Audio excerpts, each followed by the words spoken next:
And following the festivities of yesterday, Saturday, we once again hop on the express and go full throttle into the future, down the strip, into Sunday evening as we bring you into our pre-show at the Cinema Studios for WrestleMania Sunday from Las Vegas. As this is WrestleMania Vegas, WrestleMania 42, WrestleMania Sunday. Welcome everybody into the pre-show discussion.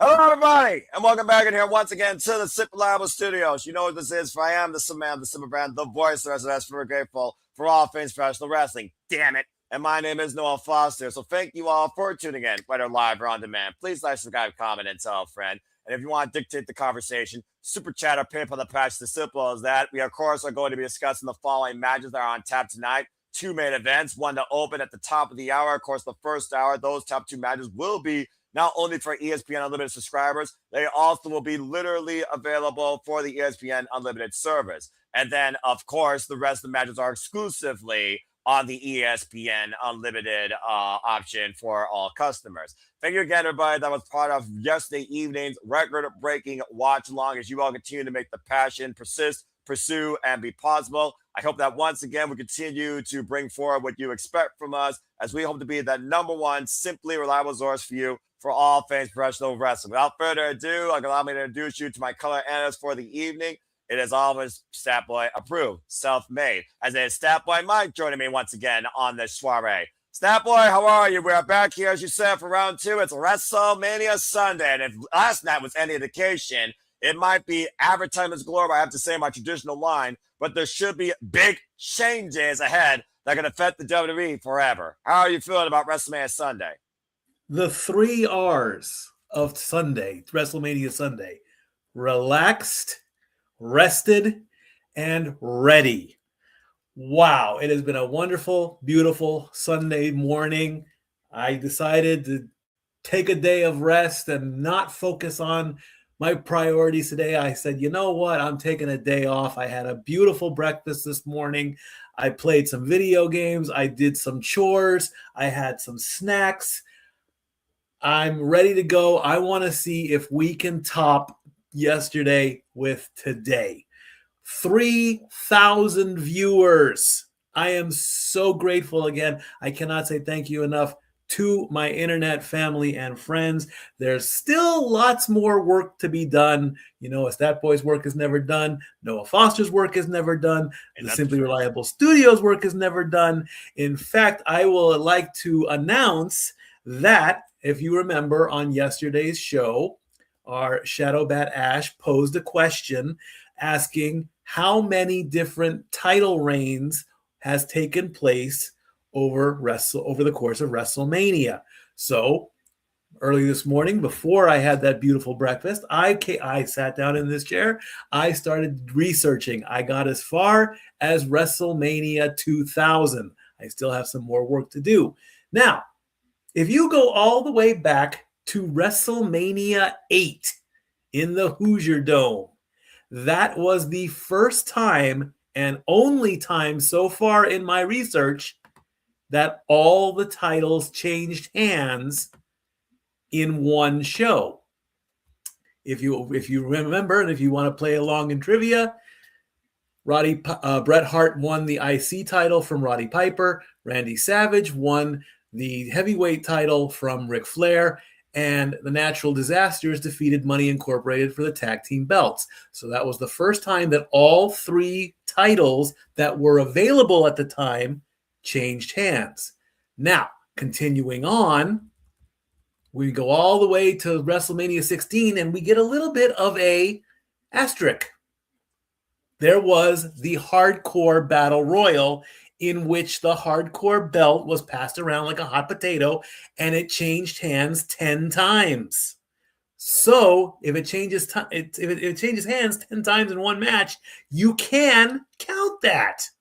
That's fair, as we are 55 minutes and officially 30 seconds away from the top of the hour here for WrestleMania Sunday. So why don't we go ahead and bring some stats and some ideas and predictions forward on what we have coming in ahead to us on Sundays. Again, folks, you see tonight's card for the evening. And I cannot believe, well, I kind of can't believe, but on paper, if it wasn't for someone that is anti-people, despite the fact I'm introverted, I cannot believe we are opening. You heard me right. Opening at the top of 6 p.m. with this, as Paul Heyman called it, the real main event. And shout out to Zach and Safed also up there in the chat. And we're going to get there, trust me. And again, you want to talk about somebody that is connected to the undisputed WWE World Heavyweight Championship, or insert heavyweight championship blank, or as John Cena called him, a talent of a genre. There has only been one, Brock Lesnar. And the biggest thing about Brock Lesnar is he is legit. He is intimidating. He is the most fearful thing anyone could face in a WWE ring. Octagon, questionable. I'm not going there, though. That's Walter Cruz's world. But nonetheless, we have this partially mine. Accurate. We have the Beast taking on the Ruler, the Destroyer, the Conqueror taking on the Bringer of War, the Beast Incarnate versus this anomaly brought to us from nil, no prior wrestling background, with a shot put championship on his resume. Former NXT and North American champion Oba Femi. And what Oba Femi has done literally in the last 5 weeks of only being on the main roster, some people would say he's eclipsed the initial impact that Brock Lesnar left. Whether or not he connected to the W Universe in a negative way or positive way is a whole different type of iota. Whether or not he's the youngest, of course, WWF champion after being in The Rock is a whole nother thing. Whether or not he was the next big thing is a whole nother conversation. Thinking about the next big thing, thinking about the future, thinking about the outlook, thinking about those of a bygone era that have left us. No more John Cena, no more AJ Styles, no more Shawn Michaels, no more Mark Calloway. Brock Lesnar is the last of his kind, the last of a breed, and we very well might be seeing him in his last WrestleMania tonight against the Ruler, Oba Femi, who might literally turn the wrestling world upside down, beating the Beast tonight. Stat Boy, what has been your outlook on Oba Femi and the fact that he has shown probably the most confidence, straightforward momentum against the Beast Incarnate since I can remember that Brock has faced an opponent, especially for the first time ever? He to take a page out of Brock's old book, Oba Femi is the next big thing. He is giant. He is supersized. If you want to say raw beef, you say Oba Femi. All right? Exactly. I mean, if you think the tomahawk steaks that you can get at WrestleMania at Allegiant Stadium for $500, that's an appetizer to these men. These men will literally take that tomahawk steak, eat it, and still ask for more. My official prediction in this match, and I will circle in blue, is going to go to the new blood. It's going to go to Oba Femi, and here's why. Brock, like you said, he is one of the last few of his kind. It's time, okay? Brock has had his dominance. He is coming into his... Let me bring that up really, really quickly. I have it right here. He is coming on to his... That's Randy. This is his 13th WrestleMania. He's even at 6-6. Giving him the win, what's the point, really? I mean, he shows up and leaves and shows up and leaves and shows up and leaves. That is a clear indication that he should be done soon. It's time to pass the torch. And yesterday, all of our debutantes didn't win. Not one of them has a win. So we're going to change that right off the bat with a start. And Oba Femi is going to be, hi, mommy, how are you? We're gonna start it off. Oba Femi gets his WrestleMania debut win. And Brock will get humbled. And Paul Heyman should get a little bit humbled. Paul Heyman has humbled enough already. He is a humbling person. But he was, he's not very happy when it comes to not being in a main event situation at WrestleMania. Yeah, we all know the connection with Brock Lesnar and Paul Heyman, advocate, manager, oracle, visionary, second-hand mouthpiece. I mean, again, the ups and downs with Brock Lesnar. They've really defined one another. Over Femi, though, he's defined himself. Nobody's spoken for him, and nobody has literally managed this beast of NXT, former NXT champion, NXT North American champion. Brock Lesnar, as you said, so accustomed to this stage, though. Former NCAA Undisputed Champion, UFC Champion, IWGP Champion, WWE World Heavyweight. Only World Championship has defined Brock Lesnar the entirety of his career outside Money in the Bank. According to the 63 that did the poll, 87% went with Femi and 12% did go with Brock Lesnar. As people have been trying to think that Brock Lesnar, this is his last WrestleMania, as he might be retiring in Minnesota, how fitting, at SummerSlam. With the cause and effect that we look at WrestleMania with last night with Gunther beating Seth freaking Rollins, hooking by crook, by a vision, getting revenge of his own, and of course, freaking Braun Breaker. There still is that identity that people believe that Gunther will retire the beast incarnate in his home city. Again, that's not here nor there, but I do think if Femi is going to literally show us what history can bring in the short term, he has to somehow conquer the beast. Is he truly the one? The last time we heard somebody was the one, they were the one to become 21-1. And why that was an absolute shock back at WrestleMania 30, would we be shocked the same way at WrestleMania 42 if Brock loses to Femi? That's the real thing right here. But I also believe if we're truly going to believe that WWE is building for the future and we're trying to move away, hard as it may be, from what used to be the main standards of the stage, then Femi has to win. I got to go with you on this one as well. I do think Femi wins as well. And that being said, as we move on from there, let's go ahead and talk about the second match to happen during the opening hour, because everyone loves a human car wreck, as we have 5 small men, 1 big man, a Hall of Famer, a rising bouncy boy, luchador, bobblehead, and of course, a man that wants to find the United States Championship. Let's go ahead and look at the tail of the tape when it comes to the Intercontinental Championship ladder match. Ladder match is, of course, synonymous with WrestleMania, and of course, Penta went into WrestleMania last year, challenged for the Intercontinental title in the first ever fatal 4-way for the time WrestleMania history. Now, we're no strangers when it comes to ladder matches on the stage, but of course, the most accomplished known ladder matches here, not only been for the Continental Championship, you remember WrestleMania 31, but also Money in the Bank. We, of course, have people that have won on this stage and people that are going to grace this stage for the first time underneath the stipulation, Penta included, but Penta's MO is always cero miedo. If you look at Penta's career, he's no stranger to taking high risk or being bruised and battered and using a ladder to his advantage. At the end of the day, though, the first person to climb the ladder and seize the title will get the glory. Snapboy, what do you think of this field that was just literally made on the fly because Penta demanded, with Rey Mysterio added as the last-minute addition? Did that affect your thought process going into this, and do you go with the man with the most overall WWE, WrestleMania, and maybe even ladder match under WWE's banner experience? Or do you think, as you pointed out, those two break on the stage for the first time, could we get surprised? Could Javon Evans, the boy that's been bouncing through the Chamber, the Rumble, the Iron Survivor, TNA, NXT, could he bounce his way up to the top of the ladder? Rusev, the only big man here, he wiped out the entire field this past Monday night on Raw. So is that a foreshadowing that they're going to make sure the Bulgarian brute doesn't get a chance to climb the ladder? What's your outlook towards this? All right. Bottom line, straight to the point.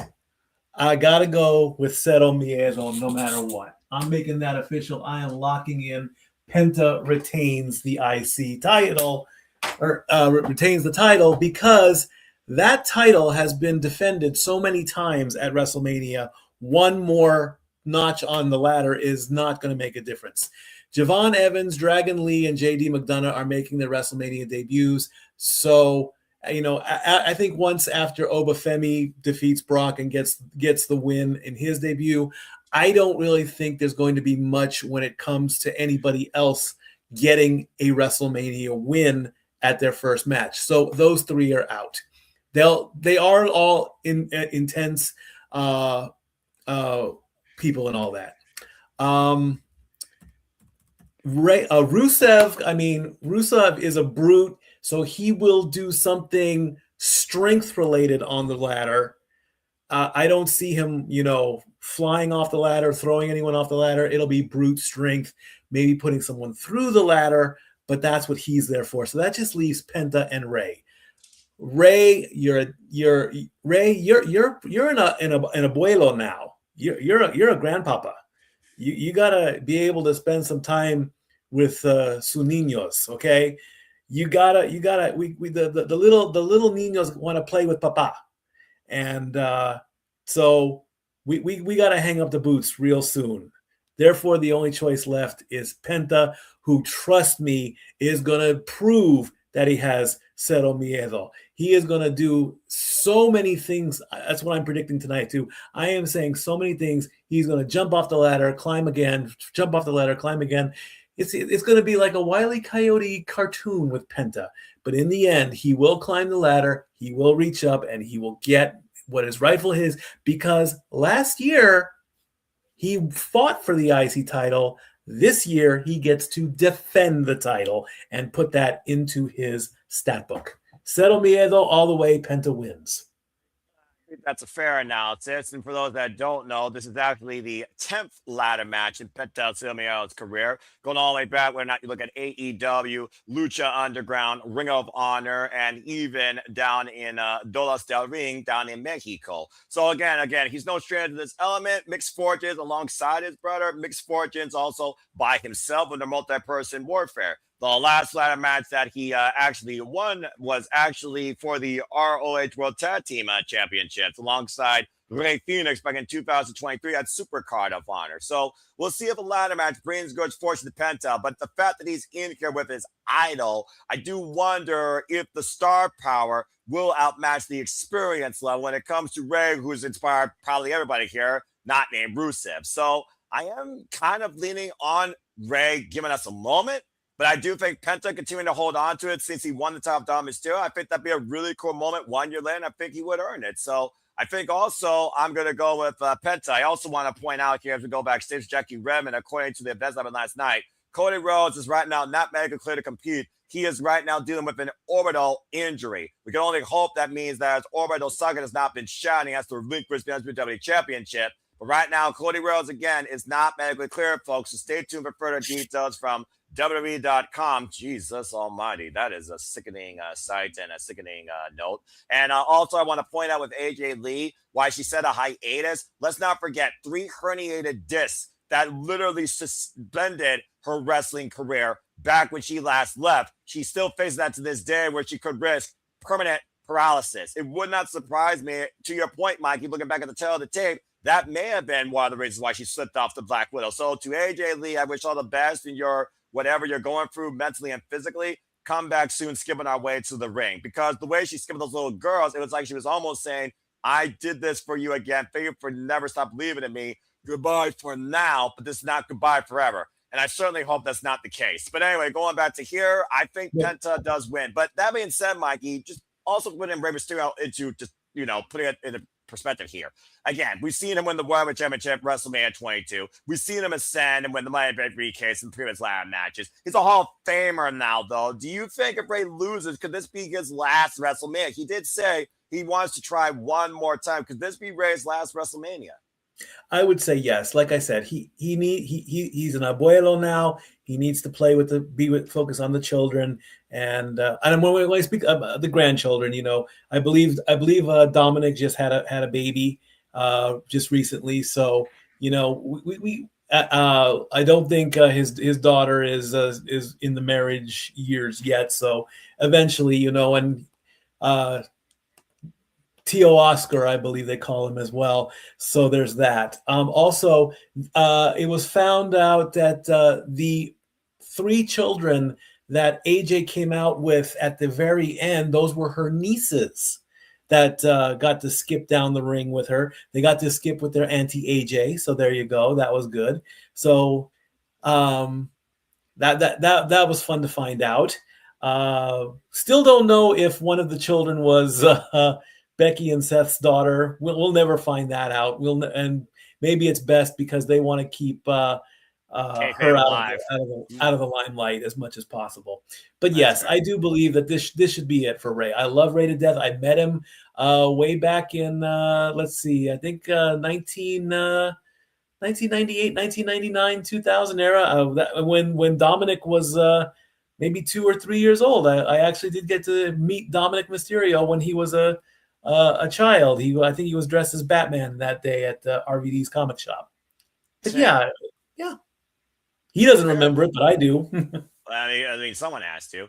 Primarily, Penta and Javon are the favorites here, according to the 63 in the poll. Majority went with Penta here at 65% for primary. Javon was more of the secondary at 50%. And the other one that was the major pick was actually Rey Mysterio at a combined average of 12%. So it seems like they're definitely focusing on Penta, Rey, and Javon, and leaving Dragon Lee, JD, and Rusev out of the equation. And that really is the tell when you figure about a ladder match, when you know the people that you believe should win or know that have been involved in this element and are aware of it. And those you're like, they're just here to just add to the numbers. It's always been one of those things with a minimum cluster F. No offense to GCW when it comes to a ladder match and a human car wreck. Of course, John Cena, folks, is also our host tonight. He will once again be kicking off the festivities, and I'm sure bringing us a number. And we might get another moment. We'll see if he gets cursed, as people are also dictating. But again, that's a whole different conversation.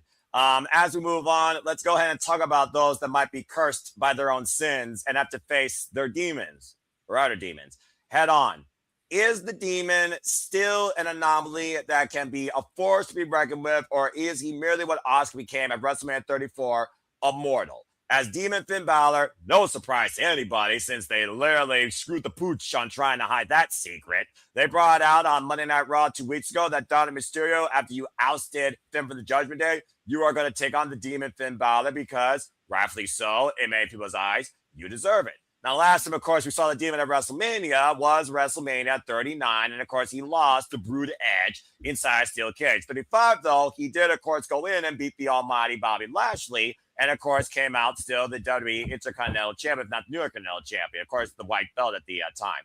Under Black and Gold NXT, under New Japan Pro Wrestling, Prince Devitt, the Demon, he was a force to be reckoned with. It was an alter ego that brought out a dark, aggressive nature in Finn Balor, who hasn't sniffed a world championship since the Universal Championship in 2016. Yet he was a reminder of who he was this year, challenging CM Punk for the World Heavyweight Championship.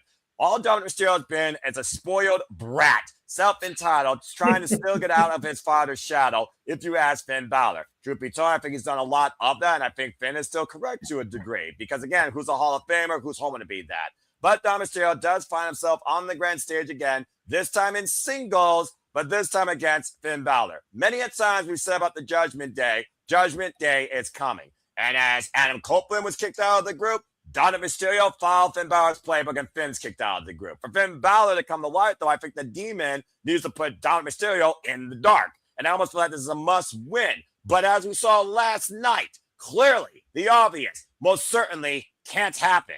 So, Snapboy, what's your thoughts on the Demon resurfacing here tonight, WrestleMania 42, and does he leave Dominik Mysterio in the dark? This one was very tough to pick. Both Balor and Mysterio have only won once at WrestleMania. Balor is going into his 6th WrestleMania. Dominik is going into his 4th. Balor is on a 3-match losing streak at WrestleMania. Dom won last year. He won the Intercontinental title.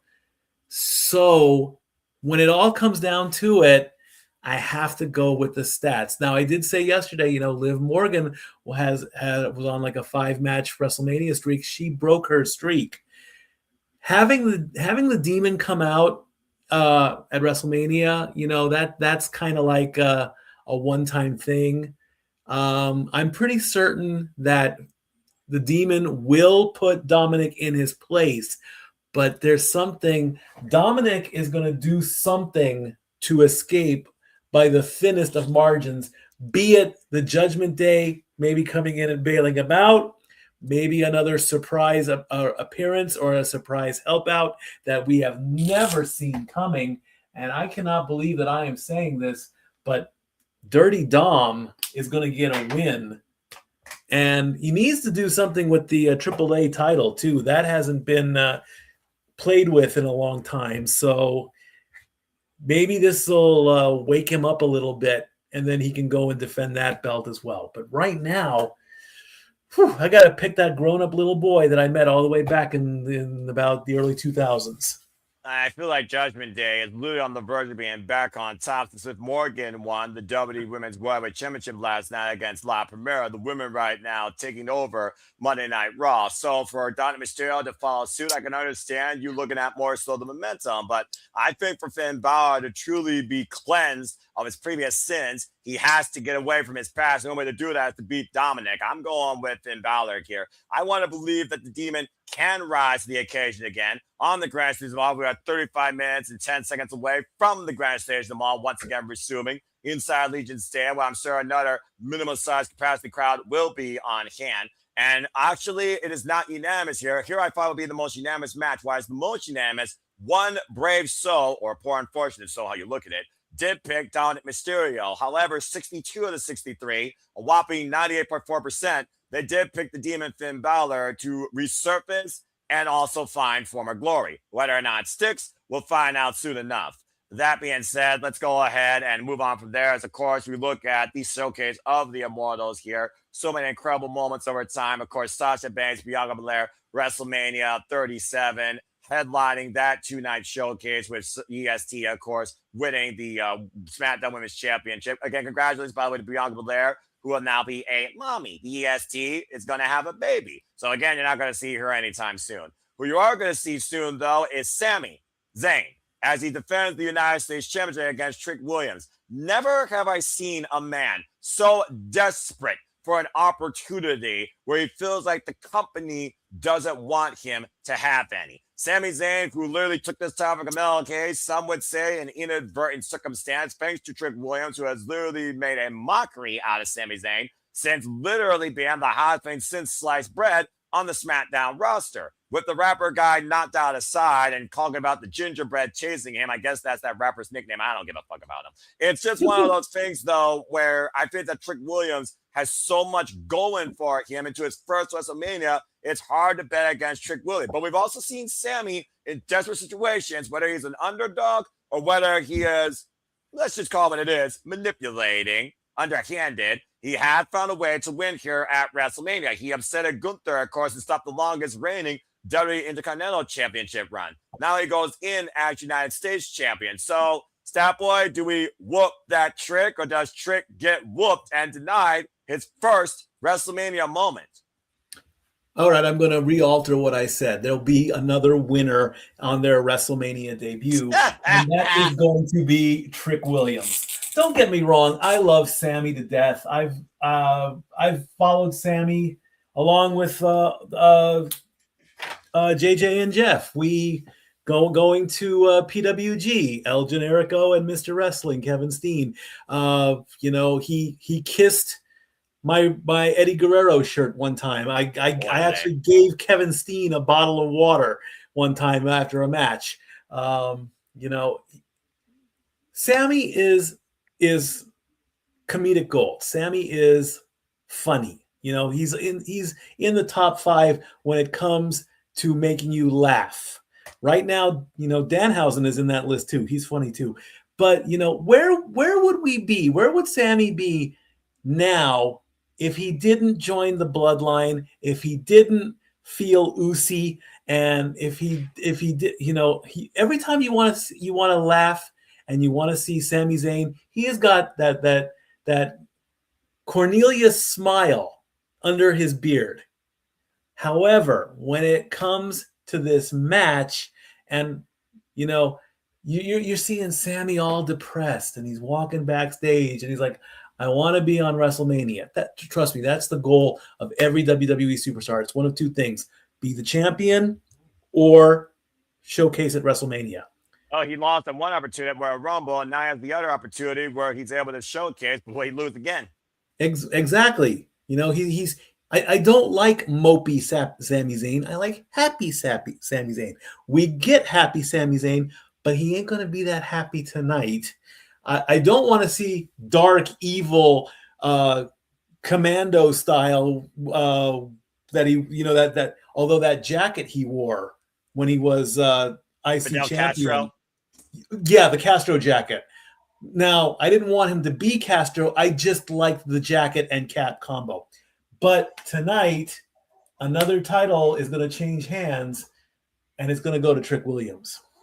Yeah, it's just right now with Trick Williams, former NXT champion, former TNA champion, former NXT North American champion. They are literally strapping the rocket on this guy, whether or not he's babyface or whether or not he's heel. He's showing right now how much charisma he can garner from an audience. He hears the noise, he's connecting with the noise, and that's a key thing to be a top player in this business. And no offense to Sami Zayn, but it feels like he's always going to hit that ceiling at the mid card as United States champion. It's one of those things also where Sami Zayn inadvertently was given this opportunity. I still would argue right now it would be Carmelo Hayes versus Trick Williams if it wasn't for that inadvertent contact with that freaking Firmus that he hit Carmelo with. Whether or not that was intentional, it still remains to be seen. But the fact that the harder working men this year for that title, Carmelo Hayes and Ilya Dragunov, are not even involved in the conversation is disappointing to me and also feels wrong. But nonetheless, I think Trick Williams is going to win here. Sami got the moment, but unfortunately, moments are sometimes meant to be something you wish that didn't happen. I think Sami's going to regret this one here. I'm thinking Trick Williams whoops that trick, especially after what we've seen the reaction's been lately, to your point, to Sami. People have booed this man out of the building and thumbs him down when he won the title. Clearly, they did not want to see Sami in this spot underneath this circumstance. I think the jury is out that they still wanted to see either Dragunov or Carmelo Hayes more. So Trick Williams, whoop that trick. Can't believe I just picked Trick Williams either. 75% with Trick Williams, favorite 3-1 versus Sami Zayn, while 25% picked everyone's favorite Ginger or Muppet from the Underground, whatever the heck you want to call him. As we continue here and just have a little bit under 30 minutes, of course, before things get underway. Let's talk about other things that have been absolute dud. Can we please slap that bitch out of the championship picture? Jade Cargill, who's been the biggest dud to the title since insert name here, as Rhea Ripley, mommy looks to be on top and restore the value of this championship as she wants to remove the sarcastic, fake-ass poser. Someone that doesn't give a damn about this roster or gives a damn about bringing the title to glory. To think the only reason that Jade Cargill has this title is because she preyed on an injured Tiffany Stratton, another woman that should be on this stage, more in my opinion, than Jade Cargill. And she's done jack shit with it since the beginning of January, to the point the only reason her catering accessories are relevant is they've tagged with her, and they've both been victims of this bitch. The only time that Jade garnered some sort of stock in her star power was when she was alongside Naomi freaking Trinity, for those that don't know, and the EST Bianca Belair. Other than that, she's just been somebody that's good for a cover of a magazine. This is WWE where I'm questioning right now, do we care about wrestling or do we care about who we could advertise? Now, truth be told, mommy, Rhea Ripley, she's advertising for the general, so maybe the jury is out. But regardless, Rhea Ripley has been the superstar and has made this stage her own ever since being the queen at WrestleMania 39. The only time her freaking streak was broken was last year at Triple Threat, and she wasn't even involved in the decision, lest we forget. But I think personally, despite the fact that they were so desperate, they had to be desperate to find somebody to face Jade because they couldn't get the EST. Rhea has to be here for a reason. Transitional or not, and the fact you don't have Rio in the tag title picture and Io Sky is not even on this card, it doesn't mean Io will not support her friend tonight. And I think that mommy needs to bring brutality and this title back to its former glory. I hope she breaks that bitch and pretzel stacks her into oblivion. I got Rhea Ripley winning the title. What's been your thoughts on the fact that we got Rhea Ripley inserted into the World Championship picture again? Constantly, it seems that's always her MO, either going in as champion or going after the championship and facing Jade Cargill for the first time ever. And your thoughts on Jade Cargill's growth, if not stagnant. You have basically said every single thing that I have been wanting to say ever since this new chapter in Jade Cargill's WWE career has taken place. She's had the belt far too long and has not done anything except a title match on February 13th against Jordynne Grace on SmackDown. Other than that, it has been B-Fab in 2025, Alba Fire, Chelsea Green, a tag team match, Mission, and Io Sky. Those are all the matches that she has had. She has not had, she had a match, last week against Io. That's it. She has got the look. She has got the attitude. almost want to believe that there's something in the upper echelons, a TKO thing. I can't confirm that. But I'm so sorry to say this, Jade, but you have not impressed me at all since winning the title. I have not seen anything for you to have that title. It's a paperweight. There used to be a rule in the 80s. A champion had to defend their title every 30 to 60 days. Otherwise, they get the belt taken away from them. So why does Jade get special treatment? What is going on here? Who knows the answer? We'll never find out. I feel like a dad who has just taken their child and put them in the corner for being bad. I wanted so much with Jade. I really, really did with Jade Cargill anyway. I wanted so much. I wanted that mean, dominant TNA style. I wanted that bitch. I thought I got it when she came back and took out Naomi, and then they put the belt on her, and then it's just fizzled. And the IWC has gotten to me. So we're going with option B. We are putting the belt on somebody who looks good with it, who gets the crowd going, and Mommy's going to be on top today. If by some miracle the writers, whomever's in charge, said that Mommy has to lose to Jade Cargill, and maybe this reignites that division, but there's already a lot of negative talk about last night, how the matches, there were only like 90 minutes of matches and there were like 130 minutes of commercials, and there wasn't any backstage stuff. Do you really want the IWC to go nuclear if Jade Cargill wins and retains the belt? I don't think so. Sorry, no winner for Jade. Mommy gets the belt back where it's supposed to be. Here's the thing, though, that I also want to point out here. Rhea Ripley was just rising in NXT, rising to be the superstar. She had to beat the queen. It took a 3-year journey to get to that point. When she beat Charlotte Flair, there was no stopping the stock of Rhea Ripley going up. For Jade Cargill to beat Rhea Ripley, I don't know if that increases her stock or increases her friggin' moxie, because I don't know if Jade Cargill can be any better than she is right now because she hasn't demonstrated anything. Yes, you beat Io Sky. You beat her in a televised match. Io Sky, of course, carried you for 10 minutes. Can you actually carry yourself? The value of a champion is only as good as they can carry the championship. And as far as carrying the championship, it might as well be the biggest Rolex that fits around her giant friggin' bicep. So it's just another one of those things where I feel like Rhea deserves this moment, deserves to be back on top. And I just think that right now we need a new changing of the guard. She held down Monday Night Raw, and clearly she's not going to do that anymore with Liv Morgan and Judgment Day holding it down. So this is a way to move Rhea away from the Judgment Day, considering her and Liv Morgan defied the Raw women's locker room for the better part of a year and a half.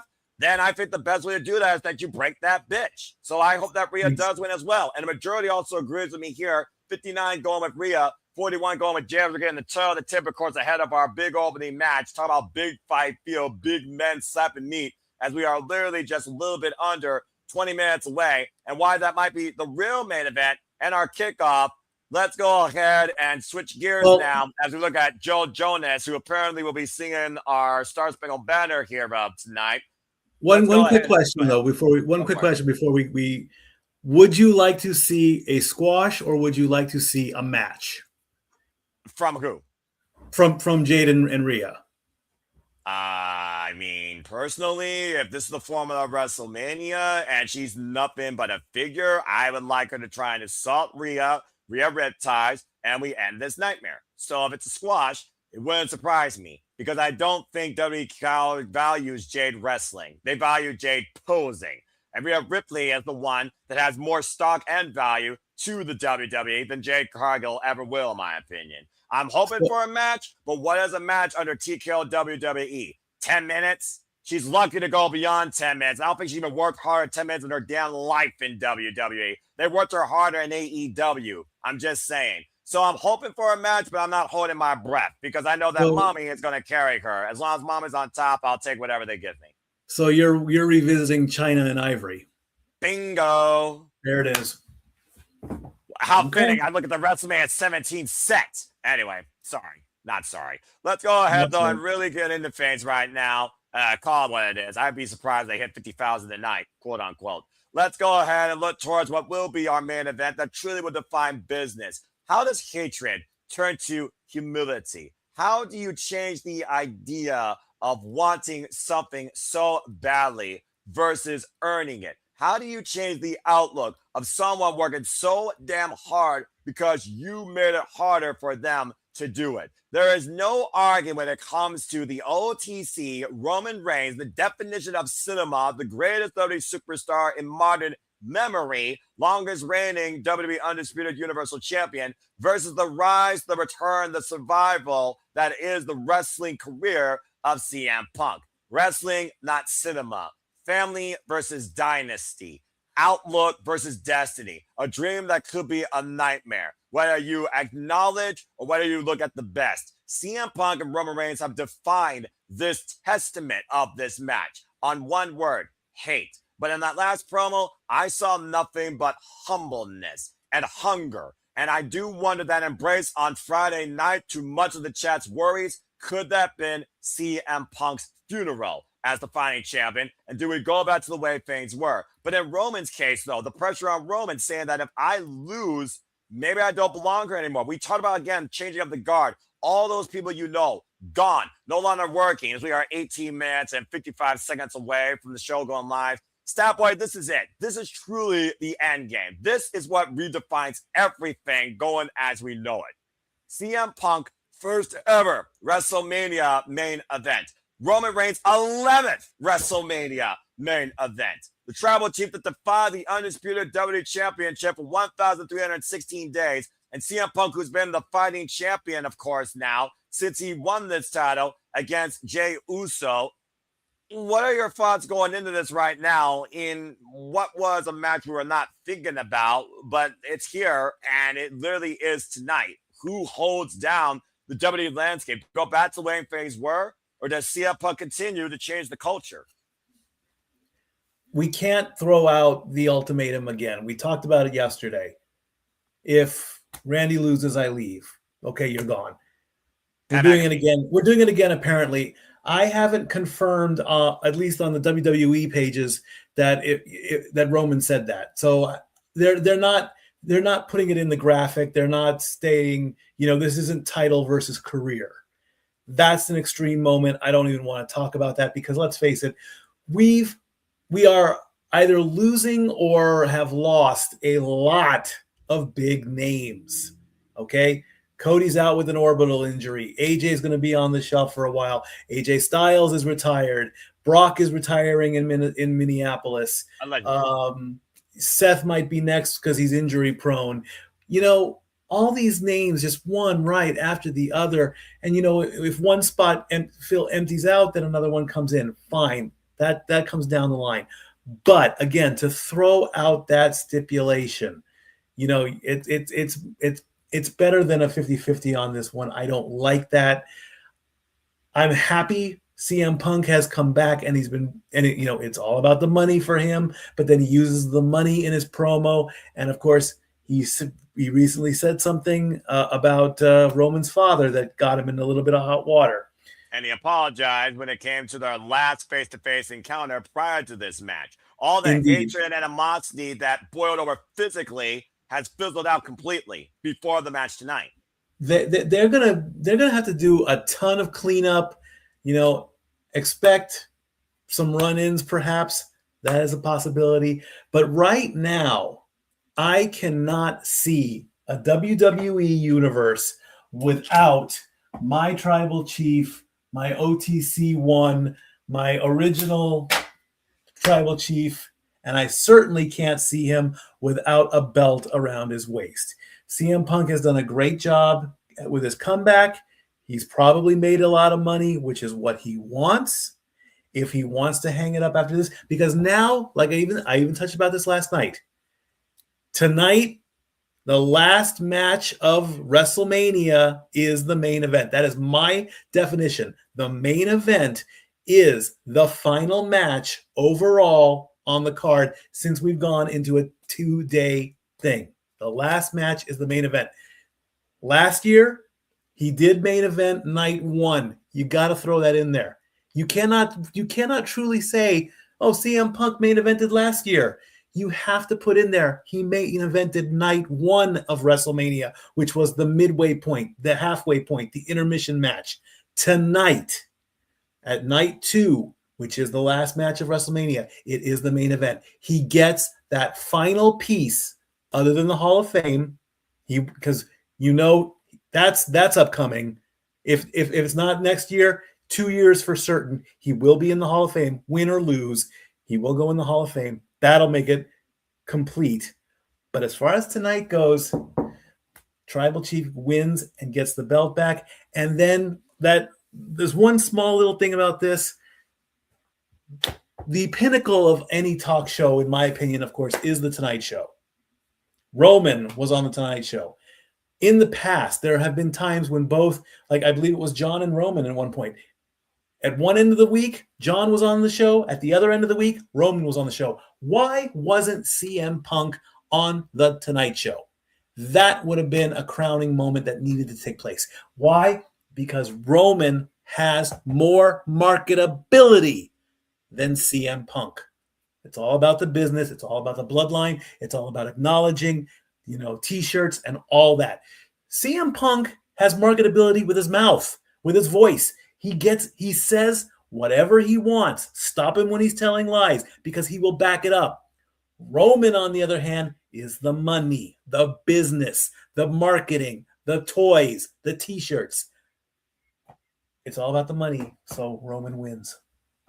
It's also one of those things, though, that, again, CM Punk, despite the fact that he's on top, Netflix has become a kid's show, he is the one that has made events. If Roman Reigns chose him, he still feels like an underdog. And I think he also truly exposed that personally. So at the end of the day, who's in the driver's seat of this match? You would have to go with Roman Reigns, considering now he has surpassed the record for the most WrestleMania main events previously held by the likes of Hulk Hogan, Triple H, John Cena, etc. It's also one of those things right now, looking at the Royal Rumble winner. Let's not forget, he's the Royal Rumble winner. Royal Rumble winner last year was able to win. Guess who that was? Part of the bloodline, the Nine family, Jey Uso, and he won. Look at that. The World Heavyweight Championship. The previous year, of course, Cody won his way for the Royal Rumble. He finished his story, and he took the very championships from Roman Reigns. But when it came to Roman Reigns, the WWE, hate him or love him, he was the guy that held it down because he had no choice but to hold it down.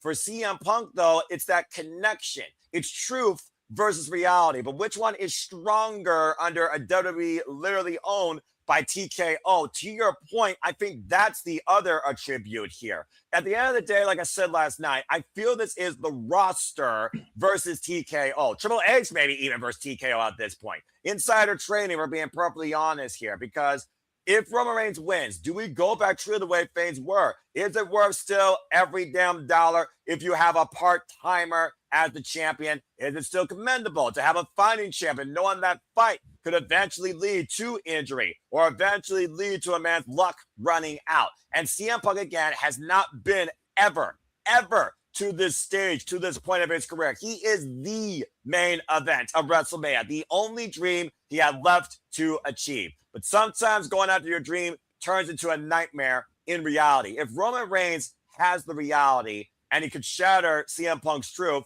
then there's no stopping Roman Reigns from leaving the championship, because at the end of the day, Reigns went home to be a father, to be a family man. And I think he more so deserves that based on what he's done in his career and how long he's been doing it. And I will not deny him that. CM Punk, his family, his addiction, why he's straight edge, is wrestling. Yes, he has a wife, but he no longer has a dog. And right now we don't know what AJ Lee, what's next for her. I just got to call as I see it, bro.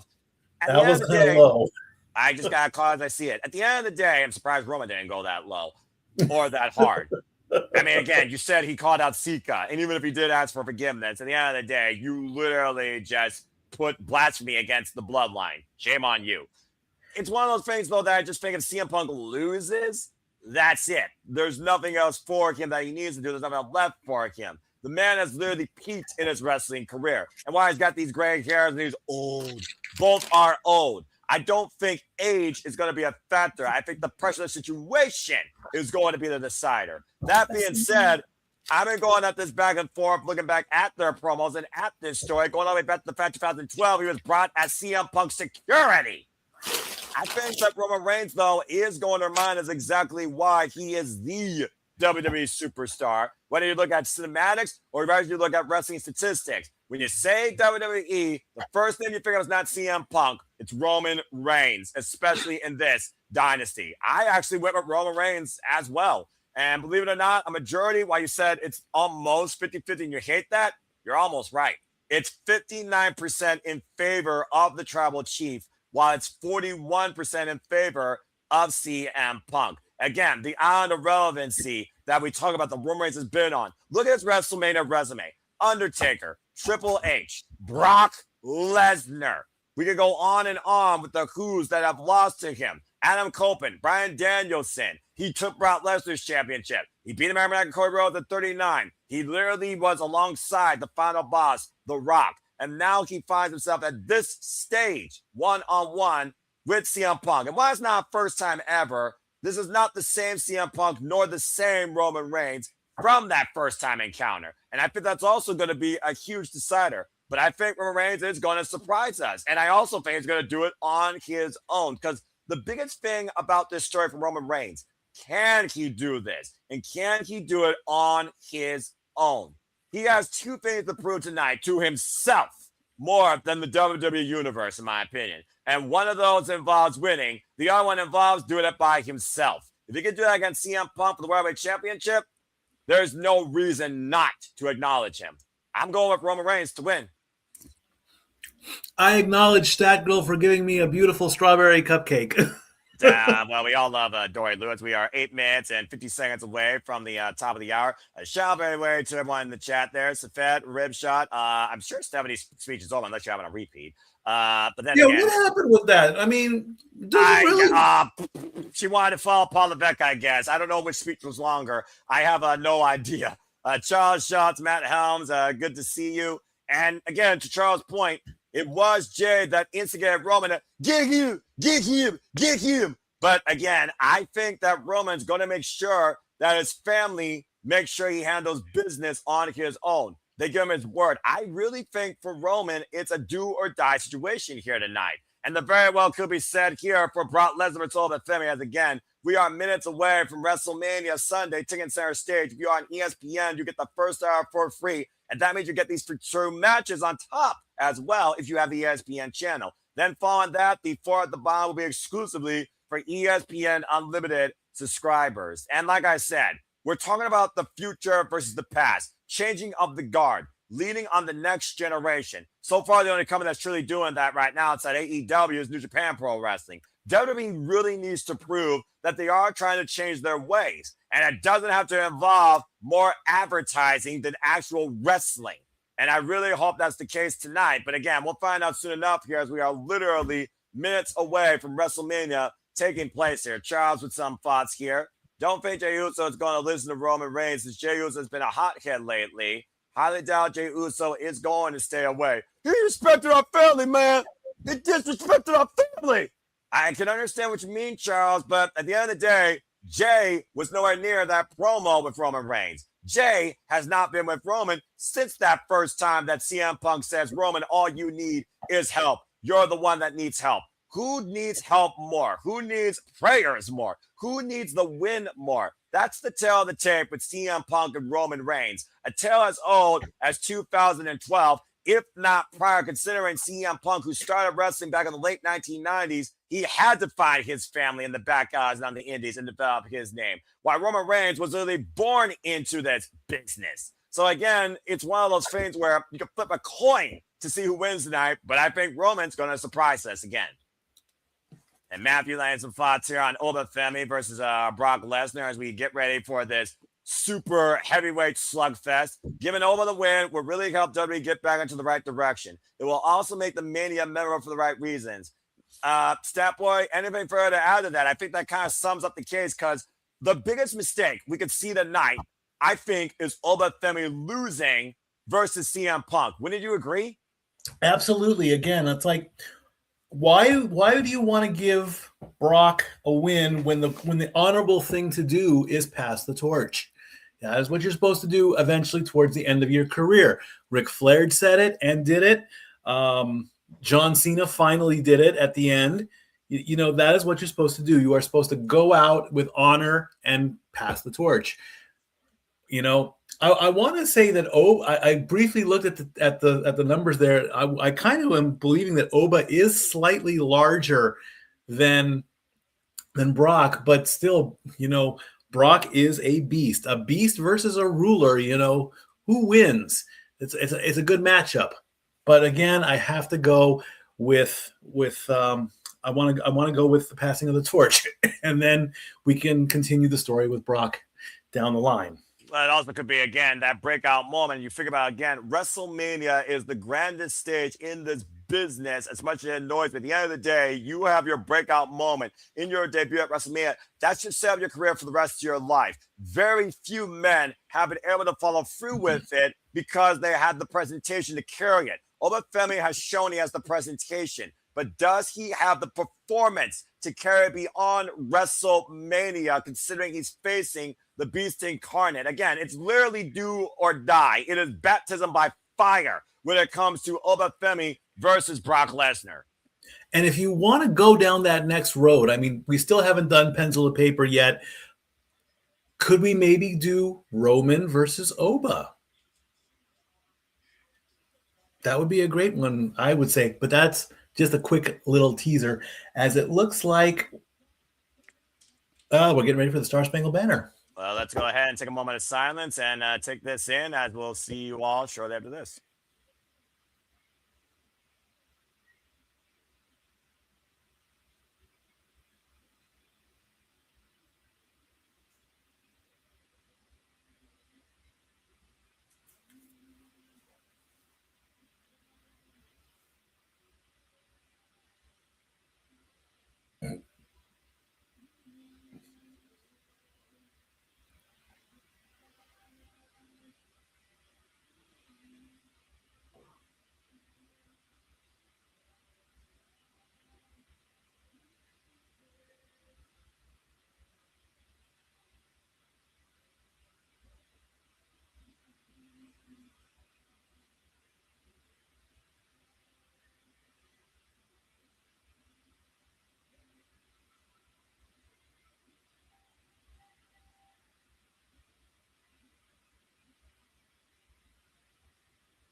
Excellent performance by Joe Jonas. Obviously, the V Corps Army currently stationed right now in Poland as we officially get ready, folks, for WrestleMania Sunday.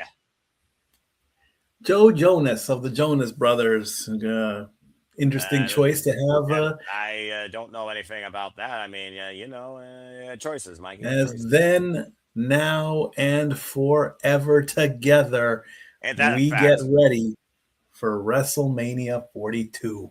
Sunday night, double down in Las Vegas. We will truly see whose game it is, and we will see the WWE landscape never be the same again. Welcome, everybody, officially to WrestleMania Sunday. As, of course, now we have a beautiful sky shot of Allegiant Stadium once again. The big dome, of course, across the strip in Las Vegas, the home of the Las Vegas Raiders, and the crowd is still filing in after the aftermath that was Saturday night with brand new champions across the board, except for Cody Rhodes, who is now not medically cleared due to an injury, an orbital injury. I really hope he didn't shatter his orbital bone as we get ready for WrestleMania Sunday. Undertaker did. He got just fine.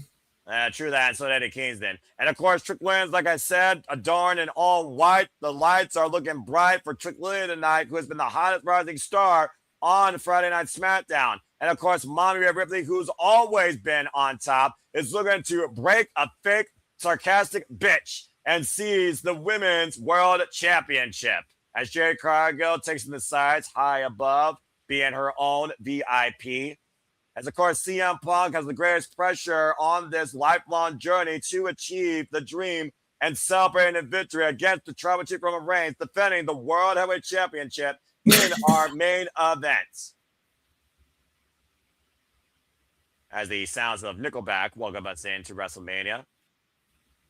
As we go, looks like we're getting a last night promo, a last night recap again.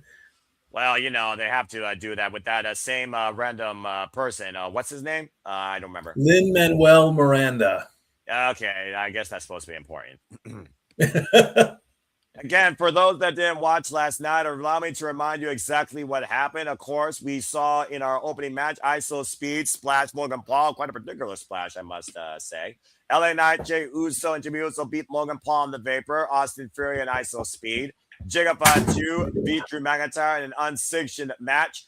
Of course, the EST, Bianca Belair, returned to tell us that she was having a baby. So she's going to be a mommy. So we won't see her anytime soon. Paige returned home to remind us that this is her house, as Paige and Brie Bella, with the help of Nikki Bella, they won the Women's Tag Team Championships in Fatal 4-Way action. AJ Lee, I really hope that back injury wasn't exaggerated. Lost the WWE Women's Intercontinental Championship to Becky Lynch. Gunther, which defeated Seth Rollins, faced a Braun Breaker spearing him in half. And of course, Liv Morgan is now going to cause trouble. She won the Women's World Championship against Stunning Valkyrie. And as we heard, Cody Rhodes defeated Randy Orton, but sustained an injury following the aftermath attack. As we get ready now for things to come forward Sunday evening.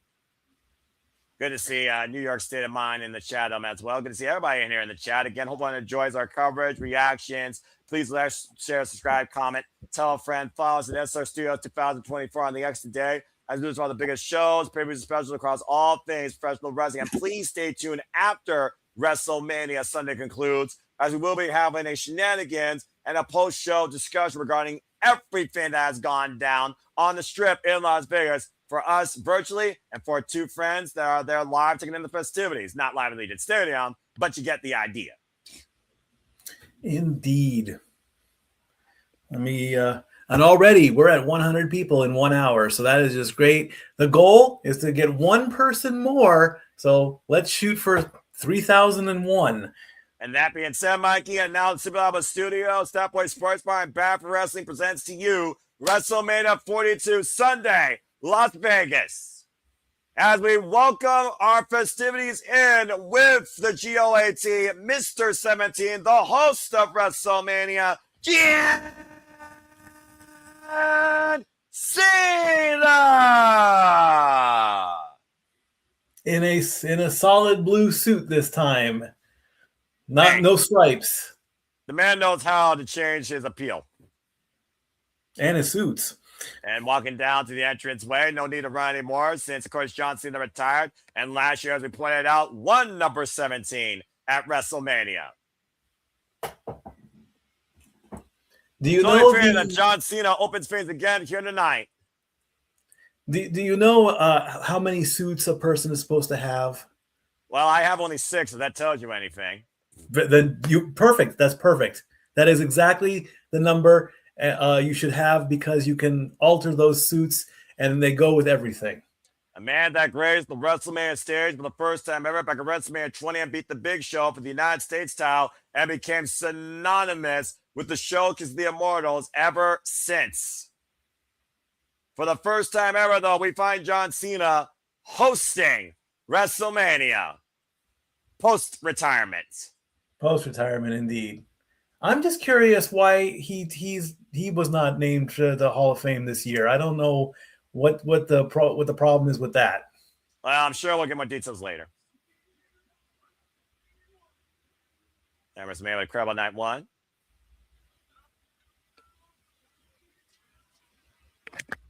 Looking around for the energy here in Las Vegas. We're set for Historic Night 2.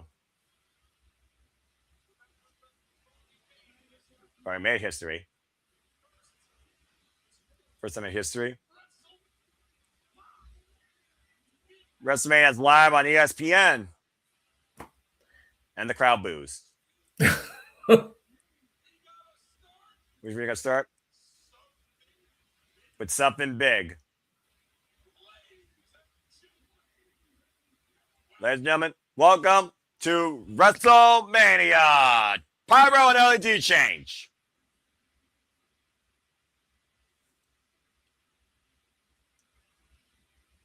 He just broke Las Vegas. No, he didn't. He just sent Las Vegas into the future.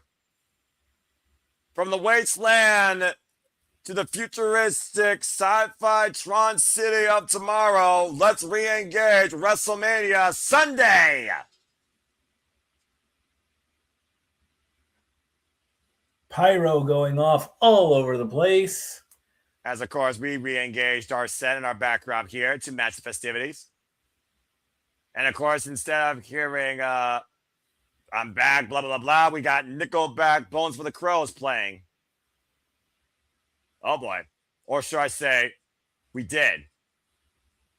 For the first time ever in his young career, we welcome the ruler, Femi, to the grandest stage as he looks to be the one to conquer Brock Lesnar. Indeed. He's just coming straight out. I thought he'd come out with some kind of entrance. Instead, wearing red with his own version. What is is that a tribal necklace of some kind? Yeah, it goes back to his culture, of course, as he's from Lagos, Nigeria. To your point, Mikey, Femi is 6'6", 310 pounds, no prior wrestling background, but was inspired to become a WWE superstar, seeing the likes of Undertaker and Triple H. And in 3 years, Femi has already ascended to the top of the mountain, and he looks to conquer it tonight against Brock Lesnar. A man that made his main roster debut at the Royal Rumble as entrant number 1 and what was one of the longest entrants to last. But he's the one that confronted Brock Lesnar and took on his open challenge, thanks to the behest of Seth freaking Rollins. And again, this is his WrestleMania debut. This is his first match at WrestleMania, and everyone is just in perfect rhythm. Even me, I'm feeling the energy here. And he's got the whole. It's almost like he's got the. Oh, there's a warrior guy in the front row. How about that? And he is just feeding off the crowd. They are giving him all the energy in the world. How much George pressure Kittle over Femi, though? I mean, again, right now, yes, he's walking with the most confidence we've ever seen an opponent go against Brock Lesnar. But it's more than Brock Lesnar. He's facing Brock Lesnar at WrestleMania. George Kittle and Tyrese Halliburton were right there at ringside as well. They're probably going to get into some shenanigans. I wouldn't be surprised. Man, what else is new when it comes to those two goofers? For those that don't know, but Femi is a former 2-time NXT champion and a former NXT North American champion, one of the longest reigning NXT North American champions in NXT history. Held that title for 273 days, held the NXT championship for a combined 300 practical days. Then he's a lock. He vacated the title back at New Year's Evil and decided to go on to bigger and better things on the main roster. Let's not forget, Mikey, this is the guy that hung with the American Nightmare Cody at Saturday Night's main event last year. And the jury is out whether or not he would have beat who was at the time the undisputed WWE champion. I say by WrestleMania 45, he will be WWE champion. Man, I'll give him 2 years. And we've just hit 200 people watching. Thank you. And as JJ would say, here comes the pain. The beast incarnate from the depths of Minneapolis, Minnesota. Oh, boy. Being flanked by the wise man. We'll be on our way for what could be his last WrestleMania. Paul Heyman, Brock Lesnar, 48 years of age, 6'4", 266 pounds, over a 50-pound differential between Brock Lesnar and Femi. But this beast incarnate has been involved in this business now for 25 years with an undefeated NCAA background, a former UFC background, former IWGP champion, former Ohio Valley Wrestling standout Southern Tag Team champion with Shelton Benjamin, part of the Minnesota Stretching Crew. And as we pointed out earlier, he is a 7-time WWE World Champion. You said he's 48 years old? He's the same age as me? That's correct. Holy shit. Well, we both have a portly stomach. Yeah, but when was the last time you put underdog and Brock Lesnar in the same sentence, Mikey? Because literally this year, Brock Lesnar has been pretty much Femi's bitch. I do have an answer to that, and that was his first MMA match in the UFC. He was the underdog in that match, in my opinion, because he did lose that match to Frank Mir. Only because he got too overexcited and he used some illegal punches. That's what cost him to lose. Since then, of course, well, let's not get into his UFC career because that's a different topic of its own. But still. Again, though, the guy that he beat for the title was never the same after he faced him. To your point, Brock Lesnar, everything about him is legit. Braun Strowman learned that. Let's talk about some of the big men that Brock Lesnar has defeated over the years. Goldberg, Braun Strowman, Omos. He's no stranger to bigger men that might outsize and outpower him. But Femi has youth and an unbelievable level of confidence and no fear behind him. And that might be the intangibles that allow him to beat the Beast Incarnate. No fear at all. He has not taken his eyes off of Brock. Brock did do a lap around the ring. He is just laser focused, and he is locked in. Let's go ahead again and take a look here at the tail of the tip of these incredible anomalies of the wrestling business. There you see it, folks. As of right now, Brock has put on a little bit more weight. The reach, though, is almost the same, and so is the chest cavity. Femi outweighs Brock Lesnar by 20 pounds and out-heights him by literally 1 inch. Alicia Taylor, take it away for introductions. Big fight deal! And, of course, Paul Heyman's going to take the microphone for Brock's introduction. Would you expect anything less? He has to have his moment.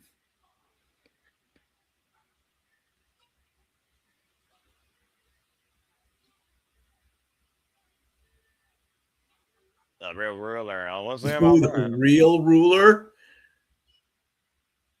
Is it me, or was that intro for Brock Lesnar rather quick and short? It's quick, short, and to the point to get it out there to get his moment. Absolutely. I think Paul Heyman realizes that the end might be here. I think truly. And the fact this guy came to us from a background in only shot put, and might be the next big thing tonight at WrestleMania. He could throw a shot like a baseball, I bet.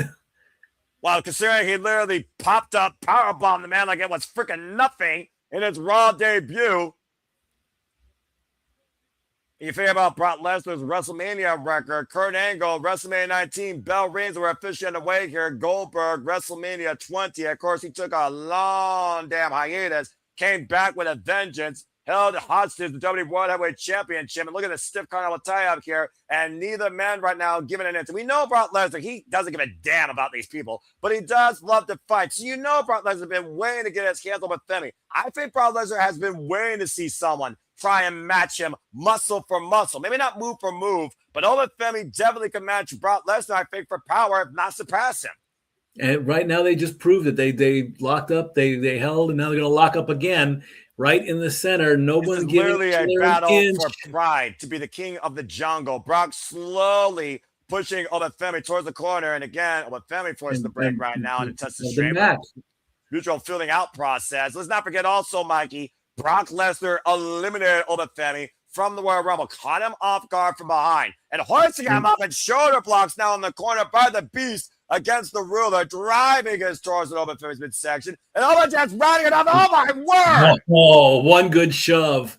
That's all. Just shoved Brock Lesnar on his keister. One good shove, and and he doesn't move. When was the last time you saw somebody look at Brock Lesnar in the eyes with the rage like that for the Beast and not be imitated and take him down a single clothesline? Never. I believe this is a first. I almost I almost want to say it's a first. Goldberg may be back at WrestleMania 20, but nothing since then. Look at Brock's face. He's in shock and awe. Oh, absolutely. He has I mean, I would be too. Again, Lesnar has never. Now he's going to throw a fit. Now he's going to get. Oh, yeah. It's not. It's a regular match. Let's keep in mind, it's a regular match. Brock has to keep his temper in check if he's going to beat Femi. Period. Put it down. Breathe. Get back in the ring. Try again. I'd say right now, Paul Heyman needs to be able to build confidence in Brock. Again, Paul Heyman has been Brock Lesnar's mouthpiece. Oh, my word. And Femi got up on his hair and stun gun across the second rope. Now Brock taking advantage, grabbing the ruler by both his legs, and now hoisting Femi up and driving him back first into the ring post. All right, that'll stun him a little bit. That's the first mistake that Femi's made in this match, allowing Brock Lesnar to take advantage of him on the outside and use the environment. And Brock is going to town right now, driving Oba into the steel ring steps. And this goes back to the inexperience that Femi has. And that's the intangible for Brock. He knows how to handle this level of competition at this stage, period. And now Brock's setting Oba for the round of German suplex. That's one. That's one. Start your counter, people. Thank you, Mike. Yep. I expect you to keep the counter up. Oh, absolutely. He didn't get all of it, but it counted. Do it again. That's two. Yeah, about to say, when Brock Lesnar starts pumping up these German suplex, you could ask probably Lashley about this. You could damn near concuss or knock out a man. You gonna do it again? About to say, now rising knee strength, and Brock with that slow, methodical approach, wearing down his opponent and giving us a hat trick of German suplex so far tonight. Remember, he gave John Cena 16. He gave Bryan Danielson 10. He gave AJ Styles 7. How many is Femi going to suffer and sustain tonight to survive or even beat Brock Lesnar, or before Brock Lesnar wants to conquer him? Well, he looks like he's getting set up for another one, so... Oh, boy. Oba, though, back elbow strike, trying to break the grip of Brock Lesnar and able to do so. And right now, Femi looking to follow up. Big running uppercut in the corner. And Femi trying to get back in the driver's seat. Another one right now, rocking the bees. And Brock Lesnar is staring Femi right now. Once he gets going, there's no stopping him. Hoisting up on the shoulders, though. And Brock Lesnar's got him. Are we going to finally see it? And Brock connects. Right off the bat. And Oba is getting up. He's slowly getting up, but he's not fully up. Femi refused to stay down again. Femi now hooking up Brock Lesnar. Got him. For a choke slam. Unbelievable. What the hell is Femi made of? He wanted it. He got up. He didn't get up fast, though. And pumped him up. Looking for a fall from grace. And the cover. Is it enough? Beat Brock Lesnar at WrestleMania in under 5 minutes, if not shorter. I should have kept the clock going on that one. The ruler has conquered the beast in one move. And to your point, literally. Brock's finally hit the F5 for the first time ever on Femi, and Oba refused to stay down, staggered to his feet, and got caught in a choke slam. Immediate fall with a fall from grace, and Femi has made history. Note the time, 6:18 p.m. on the Eastern Seaboard. Femi defeats Brock Lesnar. Probably, if I can get an official time on that, if someone can put that in the comments, that would be amazing. Oh. The way he hoisted up Brock Lesnar, by the way. Damn near 7 feet and then 8 feet up in the air. A fall from grace. A fall from the grandest stage for the beast. Femi just beat Brock Lesnar at WrestleMania. It is WrestleMania debut. Well, I'm glad I called that one right, but I can understand if there is any frustration on anybody who wants to say that this match should have gone longer. Because we both know they both would have had the stamina to do it. Well, I mean, would they, though? Again, we talk about the wear and tear of Brock Lesnar. I mean, again, Brock Lesnar He's not a guy that fights on a regular occasion. Hell, the last time we saw this man fight, it was with Teen Style at freaking Survivor Series and Game Warfare at the Royal Rumble. Femi just conquered the Beast one-on-one on his own in less than 5 minutes. Unbelievable. And we got to see this one more time, Mikey, because I'm still just shocked. Look at this.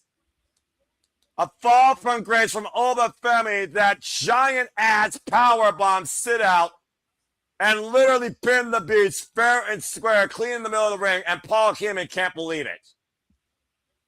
Look at Paul's face. He can't. Lesnar's the man that ended The Undertaker's undefeated streak. He was the one in 21-1. Femi was the one, though, to very well end Brock Lesnar, period.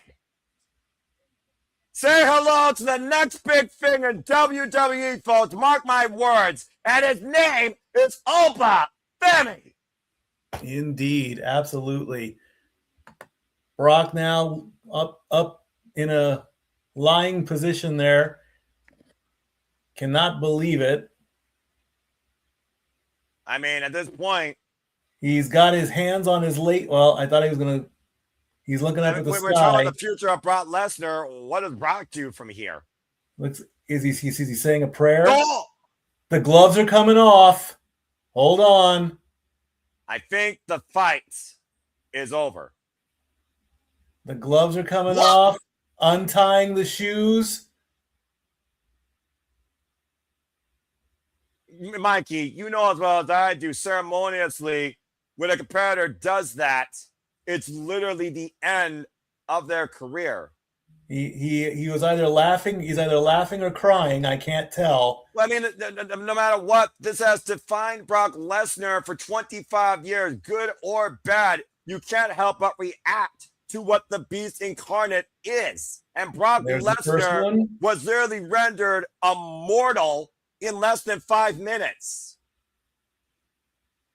He's down to one boot left. Unties it. As the crowd chants, thank you, Brock. Am I calling Brock Lesnar's retirement? I think you are. As he literally just laid his combat gloves and boots in the ring. Ladies and gentlemen, I think we just witnessed the final match in Brock Lesnar's career. No. He's not going to go like this. Come on. You thought that Styles wouldn't do that. He did. Unbelievable. I mean, is he going to shake hands with Paul or is he going to hug Paul? I mean, the man that literally defied his career as his mouthpiece, his manager, and his closest friend as they embrace the middle of the ring. I think we're literally seeing the end of Brock Lesnar. Wow.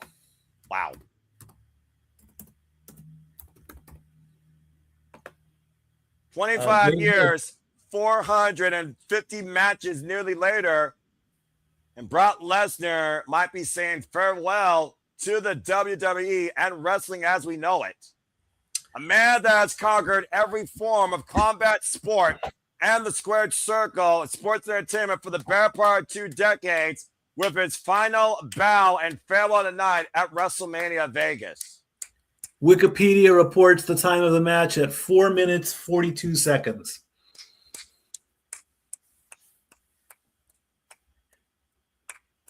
A bow on the corner, so... For a man that never cared about fucking people, he sure stood and delivered for the people every chance he could get, or he made. At the end of the day, thank you, Brock. Thank you, Brock. Thank you, Lesnar. Yeah, they're calling it. That is surreal. Hands up. He waves to the crowd. And literally bows down respect. Bows in front of the ring. That he's painted violence on. And that's it. I mean, I don't know. He's actually high-fiving and giving we did see at one point the happy side of Brock, the humorous side of Brock. Yeah. John Cena did call Brock a once-in-a-genre talent. And we talked about changing up the guard, but to find another Brock Lesnar, a next big thing as accomplished as he is, WWE still has a lot of work to do, but they very well have a great genesis with all the Femi. Either way, Brock Lesnar very well, folks, may have just retired officially from all of combat sports and wrestling. Probably so. He's waving goodbye to the crowd, and I am a bit of a surprise. I'm at a bit of a loss for words here. He's literally crying. He's happy. I mean, it's not out of sadness. It's gotta be. I mean, again, he shaped Brock Lesnar's career in WWE. I guess he and Sable and the kids will have a whole lot more quality time together up in Canada. One more time, on behalf of the WWE Universe, thank you, Brock Lesnar. Thank you, Brock. Well done. Wow. There you go. And now the ladder match has to follow that. How do you follow that? As we get one final shot. With a commercial break. Fuck WWE streaming services. Probably. Probably. Mikey, we just called Brock Lesnar's final match in WWE. Well, I mean, we may have. You never know. You never know with WWE. There still could be plans until we hear something official. That is the ceremonial move. Boots off, gloves off, hats, jackets, whatever. That is the ceremonial way to do it. If it's legit, if it is legit, then great career. Everything about Brock Lesnar has been legit. I mean, you can't put legit and Brock Lesnar not in the same sense. And I do understand what you mean, but I've never, ever seen Brock Lesnar in this vulnerable state of humility. It wasn't a fuck you like at WrestleMania 20. It was an emphatic thank you. And even a bow on the very canvas that he got to do it on too. That's pretty much as emphatic of an ending I would think of for the Beast Incarnate. It does make sense. Yes, it is absolutely yes. It does make sense that if he wanted to finish it off and not get choked out by Gunther eventually, as the rumors were, then good for him. But at the end of the day, does Gunther actually need that? Let's be serious here, okay? Like, does Probably he really not, no. actually need that? Let's be honest here. If anyone needed a win over Brock Lesnar, it was over Femi. He was down the water. Gunther does not need to career kill Brock Lesnar. He has nothing to gain from it. It's not like being John Cena at SummerSlam and becoming the next Fiend to beat The Undertaker. There's no other cause and effect for Gunther after that. It's unnecessary. The biggest thing that Brock could have did for anybody in the business was push him and Femi forward, and he just did that.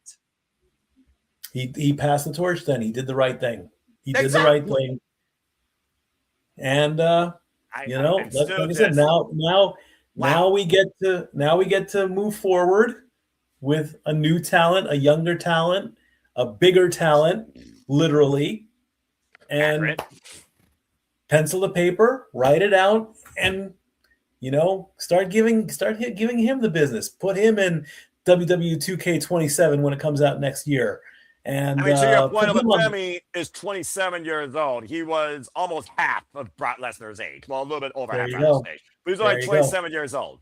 And he literally has been made in the WWE. No prior wrestling background or experience. None whatsoever. So, I mean, his career is wide open. And we are just going to leave it at that, I think. Well, then, of all the type of ways to see that match finish, I sure as hell did not have that aftermath on my bingo card. Brock Lesnar retired. Damn.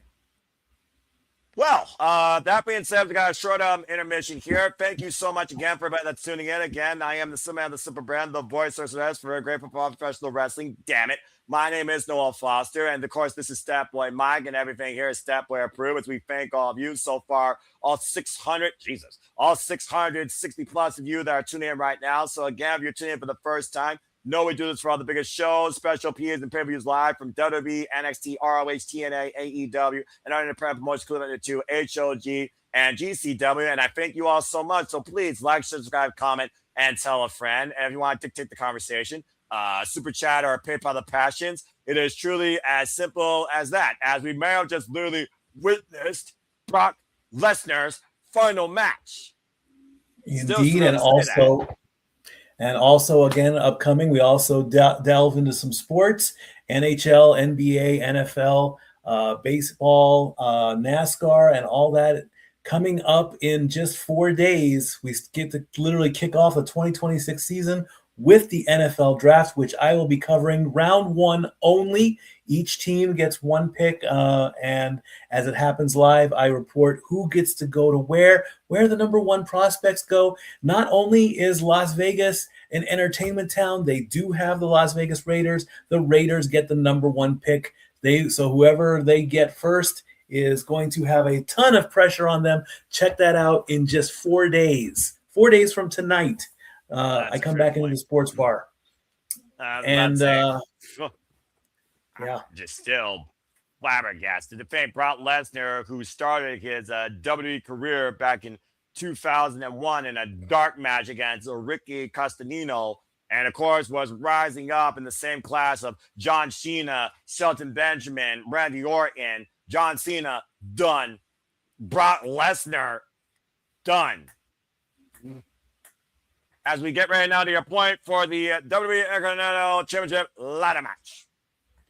And already Dragon Lee and Jade McDonagh, I believe, are already in the ring. Oh, wow. That's a jobber entrance and a half. That's kind of very disrespectful, I think. I mean, and there's Rusev. He's already down there. Which just leaves two people. So Rey Mysterio gets his entrance on.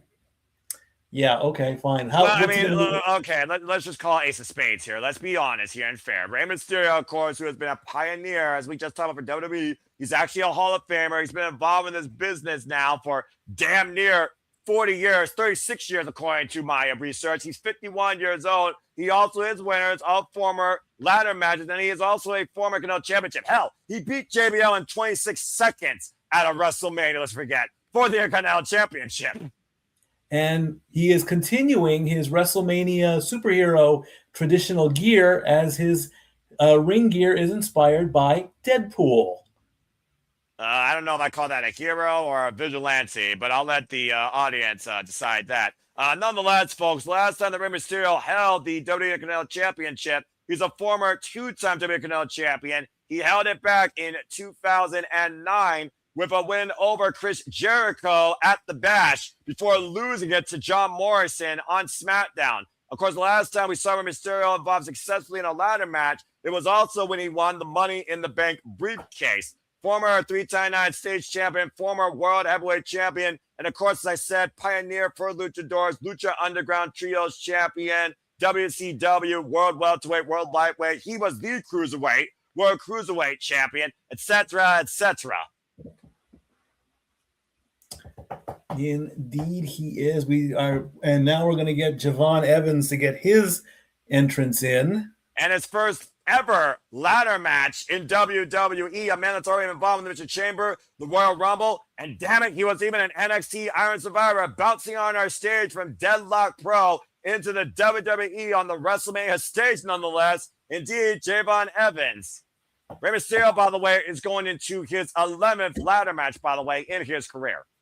Wow, how about that? The king of the ladder matches and the king of the luchadors gets in a ladder match at WrestleMania. To be fair, though, he's only won literally 2 of them.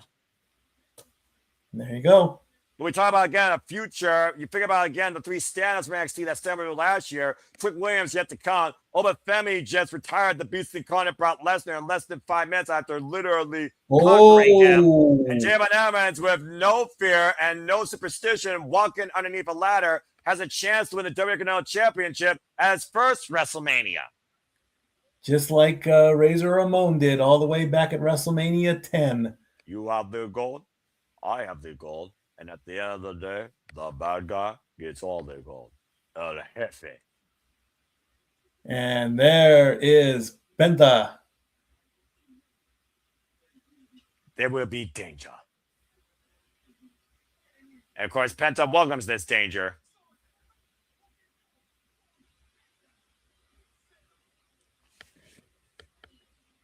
A man with zero fear and zero fucks for his own well-being, if I'm being perfectly honest here.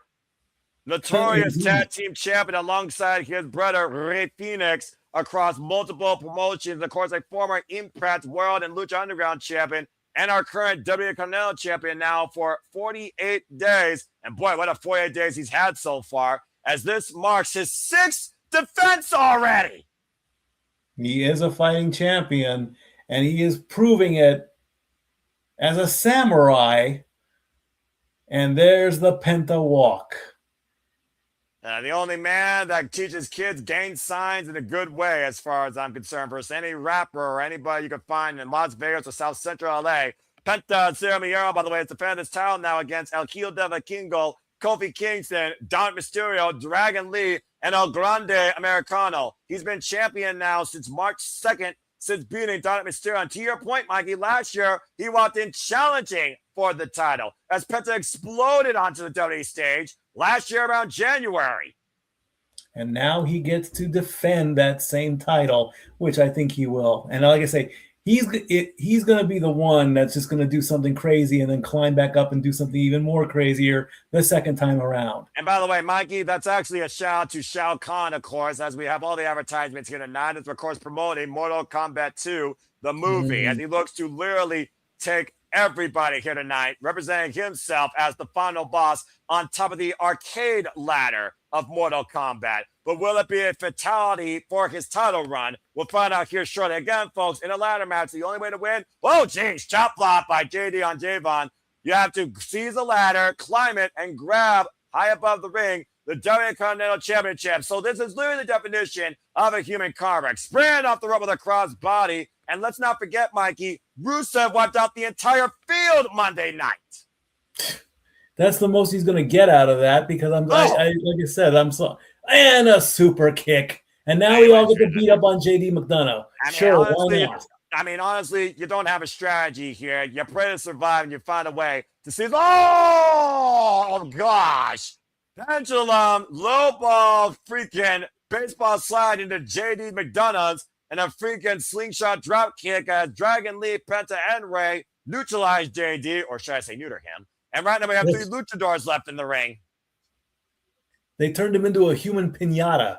This is the first time we're seeing Dragon Lee, Mysterio, and Penta all in the ring together. And ankle pick, though, by Rusev. Drives Mysterio into the sauce. The ring says, at least it wasn't his knee. Up and around until to a brat breaker. And Dragon Lee able to skip. It's Penta Dragon Lee with the wrecking ball, baseball slide drop kicks, wiping the ladder out and wiping out Rusev. Referees better be on high alert here. As Dragon Lee and Penta, oh, man! Crashed into a ladder wall held by Rusev. There's your strength moment. Use the ladder as a battering ram. Call that one. But look at the size of that thing. I would love to know how long it takes to make a steel and forged ladder like that. You know what? That's a good question. Even I don't have the answer to that. Oh, man. Or is it a silver-colored wooden ladder? It wouldn't surprise me. Either way, I still call it damaging. As JD just wiped out Penta with a ladder. And Javon slides, wiping out JD. Nice. Freeman flyer miles for your boy Bouncy. Good grief. Right, he's the youngest, right? Right, seen this man jump off a damn chamber pod. Now he's what, 22 years old now? 21 years to Dragon Lee! Take over T. Harris into freaking JD off the apron. 21 years of age, 8 years involved in the game, trained by LeBron Cozone out of the Firestar Pro Wrestling Academy. And now Dragon Lee and Rey Mysterio meet in the center with a ladder. Dragon Lee, who was inspired by Rey to become a W superstar, former IWGP Junior Heavyweight Champion, Ring of Honor Television Champion. And right now, looking far through former NXT North American Champion, take over T. Harris, denied though by Dragon Lee. Now looking to step over. Shout out to Hall of Famer, now changing position. Looking for the powerbomb, taking over the Hurricane Run. A stun gun across the second rope. Dial it up. Oh, your call cannot be completed at this time. But instead, it's a super kick. Now, Dragon Lee, the only one in the middle of the ring. See, this is why that ladder's too small. Yeah, that ladder's too small. Get the bigger one. Let's be honest here. Height has to play an advantage on Rusev when it comes to reach. But honestly, any of these ladders, you're going to have to climb towards the top if you want the smaller man to seize that championship. Now, Rusev with a ladder in hand and literally the Bulgarian Brute now literally delivering brute weaponry against everybody, now hoisting up that ladder underneath the There you championship. go. And JD prevented the ladder from being set up. I almost thought JD was bleeding, but he's got a red armband on, so. Yeah, but I say, you remember how synonymous he's ladder swinging matches on him. are. You talk about WrestleMania 10. Oh, man, a bat drop over the top into the ladder. The dangers His of a leg ladder took match. the worst end of that one. Yeah, right. The dangers of a ladder match here that could shorten a man's career. You could ask Adam Copeland and Jeff Hardy about that back on WrestleMania 23 for Money Bank Briefcase. For those that don't know, WrestleMania used to be synonymous with an annual ladder match over the Money in the Bank Briefcase. And now Rusev making the climb for the Intercontinental Championship, seeing it in his sights. But Penta in hot pursuit, trying to save his championship. Of course, we've seen a ladder match for this championship at WrestleMania 31 and WrestleMania 32. Oh, man. And we got the Wile E. Coyote cam, of course. Well, I'm sure we're going to have plenty of replays from that camera here soon enough. Now, Javon looking to spring forward in the WWE, and Penta pulling him down. Oh, and catch him with a super kick. And Penta looking for the pendulum, but JD send him up and over to the outside. Now JD McDonagh looking to climb the ladder to success. Of course, formerly was involved for the Cruiserweight Championship in a ladder match. And of course, Santos Escobar beat him in that escapade. And now both Javon and JD at the top of the ladder. Javon with the towel in hand. We talk about again, could it be a great weekend for the Judgment Day as Rusev tamper? Oh, man, and Javon falls to the floor on top of Penta as JD saves himself. Javon jumped at least to clear the top rope. And I mean, what else do you do in that situation, honestly? If there's a table there, you pray you hit it just right. And now, Javon gets bringing. Oh, God! Nice move. Springboard clothesline, wiping JD up the ladder. Very nice move indeed. Well done, well spotted. Reckless abandonment might be your greatest benefit here when it comes to literally ensuring you have a chance to win this ladder match. Rey Mysterio, though, the Dropkick the Dragon League, who is sandwiched between the ladder and the ropes, it seems. And now Rey Mysterio looking to dial it up, Mike. Dial up, redial. Got him. And a 619 sandwich. Hashtag that. Extra pain for the insurance. And right now, Rey Mysterio, who is trying to set up the ladders. A 619 sandwich with a side dish of pain. I like that. I'll order that next time I go to the Roadhouse Cafe. Hold the mercy is all I got to say.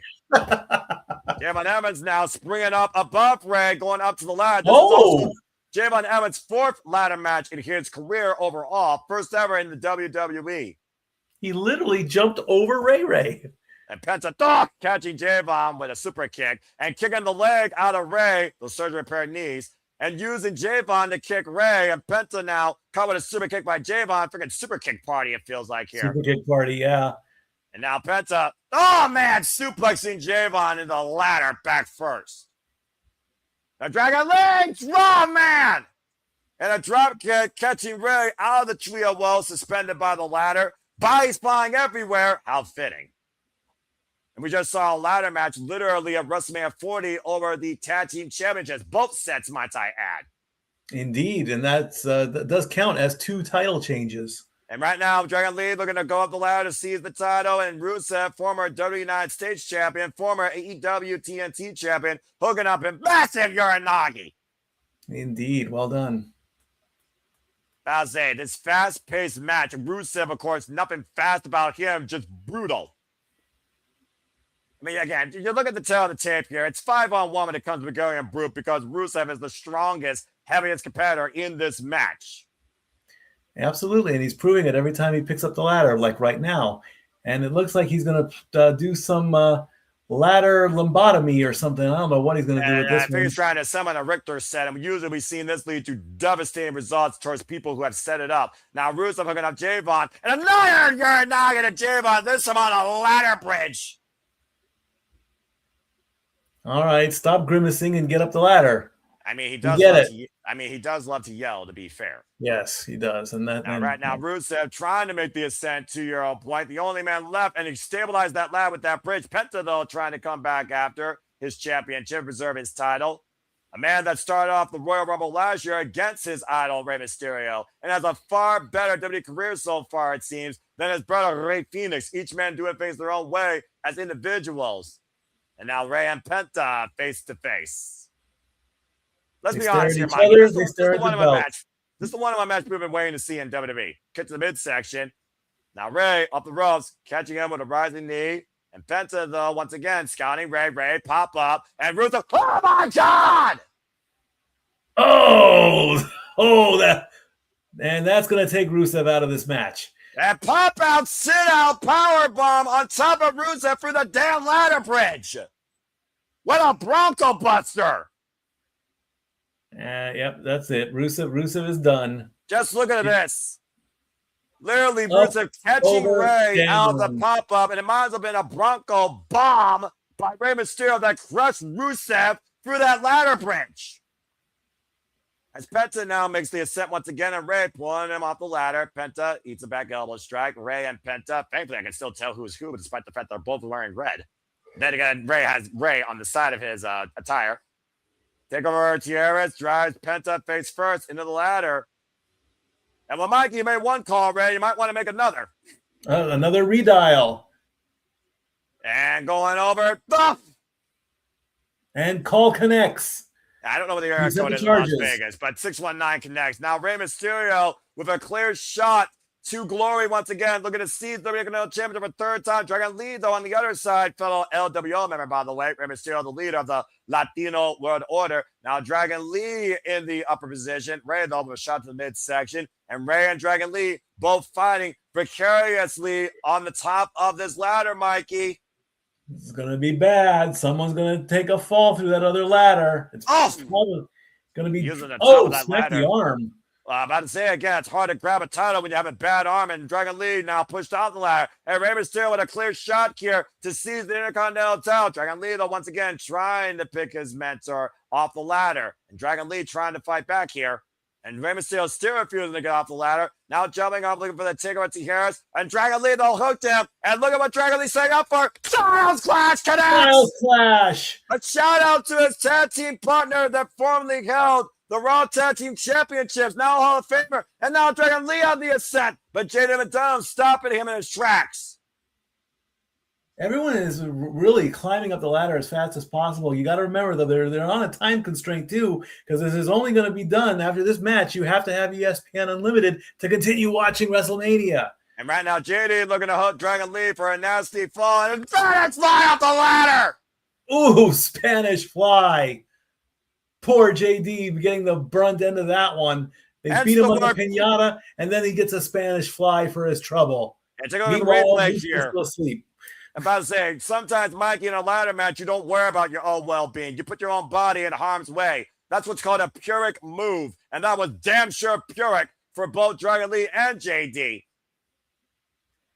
Crowd chant, this is awesome. Over 50,000 expected on hand tonight at WrestleMania, inflated number aside, as JD McDonagh is once again using the suspended ladder to climb the actual ladder to success, and now has his fingers on the championship, and Penta now on the ascent.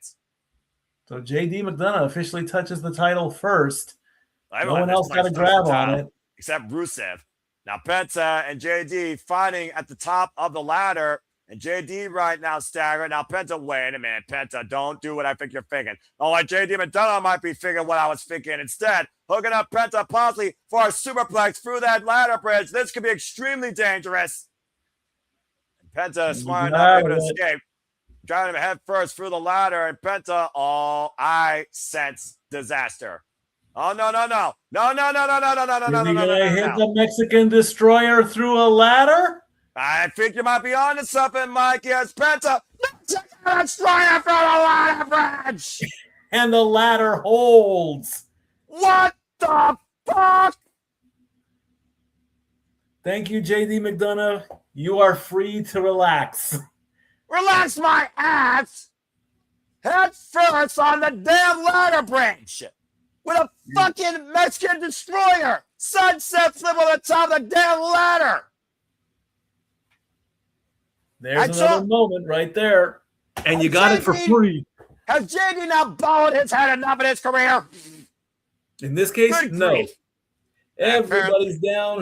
And Javon is the only one who's even coherent enough to realize to climb the ladder. Yeah, your point, body screwed everywhere in this wreckage and carnage. To your point, your boy rising as Jade Evans looking to seize the title. Up at the top, he's got a hand on the Kanabi. And meanwhile, Rusev knocks it out of the way. Now Jade hungs 20 feet above the ring with none of the championship in hand. Rusev, trial man, pulls him down.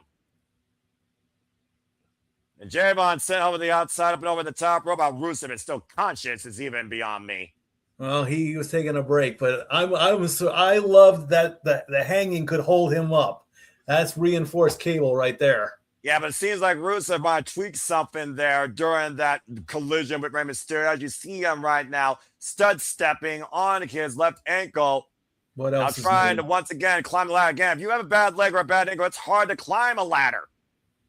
Rusev has been injury prone for a bit too. Meanwhile, Javon Evans on the opposite side.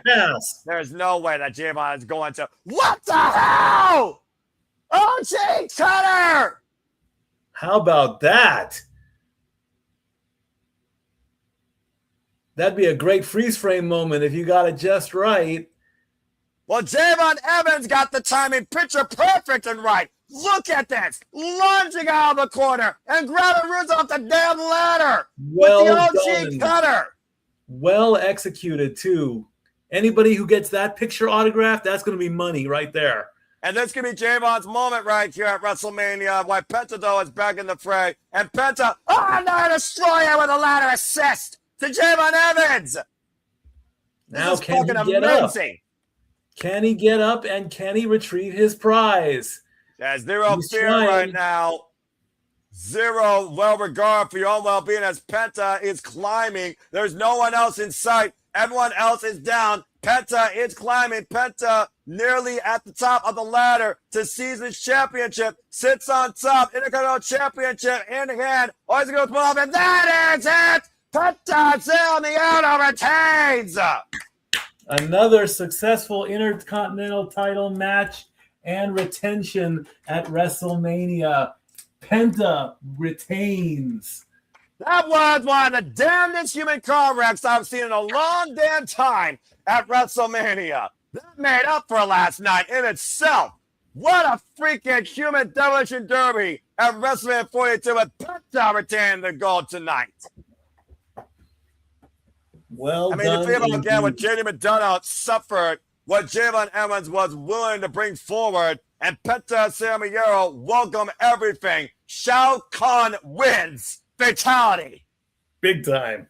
Although I'm more of a Street Fighter guy than a Mortal Kombat guy. Well, that's you. That's definitely not me. Let's go back to the replay here because I'm sure we're going to have plenty of highlights, Mikey. Again, that launching missile drop kick on a suspended Rey Mysterio in the trio one with the ladder. Rusev, the one-man wrecking crew. You're knocking everyone inside, including Javon, on a ladder bridge. Awkward landing for the boy that's bouncing. This pop-up Bronco bomb, thanks to freaking Penta. Rey Mysterio wiped down Rusev for most of this match. Then Jordan Devlin with a damn Spanish fly off the top of the ladder, wiping out him and Dragon Lee in the process.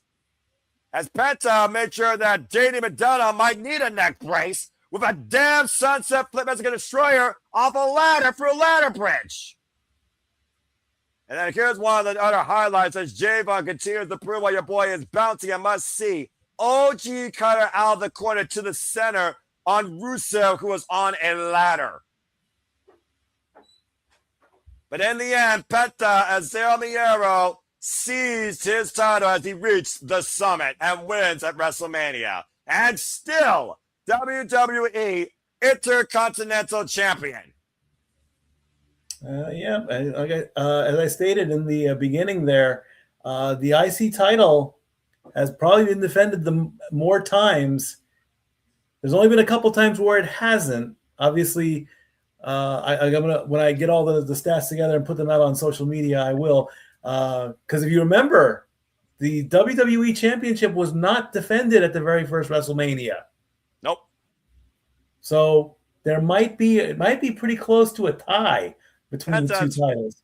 Penta's first ladder match win since the Gift of the Gods title ladder match at Lucha Underground 2016 leads him at WrestleMania 42 still being the Intercontinental Champion. In what has been a first hour shock and awe, we also might have just witnessed a fall from grace And the Beast Death Note as Brock Lesnar left his gloves and boots in the ring and seemingly is retiring.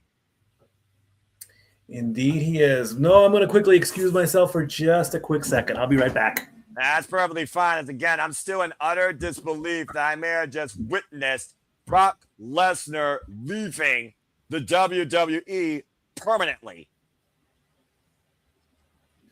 Saying goodbye to not just 50,000, exaggerated, on the cam, but anyone that has ever witnessed the Beast Incarnate.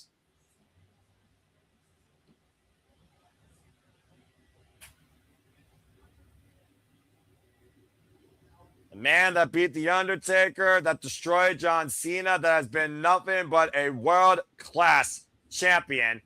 Whether he stole it, held on to it, whether you liked it or not, you knew the name Brock Lesnar in the WWE, the Beast Incarnate. Man, as we got nothing but absolute wreckage at ringside, bent ladders, freaking corrupt bodies, I think, cracked bodies. Dadgum.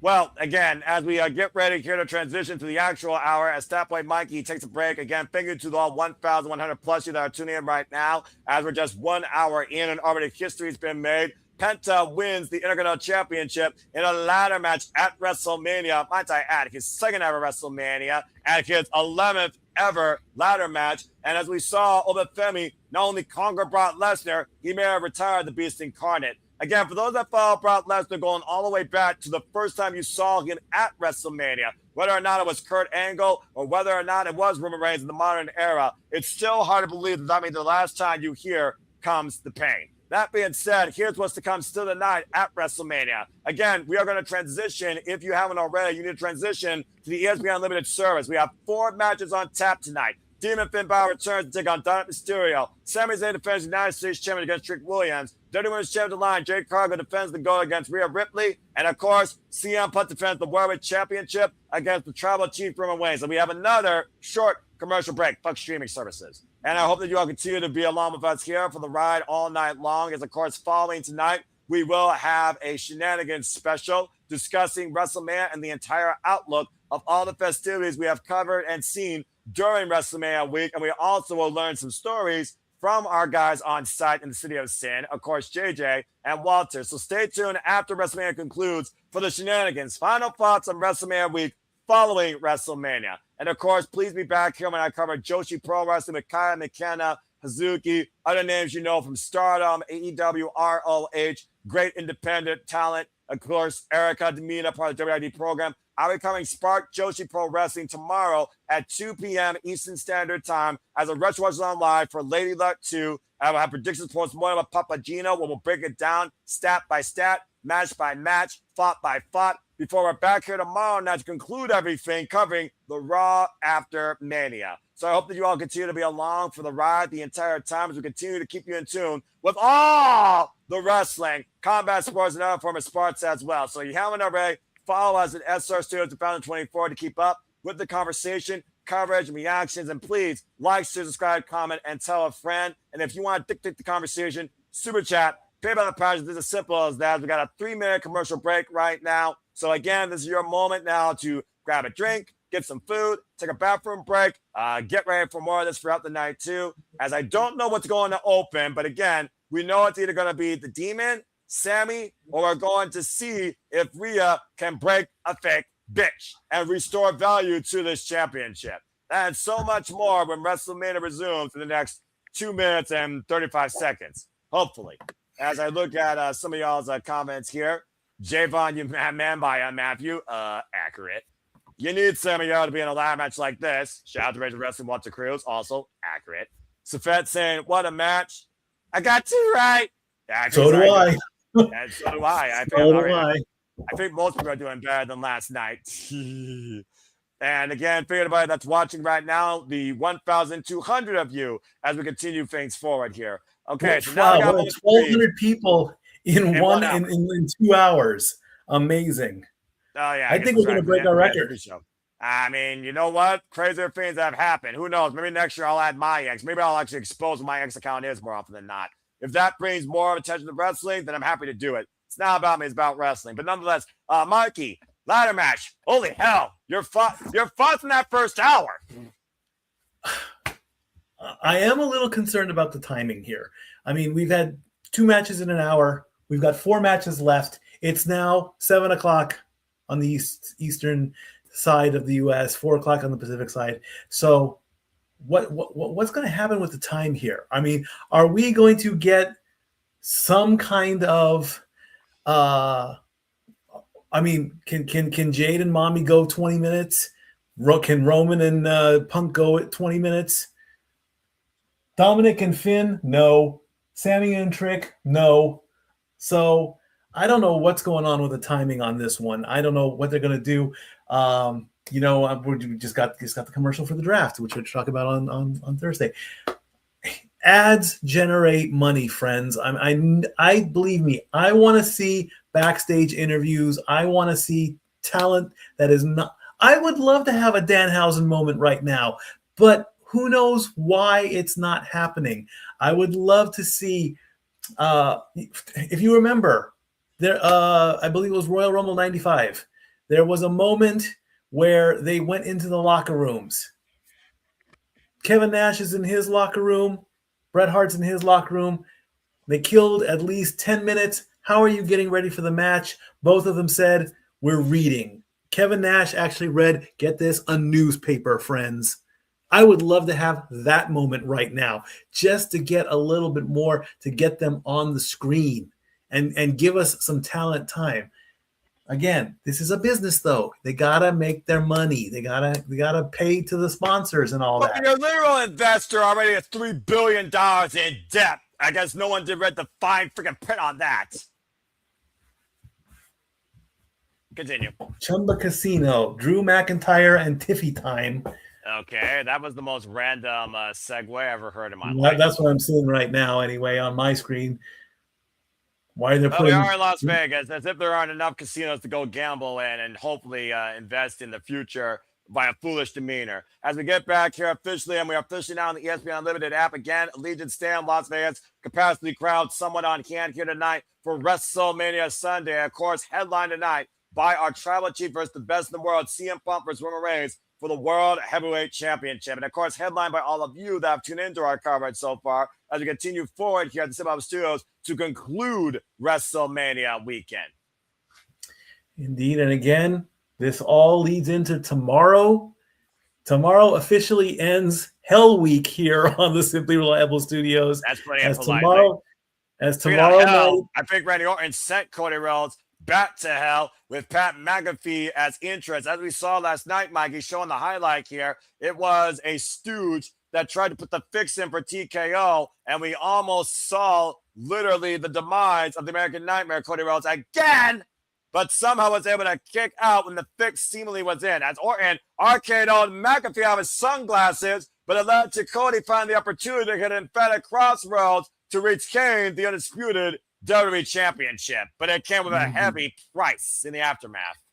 It is a heavy price. He is not medically cleared, but like I say, Undertaker, of course, had the same injury back in his career. He had the surgery done. He had maybe this is like a reborn Cody Rhodes now. Maybe he'll come back and maybe they'll even get the heel Cody that we've all wanted for quite some time. You never know. He did say he's hearing voices in his head, but we don't want to know what they're saying. And whether or not we hear those voices, we'll be like if Cody sees the same way again. Of course, WrestleMania 42, Allegiant Stadium, Las Vegas, brought to you by every miscellaneous ad you can think of. We here at the Sip Studios want to remind you, we are brought to you by our friends at Sip Studios. If you haven't already, subscribe today to Bag for Wrestling, Rage of Wrestling. If you want to, subscribe to me, but honestly, I'm introverted. Don't worry about me. Worry about my friends. They're more important. They deserve more. Jeff Meacham Network, Rangers of Wrestling, of course, Dattila, and follow our friends across the collective, whether it's Wrestling with Tism, Light the Fuse, a preview discussion for AEW every week Wednesday night, and of course, other stuff, including Hot Dog and a Handshake, and of course, the collective weekly. As of course, we look towards our next match here, and I hope you all continue to look towards us, towards your reliable wrestling coverage for all the wrestling. And at the end of the day, I'm just going to keep on doing this because I feel this is more important to remind people why advertisement sucks. W streaming services can fuck off. But I hope that you all continue to implore us in your day to bring you a positive light in your world of entertainment for combat sports professional wrestling at SR Studios 2024. Indeed, indeed. As again, every miscellaneous celebrity and every miscellaneous sports player here, including some guy named Jop, a frontman of the Mexican band Fuerza Buena, and also Mr. Rick Rubin, Grammy Award-winning record producer. Only can imagine how much his seat cost. And I feel bad for my friend Paul, who's a fan of the Detroit Lions. I'm just saying. Well, Daniel Cormier, former UFC light heavyweight champion. We do respect the Lions in this house, even though that girl is a Vikings girl. I mean, it's the closest they'll get to probably a Super Bowl level competition, I think. I don't know. And apparently, this has just been changed there, folks. I have breaking news. Face to Jeremiah and Pierce. The Demon Finn Balor will now face Mysterio in a street fight. Why? Because Mysterio was a crybaby bitch. Okay, we'll see. So now Jade McDonagh is going to come down with a gurney and a colostomy bag and help out his buddy.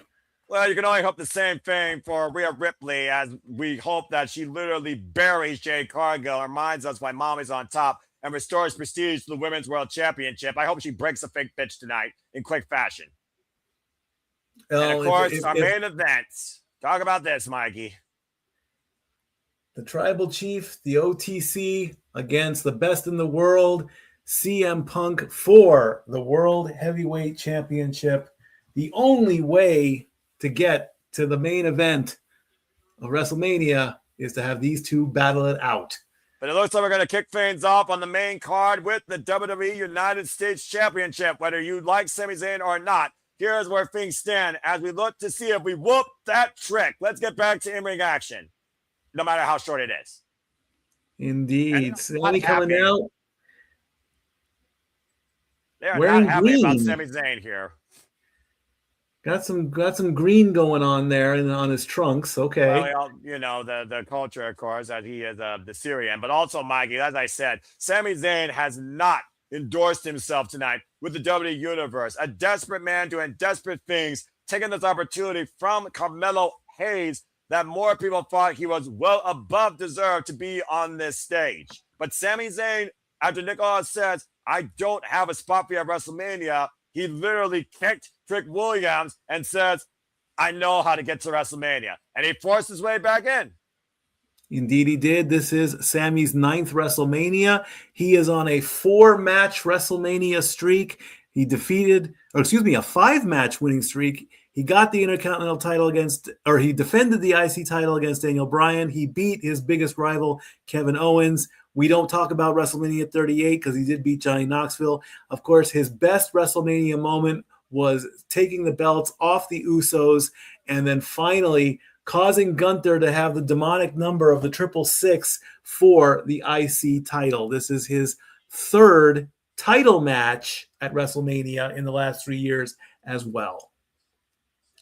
And Sami Zayn, of course, who tried to endear himself to John Cena to hold the regard of the United States Open Challenge at such a degree that, of course, Ilya Dragunov took that title from him, and Carmelo Hayes took it from Ilya, as Ilya and Carmelo Hayes defined a classic trilogy as Sami Zayn usurped himself back into the WrestleMania picture. As we witnessed for the first time ever, Trick Willie on the WrestleMania stage. Let's get ready to whoop that trick. Hopefully the entrance is as long as the match. It's got to have some kind of style if they're making us wait this long. I figured that rapper dude has something to do with it.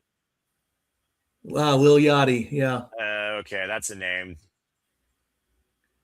Yep, we're going to get a musical performance of some kind. Why should I give a fuck about some rapper dude named Lil Yachty? Anyway, let's go ahead and see what this leads to. Ladies and gentlemen. This is the traffic coverage today. That's right, Sunday. Here's a live spectacle. A real-time blessing. Ladies and gentlemen. The attendance in Las Vegas.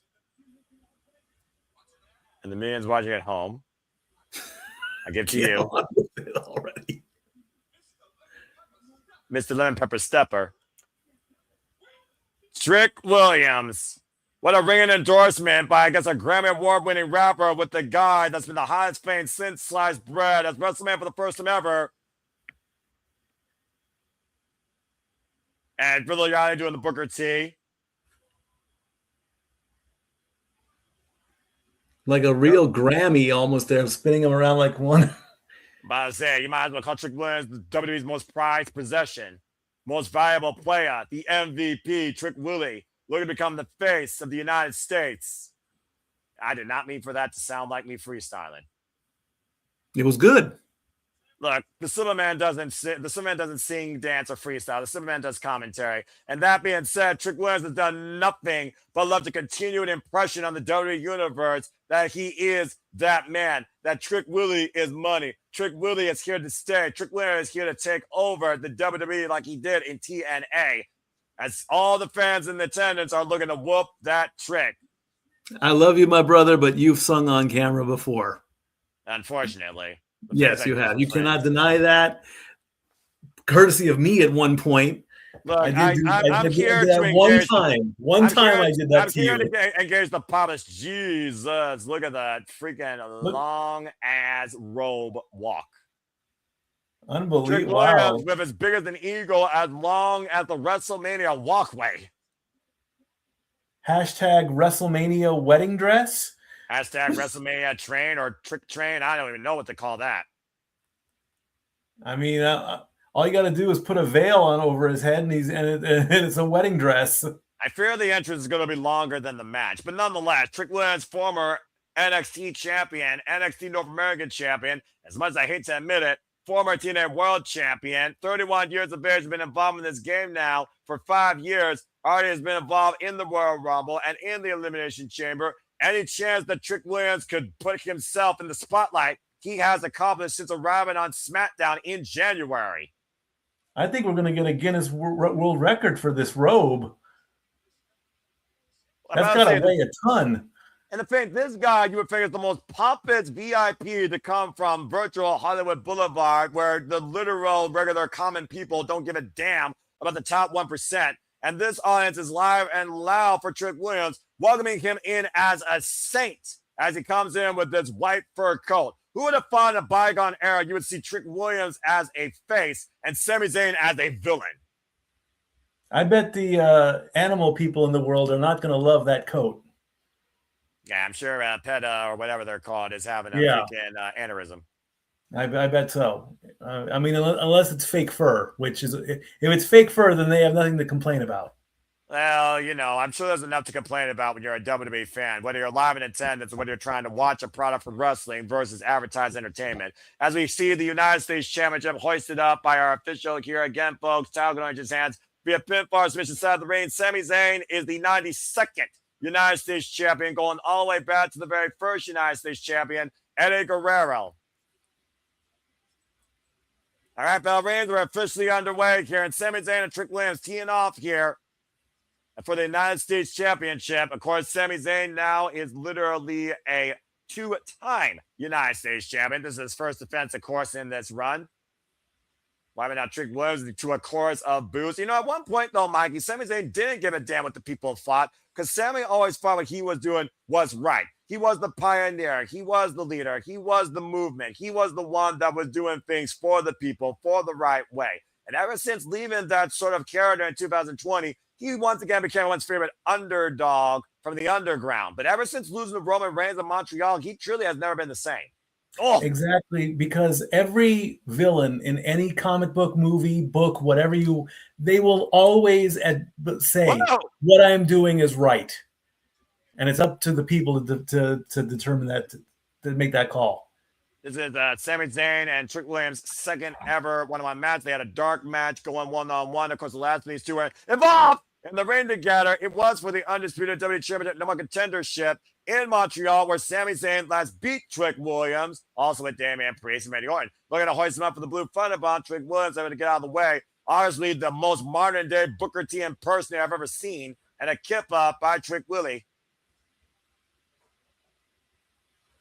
And now he stands over his opponent.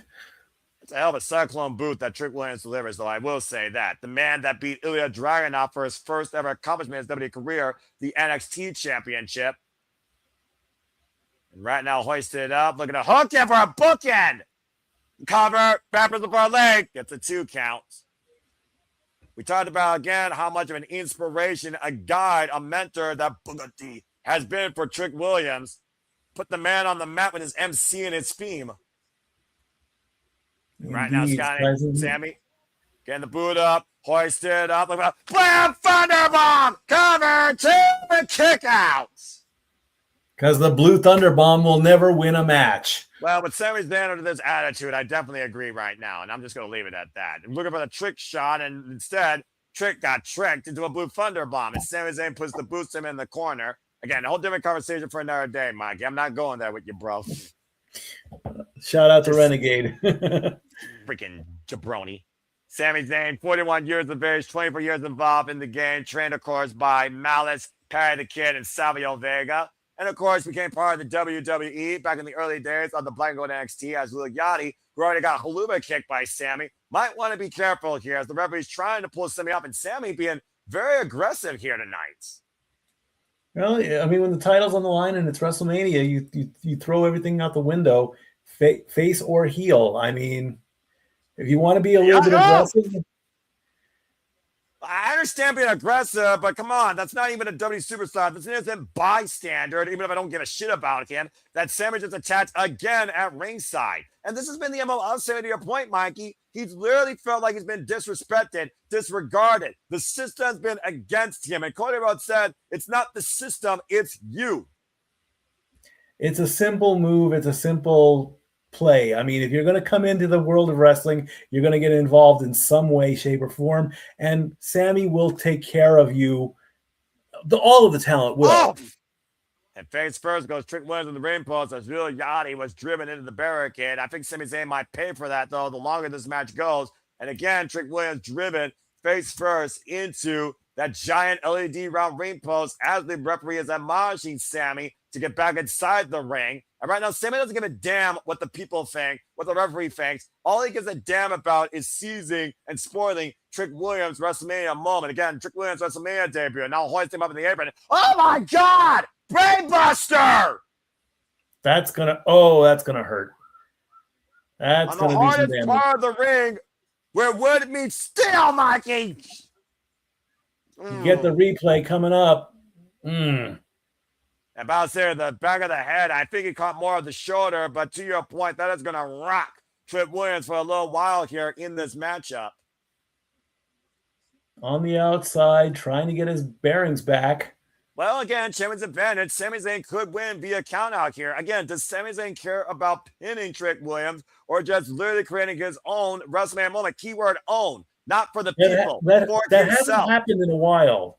There has not been a countout victory for a championship in a long time. And right now, Trick Williams in a world of trouble as Sami Zayn is scouting him for Halama check. There, did he get it or did he miss? He got him flush. He got him flush. And I'm guessing the two people in white, I'm guessing those were Trick Williams' parents. Right now, it's all gone wrong for Trick Williams tonight as the referee starts his 10 count. Referee right now up to 3, and Trick Williams is down and out. The same haluva kick in the same spot he clocked Lil Yachty with on SmackDown 2 weeks ago. 5. Counted 6. 7. Trick Williams not able to get to feet. 8. The official right now up to 8. The official right now up to 9. Trick Williams jump in. Back inside just in the nick of time. And a bit of a smile from Sami. There's that smile I talked about. Again, Sami Zayn's in control here. He knows it. Again, all the last few months of pent-up frustration and animosity are coming out tonight against Trick Williams, who has played a spoiler for Sami Zayn as of late this year. Every chance Trick Williams got, he literally insulted Sami. Better luck next year. Sami's got him got his sights locked up. And right now, squaring up, and Trick Williams, though, again, this is what the kick gets. I think Sami is going to retain. Oh, wait a minute! By the ring, Lil Yachty just started getting across the top rope. Cyclone kick, and Trick Williams the counter. Back press. Trick almost got it. Thank goodness that didn't happen like that. Not like that. Do it on your own. Get this right one now, for real. Yeah, Trick Williams dropping the knee. Might be looking for that trick shot to victory. To your point, Mikey, Trick Williams is feeling it here. And a trick jaw almost got the referee. And a schoolboy roll, referee position. Deep roll of cover. Sami nearly retains it. Trick Williams back on the attack, though. And Sami going to trick. Exploder in the corner. Whew. Now A Sami's quick got reset Trick Williams. moment. Yeah, now exactly. he wants to lock him in. And Sami's got Trick Williams exactly right where he wants him this time. Same right now, squaring out Trick Williams, a trick to his feet. Trick shot! Trick shot! Cover! Out of nowhere. Trick Williams is the new United States champion! Trick shot out of nowhere to give us a new United States champion. Just like that! He told you! Trick Williams exploding on the scene in January as the Legion Stand explodes with Trick Williams winning. Trick Williams is the new United States champion. Take a look here, Mikey, at the replay as we saw Yachty almost costing Sami here. And again, that Cyclone boot caught Sami flush. I thought he had him right there. I'm glad he kicked out at that point. Do it the right way. And then following up here with the exploder, vintage Sami Zayn, who was looking for a haluba kick, one that's emphatic haluba kick in the corner, was feeling it here, and on the run, and bam! Trick shot connects, and Trick Williams whooped that trick and seized the championship. As we have seen tonight, changing of the guard, towels changing hands, and the rise of the new crop here at WrestleMania Sunday. Trick Willie, the new face of the USA. And I think that makes 4 title changes in one WrestleMania. That would be correct. And one changing of the guard with all that Femi and Brock Lesnar. Nonetheless, Trick Williams is the new United States champion. He wants to ask John Cena, when did you know it was your time? And to your point, that is his parents at ringside. I think Trick Williams just said his time is now. And how fitting, Mikey. There's the look. There's the look. There's the small look. How fitting, Mikey, that Trick Williams wins the United States Championship in his first WrestleMania. The same way that John Cena broke out in his WWE career. There you go. As he let him have his moment here with his parents, though. We gotta get that taken care of. And yeah, I mean, and then there's the sad, dejected look. There it is. We have a sad Muppet face, so that's gonna go on social media there. But when you act selfish, eventually you're gonna pay for your own selfish nature. And Sami Zayn learned that the hard way. He has no one to blame but himself. He got too boastful. He got too egotistical. And at the end of the day, it cost him on the grandest stage of them all. Trick Willie whooped that trick at WrestleMania. He got what he wanted. He got his WrestleMania match. That's fine and dandy. But now the belt is gone. The reset moment has taken place. As we got another end of chapter 7. Go on to chapter 8. What's next for Sami? Who knows? Who knows? Well, Mikey, the match is one thing, but at WrestleMania and in the WWE, it's not about matches. It's about moments. Bottom line, Sami Zayn just got a moment ruined that he tried to create for himself at the expense of Little Yachty and Trick Williams and lost the championship in the process. Indeed, he did, and you know that's maybe that's what he wanted. I really don't know. Hey, your guess is as good as mine. We'll see what's next for everyone's favorite Muppet, or what used to be everyone's favorite Muppet. The jury is out. As we look overhead at Legion Stand, as WrestleMania continues here, congratulations to Trick Williams, who is the new WWE United States champion. We'll see if he can follow suit on becoming the franchise, much like John Cena did back at WrestleMania 20 with this win. Hopefully he doesn't turn into a spinner. As, of course, we continue to hype up what is ahead in our main event, as WrestleMania, again, has been about countless moments, whether you were Triple H, CM Punk, Rock, John Cena, WrestleMania 28, going high when Rhea Ripley was able to beat the Queen, or you saw Roman Reigns 10 different times grace the WrestleMania stage, it seems. As, again, we have another commercial break. Fuck WWE streaming services. All right. I'm going to keep saying to the cows come home because, again, just seriously, welcome to Wrestlemania! And Jesus. Anyway, as we got Let's see. Do I get a timer here? Black screen, black screen, black screen. Nope, we just get more ads. So eventually it'll. Oh, there it is. I don't think that's correct. Wow, I don't think ESPN even knows how to handle WWE. It's like TKO, do another commercial break for a freaking big truck, damn it. No, do WWE champions because we gotta talk about WWE, damn it. Anyway, moving on. Let's go ahead and see what the chat is saying here. Matthew's saying 2 young talents elevated. So Fed's saying whoop that trick. There we go. You got 4 minutes, folks. Commercial break. We'll be right back. And in fact, you know what? Maybe I'll just do the same thing. How about that? I'm kidding. I'm going to do that to you all. Let's go ahead and see what you all are saying. That would be kind of funny, wouldn't it? I did have the start on one because here's the thing that I love about Japanese wrestling. They take one short intermission and advertise for content ahead of their product only. That being said, sorry, not sorry. Stay tuned again. Sorry, not sorry. You know, I am a simple man, but I'm an honest simple man. What can I tell you? Stay tuned again. As I said, tomorrow at 2 p.m., I will be Retro Watch Long covering this. This is Spark Joshi. Many names you know from AEW, Stardom, Spark Joshi, WWE ID, even the Poder Mania champion. Tomorrow at 2 p.m., I will be covering this simple Joshi showcase live on pay-per-view via Triller TV for $20. You want to watch along? Stay tuned for me covering Spark Joshi Pro, Lady Luck 2 headline Hazuki versus TNA Knockout, Jada Stone for the Spark Joshi World Championship. That's tomorrow, 2 p.m. Eastern Standard Time. I cannot wait to cover this. I mean, look at this talent. Jasmine Allure, Hazuki, Jada Stone, Maya World, Danny Mo, Brittany Blake, Kaya McKenna, Erica Demiya, Aya Sakura, Natsupoi, Starlight Kid, Asume. I am super looking forward to this show. I think it's going to be a better wrestling show than tonight, personally, but that's just my opinion as a wrestling fan. Anyway, that being said.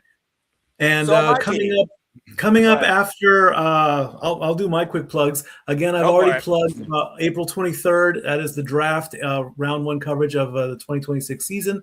Also, I've added to the schedule potential elimination games in the NBA playoffs. The first potential matchup where an elimination can take place, if I can bring up my computer and it will stop acting up, could be April 25th. That is the scheduled Game 4 between the Knicks and the Hawks and the Nuggets and the Timberwolves. It all depends on how the first 3 games go. If Game 4 is an elimination game for either one of those two of any of those 4 teams, the Knicks, the Hawks, the Nuggets, or the Timberwolves, I will be in the sports bar and I will call that game, depending on the outcome, of course, because I want to give more than just the 2 teams in the finals. I want to give more coverage to more teams. So that is my plan this season for the NBA Finals and the Stanley Cup Finals. If there's an elimination game coming on, that game will be called. If there isn't, then I continue with my normal stuff, and then we go back to traditional Sunday night baseball, which should happen on April 26th as the Angels take on the Royals. And now I give you this ASMR announcement. If you're actually trying to meditate or do yoga during this subtle sound wave that is on your television screen on the ESPN app, think of it like a Bob Ross painting experience, but far less boring, because you're not doing nothing but literally watching an LED panel on your TV screen, counting down to an inevitable celebrity spotlight that no one gives 2 shits about. But are you enjoying ever made it for the first time on ESPN? Is it making you regret your decision spending $30 on this service? Do you consider WWE a real sport? Is it your highest form of entertainment? Have I engaged you or have I disengaged you as we get ready to get back here on our main product? Oh, wow, I actually have that graphic right now. That's odd. Do you have the graphic right now? Yeah, it just popped up, and now I'm getting the 2K26 promo. I'm not even getting that. I'm just stuck on WrestleMania. Okay, there we go. And again, say it with me. Type in the chat. Fuck W streaming services. That being said, of course, we still have an intermission as we just talked about. Congratulations to the new W United States champion, of course, Trick Willie. Walter with a thought here. The faciest heel ever, Trick. I mean, that's a fair point. When was the last? Well, to be fair, in this fickle nature of wrestling community, you can love heel, you can hate a baby face, and Trick Williams right now trying to show he has maybe as much charisma as the most electrifying man in all sports entertainment. Again, a high bar to set. I don't know if he's anywhere near that point yet. But again, I think the sky's the limit, honestly, for Trick Williams. But time will tell. McAfee should ram play a commercial for hour instead. Damn.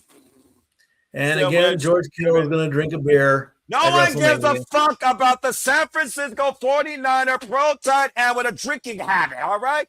Fuck him. Damn. I'm sick of seeing his freaking red beard ass. Anyway, Jesus Christ. Hashtag non-football. I don't give two shits about them. You're going to trigger me now. I'm getting triggered. Superman triggered. Anyway, again, what is this? This is not wrestling. This is advertising. Rob Gronkowski. I got Tony. He enjoys a cold one. Oh, there's Gronk. Someone talked about Gronk at some point. Yeah, you might be a little bit ahead of me, but who gives a fuck? We'll talk about more when I actually get wrestling. Let's see. Drink responsibly, folks. Drink responsibly. Or, drink yourself in a coma if you avoid this advertising catastrophe. Still wish it could have been Camille with Trick Williams, but very happy with the result. We got Raw to Camille versus Trick for the town. Got this, but Trick deserves win, and I am glad he got it. Accurate. And I am nothing more but an honest man of life unfair professional wrestling, damn it, as we get ready for our next match. Well, time to see if a demon can survive a street fight. We're going with the street fight next, and we're going to give Mommy the semi-main. Okay. You're going to pray to God that she wins. Like I said, it's like I say in the intro of Shenanigans. If you want the crowd to go nuclear, as we're getting a luchador entrance. Oh, come on! Wait, this is too much. Okay, really? This is. I mean, I'm all for going over the top, but this supersized throne. Well, Dom Mysterio claims he's the best luchador ever, and he is the AAA Mega Champion. Endorsed by Mexico as a homecoming hero, says he's the greatest Mysterio, and he's proud to be the son of Eddie Guerrero. But it goes back to what I said when it comes to this young man's ego that needs to be put in check. With an entrance like this, you think? I mean, I thought they were actually carrying that throne. I didn't think that was actually driving on its own. I mean, that would be a hell of a workout, though, I would say that. But nonetheless, Dominik Mysterio now, who is gracing the Wrestlemania stage for literally the 5th time. And again, former WWE Intercontinental Champion. I mean, again, the freaking ego that this guy has makes Ethan Page look humble.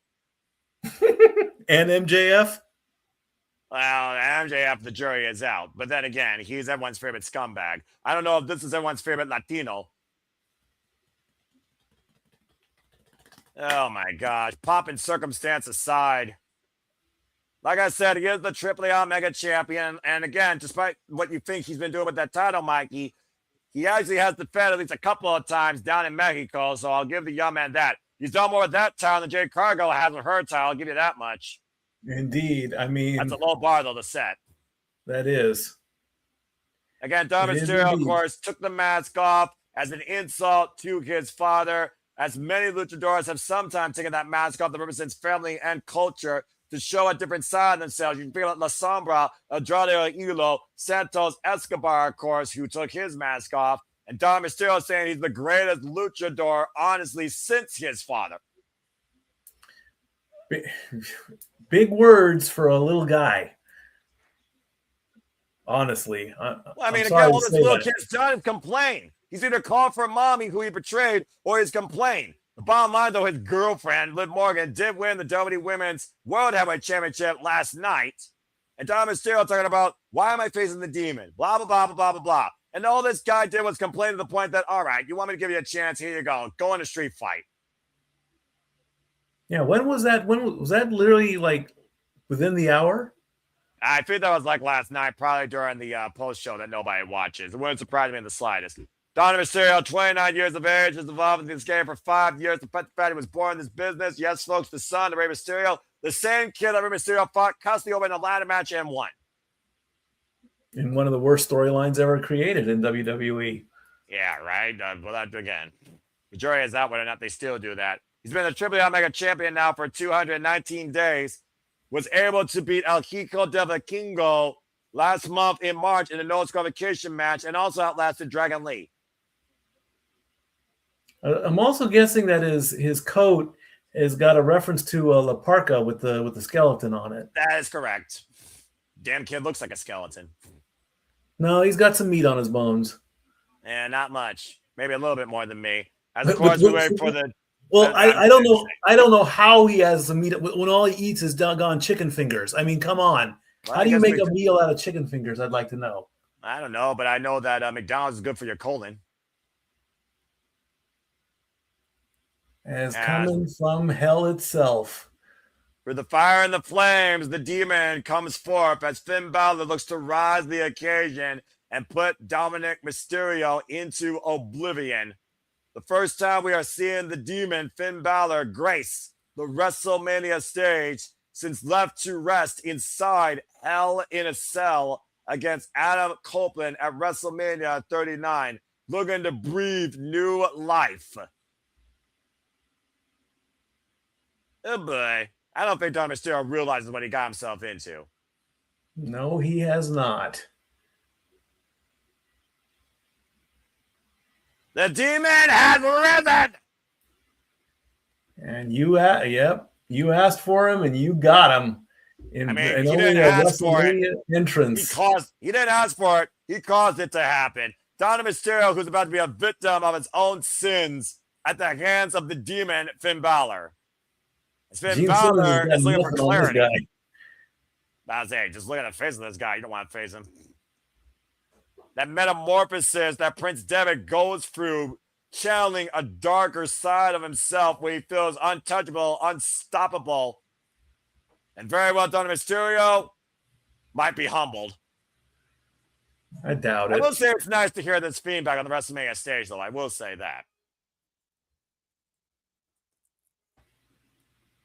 And former IWGP Junior Heavyweight Champion, former two-time NXT Champion, and the inaugural WWE Universal Champion.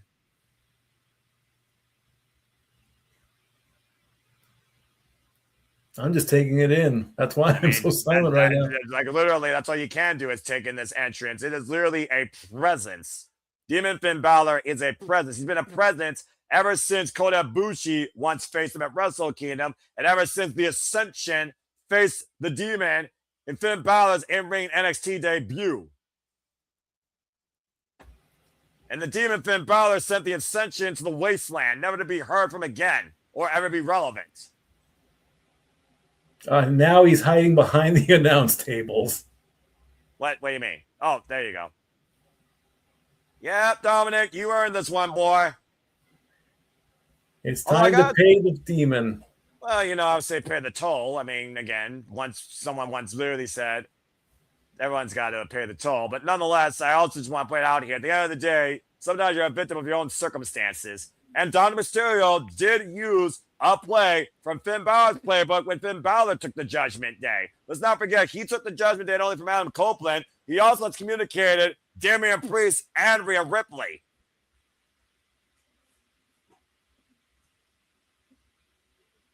Someone tell me this match is not going to last that long either. It's more about entrances, I guess. It's entrances, ads, then matches. Repeat. Exactly. Well, Dominik Mysterio, welcome to your own personal inflago. Welcome to your own living hell. Nice knowing you, kid.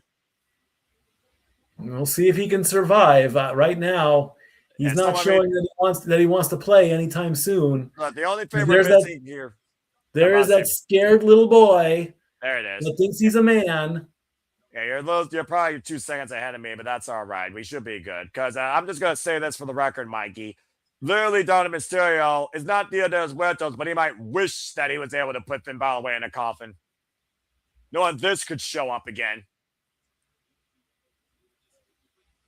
If looks could kill, Dominik Mysterio would be dead right now. Accurate. I'll give you that. That's accurate. Thank you. Because we don't talk about death in WWE. We talk about ending your career. Well, I mean, we just saw a career end earlier in less than 5 minutes. I'm just saying. And that was a career that went for a quarter of a century. Indeed. The bell rings are officially underway, and I'm very curious how Dominik Mysterio is going to approach this demon considering it's a street fight. So maybe he might be able to garner some sort of advantage. He's finally in the ring now. We'll see what happens. He doesn't want to engage. Well, I mean, what would you do if you saw that literally inside the ring with you?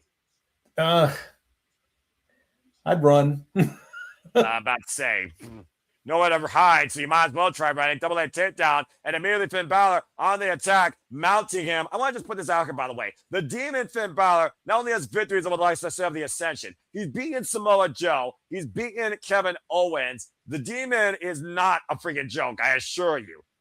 No, he is not. Shot right now. Again, the personality of Finn Balor changes. Everyone's got a dark side within them. Finn Balor brings that darkness to light whenever he channels this demon. Inside leg sweep right now and looking to push through. And right now just driving his boots to Dominik Mysterio as Dominik on the apron right now. The only saving grace from a moment away from this punishment. And I do say moment in parentheses. And Dominik trying to get back into this, and Dominik set up and over to the outside. I'm about to say, Dirty Dom brought all of this himself. All right, he has nobody to blame but himself right now. Into the table. By himself. And now Dominik Mysterio looking to drive. Excuse me, Finn Balor driving Dominik Mysterio's head into the table. And now Finn Balor is pulling out a kendo stick. Again, it's a street fight. I want to put that out there. He wanted this. You're going to pay for it. Candlestick right to the hamstring by the Demon Balor. And Finn Balor, in a normal life, is 44 years of age, folks. Has been involved in the game for 24 years. Amazing. And, of course, has been involved in WWE since literally 2015. And right now, pulling a table out, as I said, former W Universal, Intercontinental, NXT, United States, and SmackDown Raw Tag Team Champion. And immediately, Dominik Mysterio's got to drown out this aura. He has to look beyond the outward identity if he's going to beat who is still at the heart of his core, Finn Balor, Mikey. He got some good shots in, but he's not following up on it. He needs to just keep swinging. Yeah, and again, he needs to stop flexing as well. I didn't see any flexing yet. Nope, now he got a chair. I'm about to say, where's the guy? There's now he got two chairs. Well, I mean, let's not forget the way the excommunicated one rated R superstar with a concerto, Mikey. I'm just saying. 4 chairs. Okay, we're just going to keep counting, I guess. Into the ribs. And right now, Dominik Mysterio looking to bring the chair into the midsection of Finn Balor. And again, right now on the assault, attack on the spine of Finn. And Finn has had a fair share of back injuries, for those that don't know. Dirty Dom right now with the slingshot, senton drop on Finn Balor. Of course, last year, he literally pinned Finn Balor to win the WWE Intercontinental Championship, Mikey. Yeah, he did. But Finn didn't have the belt. Braun did. Yeah, but again, we thought the fix was in with a Judgment Day inside job. So again, the jury is out. He sets up the chairs the right way. Well, I'm about to say, we saw how well that worked out for Jacob and Drew McIntyre, the unsanctioned match last night on Saturday. And right now, Dominik Mysterio looking to hook Finn Balor possibly for a German suplex, making a nod, or should I say mocking, Eddie Guerrero, looking to hoist him up. Finn Balor, though, drop Dominik on the chairs. And now the Demon just flying into Dom with the sling blade. Now the Demon ratcheting up the offense here, Mikey. Squaring up Dominik Mysterio in the corner. And runs into a thrust kick. Mysterio now, you might want to make the call here, Mikey. He's got that 619 and hits the frog splash. And right now, Dominik Mysterio, I'll let you know when I see that as a frog splash connects and the cover. And oh my Lord, that was not even a 1 count.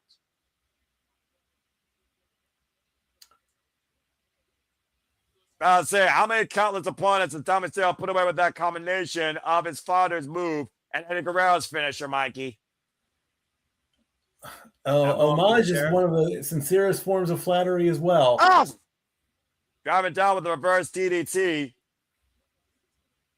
And right now, Finn Balor once again in the driver's seat of the Demon. Again, Finn Balor beat Dominik Mysterio? Jury is out. I would think so. But the Demon, I think he definitely will.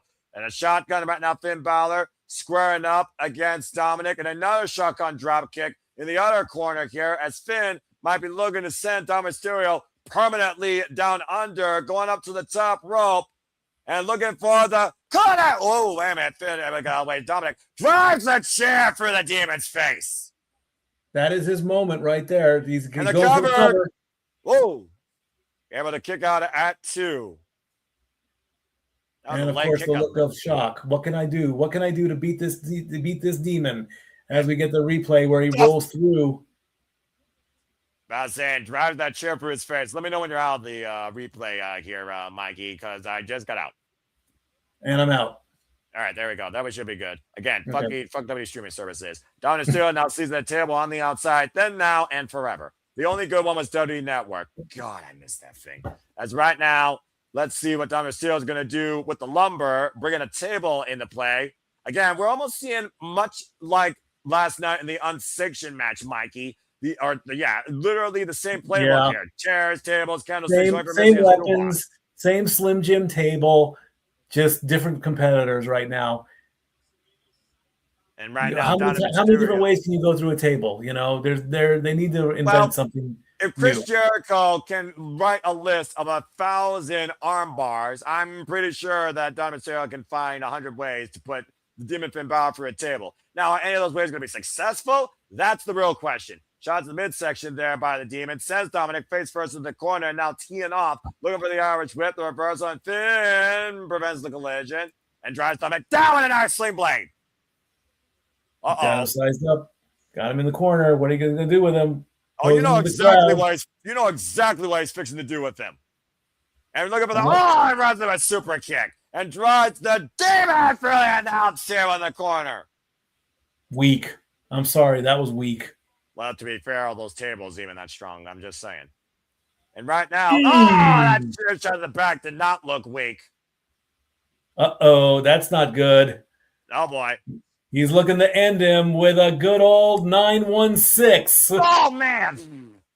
The Demon with a little bit of pain on that insurance. And now, once again, Dominik still up to the top, looking for the frog splash and the cover. Hook on the leg and kick out 2.5 by Demon Balor. As bad as WrestleMania is, according to the IWC, you're not going to get him with just a good old frog splash, especially in a street fight. Frog splash to the table, maybe. Yeah, but also let's keep in mind here, Mikey, we're not dealing with Finn Balor. We're dealing with Demon Balor, an alter ego that absorbs pain and has a stronger threshold. Okay, a flaming frog splash table. Let's go that far. That'll put some moments going. Look. Now, 3 chair shots. 4 chair shots. Let's just focus on the frustrated kid right here, literally teeing off against the Demon Finn Balor with a steel chair. I was going to make a comment, but I'm just going to leave it alone before I, go there. Because you almost had me go there for something. Go there anyway. I mean, what do we got to lose? I mean, that's true. I mean, hell, there's a reason why the flaming table at WrestleMania 22 is so infamous. And even Adam Copeland and Mick Foley both forgot that spot. But it was damn sure effective and freaking emphatic of a finish. Although I don't think Dominik Mysterio is brave enough to endure flaming tables. Demon, he's probably used to fire and flames and ash. Probably.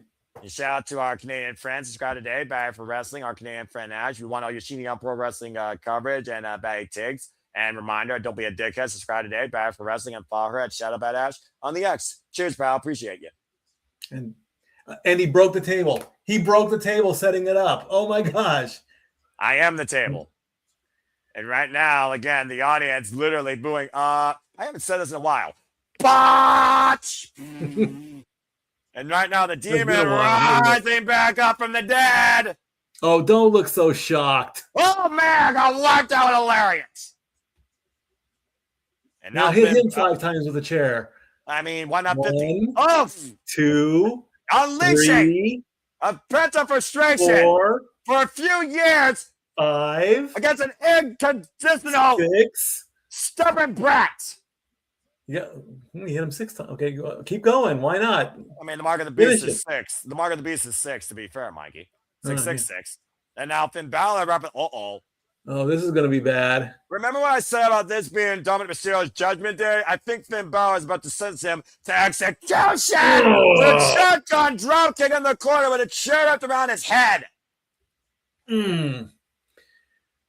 And now Finn Balor putting him in the drop zone. Exactly. Looking for the piece there as it's done. Call it the death note if you want. Dominik on the table. Demon Balor. What a grab for Dominik's black heart through the table.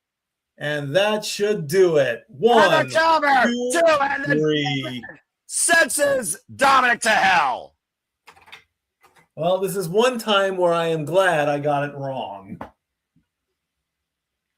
Judgment Day finally arrived for Dirty Dominik Mysterio as Finn Balor cleanses himself of his past tonight thanks to the assistance of his demon. Dominik defeated, and the demon has risen to the occasion tonight at WrestleMania Sunday. Indeed. Well, then, hopefully Dominik Mysterio learned a lesson. Don't freaking bring forth a demon out of your opponent. Nope. Or don't do that at all. Don't do that. Don't call for a demon because you'll get him. I mean, Dirty Dom, again, as Finn Balor literally closes the eyes on what was a fellow brethren, now a fallen foe, as the demon reigns supreme tonight. Again, let's take a look at the replays here. My gaming again. The demon unloaded years worth of chair shots in punishment on Dominik Mysterio. And the shotgun drop kick with the chair around his throat, nonetheless. And that wasn't enough punishment. As the coup de grace double stomp through the table was Dominik Mysterio's death sentence. Spirito Sante, you're done. The demon and what'll happen? Oh, look at that. That's going to wake you up in the morning. Via con Dios, Dominik Mysterio, as we have another commercial break for WWE streaming services. Man. This August, as we get US Bank Stadium, the home of the Vikings, we're getting our first SummerSlam promo. And they showed Pat McAfee. Well, who gives a fuck about him? But to your point, the biggest part of the summer, bigger than ever, of course, could be literally the last time you see Brock Lesnar in any capacity, although we did just see, I think, him literally retire. Nonetheless, in Brock Lesnar's hometown, SummerSlam Minneapolis does come forward. Indeed, the biggest part of the summer in August from the US Bank Arena. And also to come forward, what you think might be the biggest match in women's history. Hopefully, we see Mommy break a dud and beat a fake bitch. Jade, Cargill and Rhea Ripley coming up next at WrestleMania Vegas. As we have another commercial break here, but WWE streaming services. Exactly. Soda break time. Be right back. Maybe we should play. How about we play what's coming up? Do we have a trailer? Fuck it. We only got 90 seconds. We actually get 90 seconds of worthwhile content while they give us 3 minutes of absolute shit. So I'll tell you what, folks, for the first time tonight, we are actually going to take our literal own commercial break. But in this commercial, we're going to show you what's ahead here at the Simply Reliable Studios. And now for a taste of things to come.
Yes, truly, here, as you see in that trailer, here the Subaru Studios will truly encompass, embrace, celebrate, engage, pontificate, analyze, criticize, and react to all the wrestling. And welcome back here to this stupid ass intermission, because again, fuck W streaming services. As we only have 2 matches left, you can believe it or not. We have Jade Cargill, the biggest champ in WWE modern day history, taking on Rhea Ripley, the superstar of the modern day WWE women's roster. And of course, still coming tonight following that, our main event where CM Punk will defend the World Heavyweight Championship against Roman Reigns. We've already speak ad nauseum on Jade Cargill's irrelevancy as the SmackDown Women's Champion, but again, we have not spoken enough when it comes to Rhea Ripley. WrestleMania 37, she beat Asuka in her main roster WrestleMania debut. WrestleMania 38 was part of a tag team soiree, of course, alongside Liv Morgan, now, of course, the new WWE Women's World Heavyweight Champion. WrestleMania 39, she came to rise to become the superstar, beating the Queen, and still what I would argue is one of the best modern-day WWE Women's matches, if not the best modern-day WWE Women's match of all time, outside 41 last year, but hell of a singles nonetheless. Against Charlotte Flair at WrestleMania 39, she won the SmackDown Women's Championship. WrestleMania 40, she beat Becky Lynch, retaining the what was the curse now christened, the WWE Women's World Heavyweight Championship. 41, of course, was her first WrestleMania loss since 36, when she lost to Charlotte Flair NXT Women's Championship, as she was not involved in the decision, but lost to a threat with Io Sky and Bianca Belair. And now we find her this year in singles in the semi for the WWE Women's Championship. And it looks like James is coming here with another announcement for some reason. Go ahead. What you got, brother James? Just wanted to state, congratulations again, boys. You have officially become the #1 stream again for watch along coverage with the 2 combined Twitter outlets. You are in the #1 stream on X for watch alongs of WrestleMania, officially beating out Denise Salcedo, Pro Wrestle Times, and even Greg Sherrybrand. But shout out to them and shout out to Jeff and Greg as well.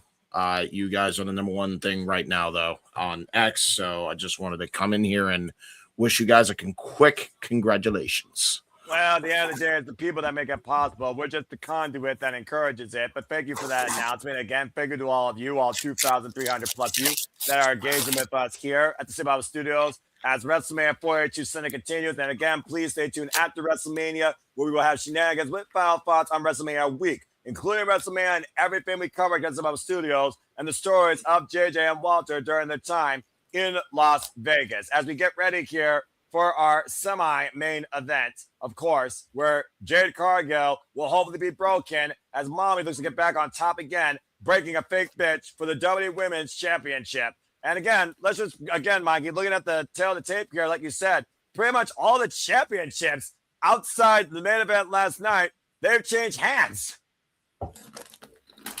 Indeed, they have. And again, now I'm getting sick and tired of seeing George Kittle as well, because, I mean, George Kittle has got more WrestleMania time than almost anybody. Well, now I got a blue sky as the clouds have arrived, which means it is time. I'm sorry. Somehow I got thrown back. Hold on. I'm about to Let me say, get it going. well, right now I got the thunder and the lightning. What the hell is this? Oh, I get it. I got pushed all the way back to the George Kittle spot. Great. Now I'm way behind now. Because right now, Jade Cargill is about to waste their time. Jade has arrived.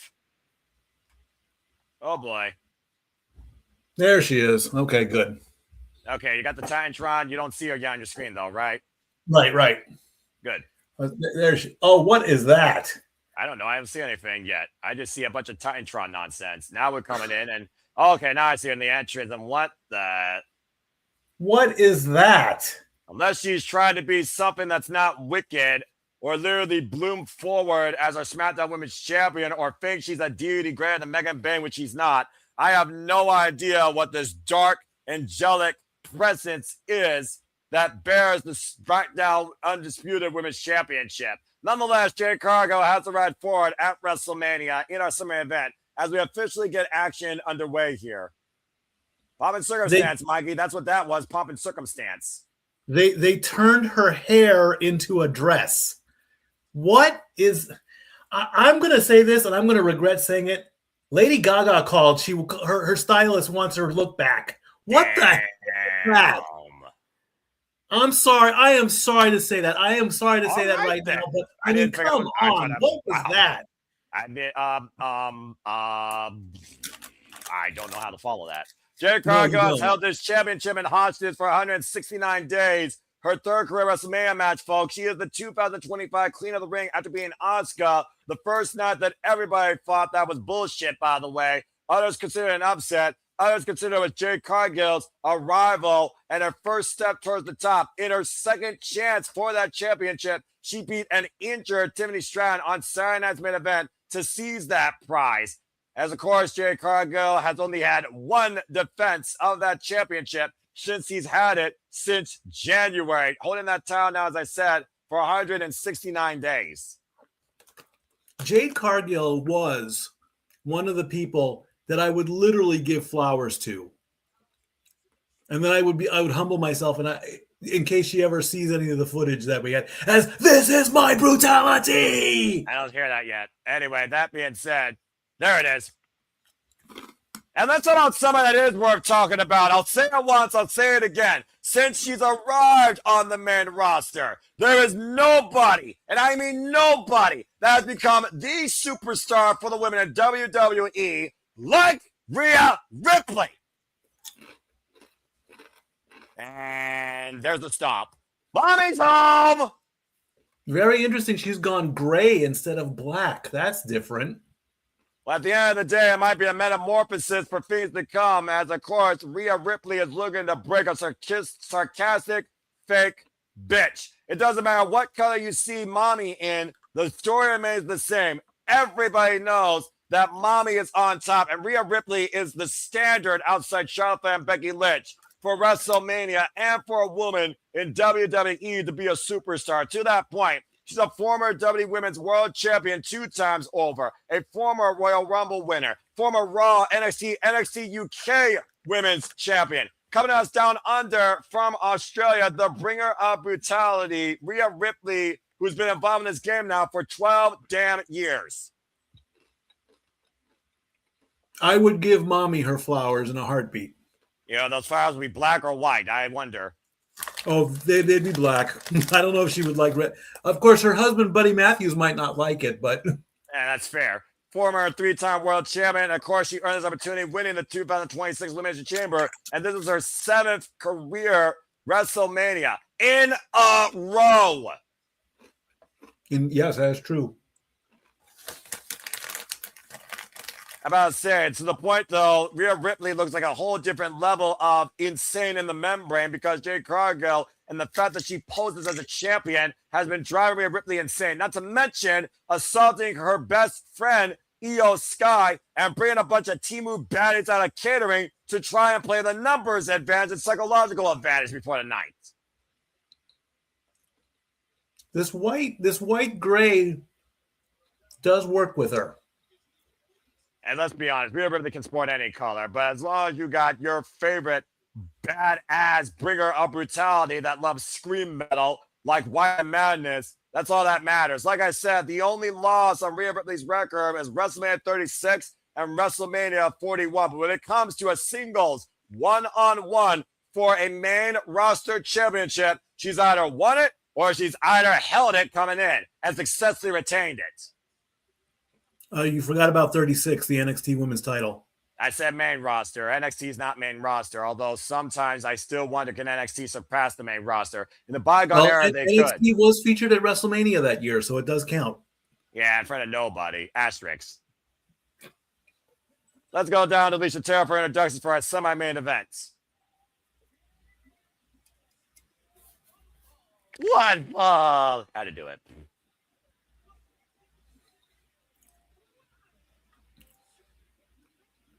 The value of a champion is as much as important as the value of a championship, and only one of these people can restore that. Indeed. From Adelaide, South Australia, the bringer of brutality, Rhea Bloody Ripley. As I said, she stands 5'9", 169 pounds, and again, 12 years involved in the game.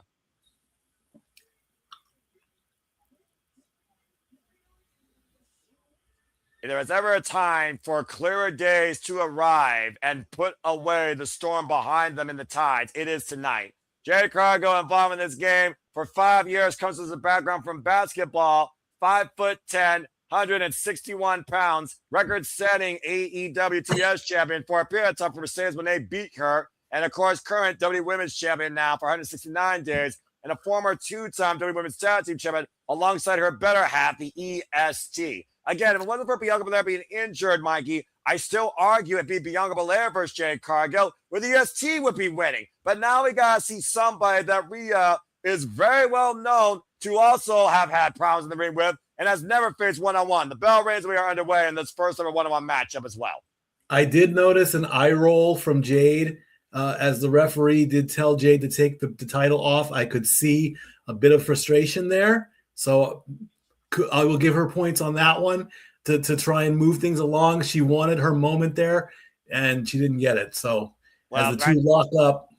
Yeah, I'm about to say, lock up here. And again, to your point, though, these are two of the biggest, tallest powerhouses, but I only see one of them being the more effective wrestler. And that might be the more tail of the tape here. Jade Cargill has only had less than 150 matches in her actual wrestling career, keyword wrestling career. Rhea Ripley has had damn near 5 times more at over 500. Now swinging a miss, Jade Cargill off the ropes, and Jade taking Rhea down with the shoulder block. Because the first time I've ever seen Rhea Ripley literally in a physical encounter bell to bell with Jade Cargill. Clearly saying that she doesn't give a damn about what anyone thinks, doesn't give a damn about this locker room. How can you be a champion if you don't give a damn about the people you're trying to push forward? How can you be anything in WWE if you're not trying to be here to lead this business forward? And Rhea Ripley has done that for years. Sidekick, Jade Cargill. I understand it's a selfish business, all right? But I'd like to think that in this generation, there are those that care about what happens forward in this business. Rhea Ripley was inspired the likes of freaking Delta, you might know her as Zarya, to become a WWE superstar. Just saying. Shoulder block, now hoisted up. Nice power slam there by Jade Cargill. Lateral press and gets a 2 count, barely. If Jade Cargill truly does care, character-wise, she's doing the right thing. I know, we all know that deep down inside people, they do care. They're just maybe not allowed to show it because of their character. So in that case, I can agree. Well, I haven't seen any sign of that from a mortality standpoint by Jade Cargill, who said this was always the plan to get to WWE. And it damn sure wasn't for anyone else's better well-being. Rhea Ripley right now on the back seat. Again, to your point, though, interesting dynamic here with the champion coming out first as Rhea essentially outside. You almost would think that's a foregone conclusion that she may lose here. Again, though, we saw the Women's Heavyweight Championship change hands last night. And Broncos sit down. Tiffany Stratton, though, came in last year as the WWE Women's Champion and retained the title. Io Sky came in as WWE Women's Champion at WrestleMania 40. Lost the title to Bayley. So there's been a mixed record here with this title, particularly at WrestleMania. And Rhea Ripley won what this title became against Charlotte Flair at WrestleMania 39. Well said. Now, Jade Cargill rolling to the inside. Of course, Jimmy's advantage. Cargill has his hands to be a pinfall submission inside the ring as Rhea driven face first into the apron. And again, we've seen Rhea Ripley kind of change dynamics here as much of the women's division has, Mikey, over the last year into a tag player. And now she's back in a singles position. And I don't know whether or not Rhea Ripley can easily transition back into that, considering she's kind of been a tag team partner with Io Sky since post last year WrestleMania. Blue Thunder Bomb, and here's the cover. Gets a 2 count. The transition from single to tag and tag to single can be a bit overwhelming for anybody. If you're a dominant tag person and then you go out on your own, you get lost, then you go back to what you're from. And as Mommy is laughing, and Mommy wants more.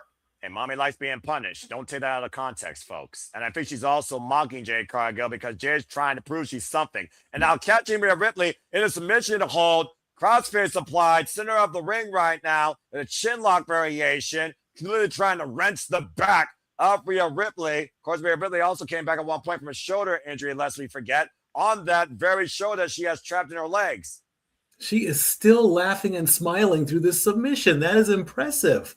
At the end of the day, Rhea Ripley doesn't think Jade is shit. All Jade's been is literally a fake-ass bitch and a fake-ass champion, according to Rhea Ripley and a lot of the WWE Universe. As Rhea hoists up Jade, elbows low to the side of the head as Jade looking to fight out of this four-way.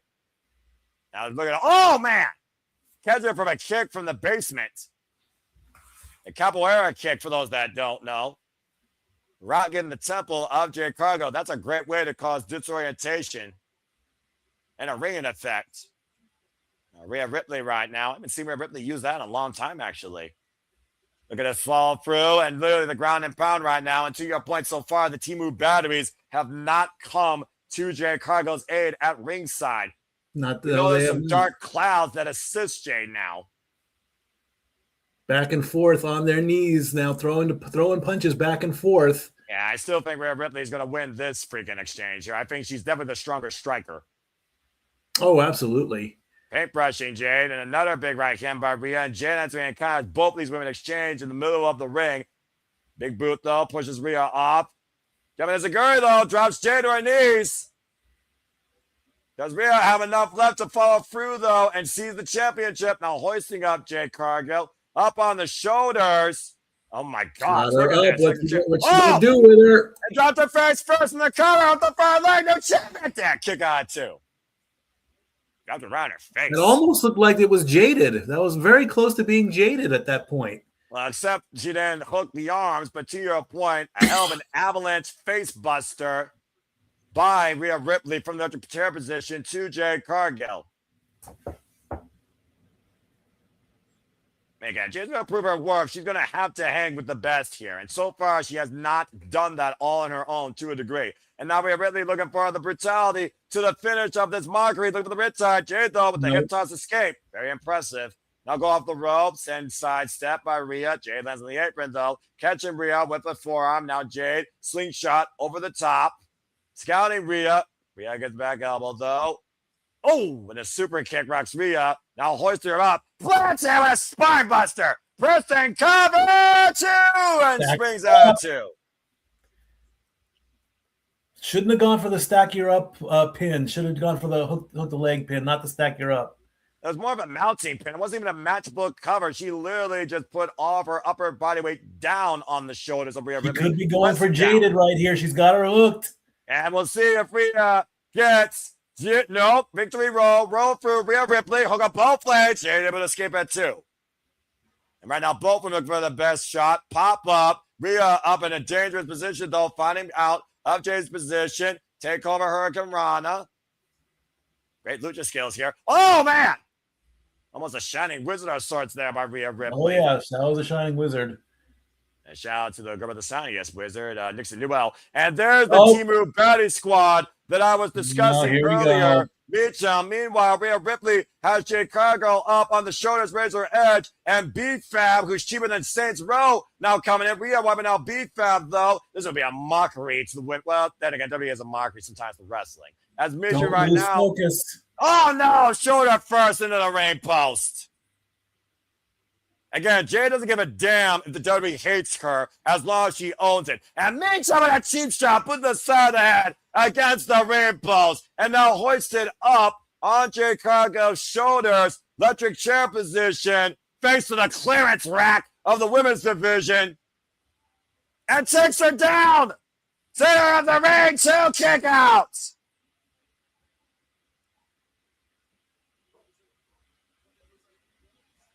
Oh, the lazy kick out, though. Coming into play. Almost a version of Kenny Omega's One Wing Angel, poorly executed on the pinfall, though. You can't imitate the original and duplicate the results. No, you cannot. All right, now, Jade Cargill hoisting up Rhea Ripley by her hair. And again, we know that Jade Cargill has the Temu bags now in her corner, sending Rhea to the outside, though. And frustration got to be pouring out of the champion here, unable to put Rhea Ripley away. The fix was in so far as Jade argues with the official, arguably setting up a game plan for B-Fab and Mitchell to go on the attack. Wait a minute. Oh, referee, did you notice the issue on the outside? Oh, wait a minute. Rhea's got backup. Get And the here backup comes she needs. Io Io to make the Sky. Io Sky running down the Wrestlemania entrance way. Ducks underneath. Meacham misses and Meacham pushing the B-Fab. B-Fab and Meacham right now playing the two Stooges. Beautiful agility here by the G of the Sky. Shote shot at Joseph under Liger. Meacham unable to hit her. Back elbow strike connects. Shote by Meacham. Back to the Korean restaurant to you. And right now, Jade Cargill scouting Io Sky when she banks with a second round moonsault, waving the pads on the outside. We're for the pump kick, and Mommy is back in. And we all know Mommy can be a little bit crazy. Headbutt! Put that fake bitch away! She's gonna do it as she puts her in though. No. What a pump kick! Cargill countering the riptide. Now hooking up Rhea Ripley. Trying to Jade her. Rhea able to skip underneath. Pump handle. Hook up the fake bitch. Riptide connects. Match bump. Pump counter. Rhea Ripley is the champion. Bravo, Mommy. Well done. Yes! Finally, the fake bitch has been beaten and belted. Rhea Ripley back on top. Rhea Ripley with Io's name on her wrist tape. Riho reigns supreme at WrestleMania with Rhea Ripley winning back the SmackDown Women's Championship. Thank Christ. That could be the best result we can see here tonight, honestly. Congratulations to the bringer of brutality, Rhea Ripley, as bitch, you got beat. Let's take a look at the replay here, Mikey. That springboard moves up the second rope to strategy Jade Cargill looking for the pump kick. But much to Jade's credit, headbutt to the heart, and the pump handle by Rhea Ripley nearly got countered by Jade Cargill into the worst thing we could see. That pump hit, though, rearranging Rhea Ripley's face, though, probably. Damn. Looking up for Jade, and again, Rhea Ripley able to scout it, ducking from underneath. Pump handle still in play, and wipe out, ripside, pretzel, cover, and Mommy's back on top. I did see a bit of a hesitation there prior to the pump kick attempt. Almost, she didn't want to go for it. But like I said, once again, Rhea Ripley on top of the world. You think you're ready, but you're not. Mommy is back where she belongs. Thanks to her friend Io Sky, Rhea Ripley is back on top in the SmackDown division and the new WWE Women's Champion. What a wonderful little moment. Oh, look at that. Back on top, 129 days over. Done. Clear dates are again for the SmackDown Women's Division with Rhea Ripley at the helm. Oh, that was great. Again, like I said, to your point, Mikey, I think inexperience and the nerves got to Jade. She clearly was not ready for this moment. And I don't think she cared about it enough to be ready for it, honestly. I think she tried, but at the end of the day, you're matched up with Rhea Ripley at WrestleMania. You ain't winning. No, you're not. Indeed, you're not. I mean, even with her Team Patty squash, you couldn't get it done.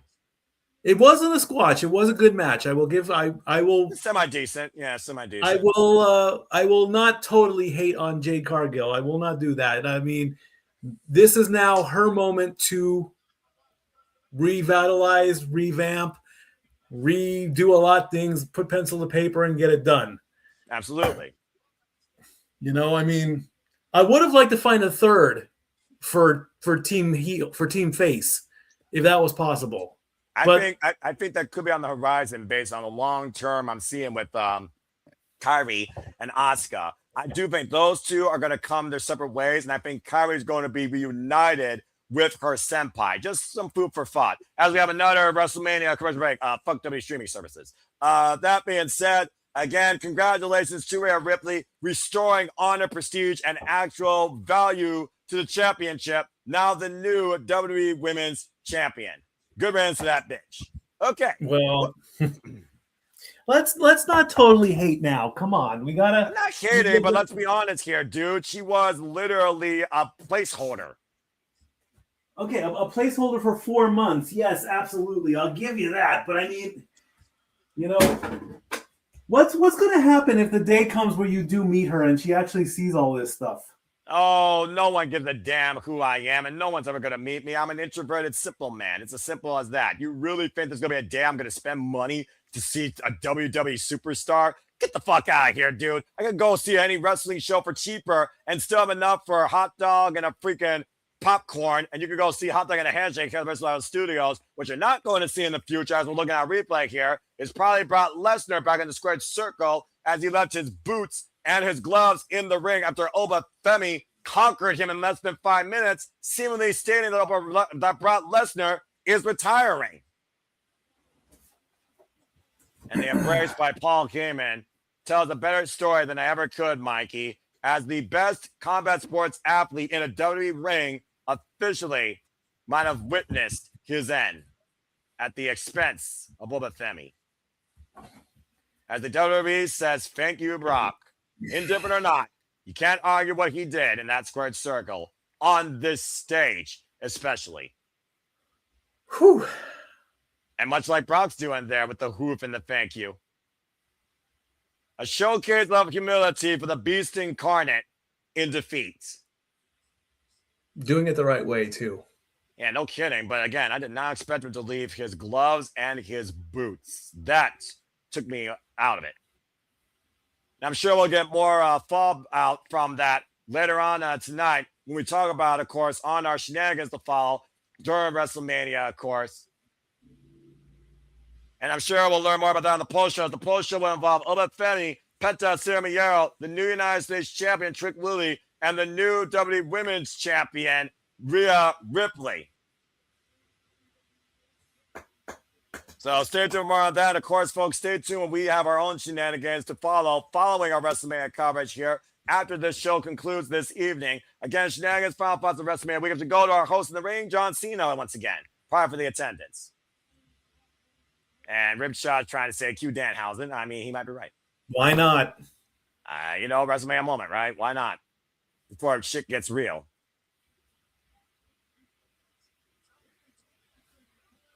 Let's start out tonight's attendance. Is it the same thing?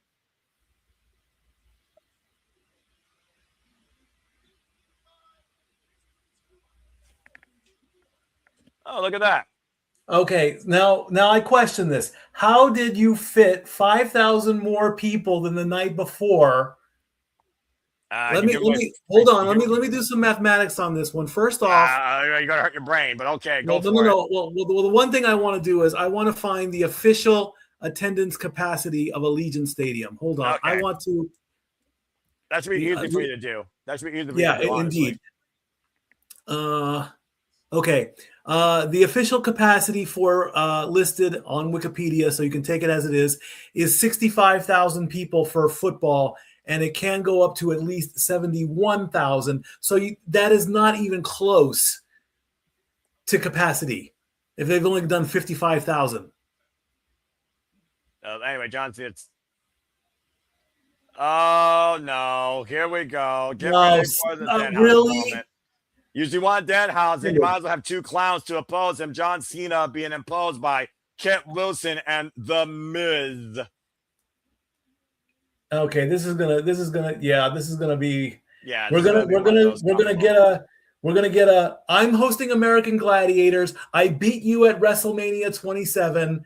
People forget about that.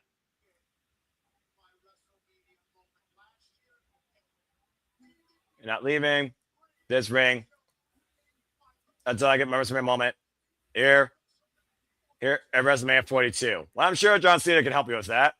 And he's going to. Good to see it. A hand out. And who is that guy?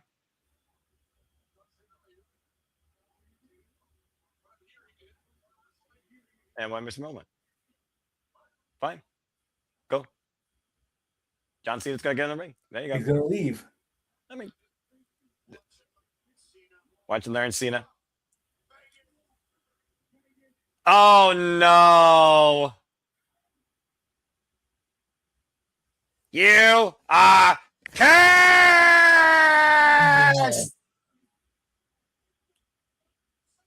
Oh, boy. Here we go. Danhausen. Well, he's wanted a WrestleMania. Many Danhausens. Okay, the this is midgets too much. on the stage.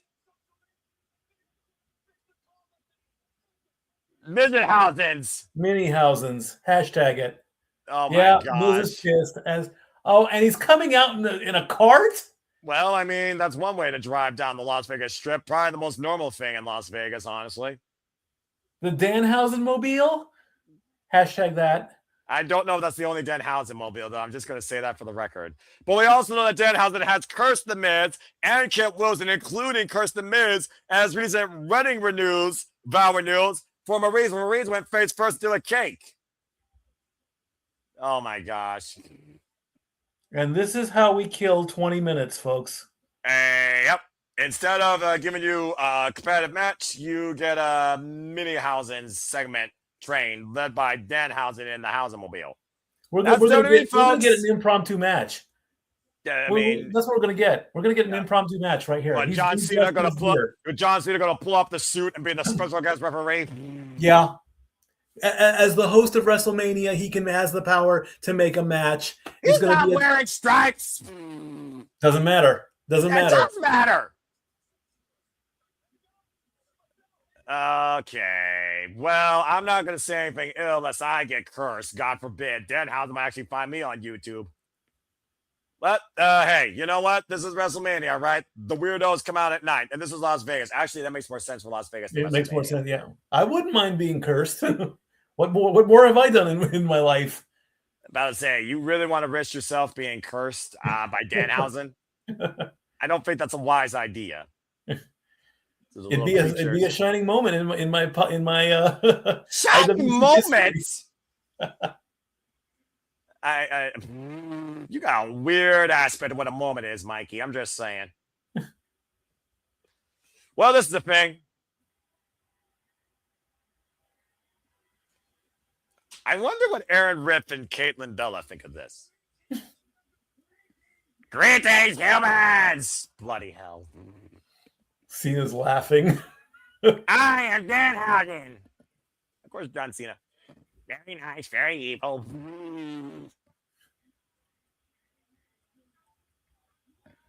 WrestleMania Hausen. Oh my god.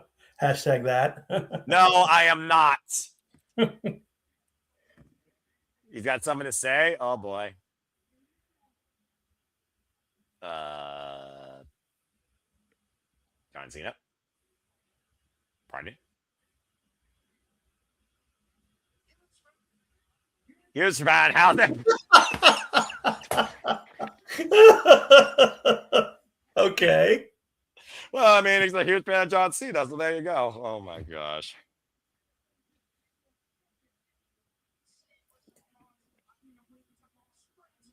I'm calling the Minihausens. We represent the Danhausen Guild, the Danhausen Guild.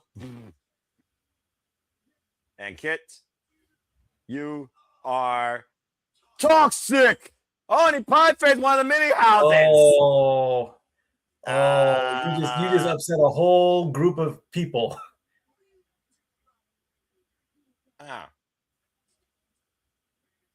Lance Davis, get him. Okay. Oh, the slot sparks! Oh!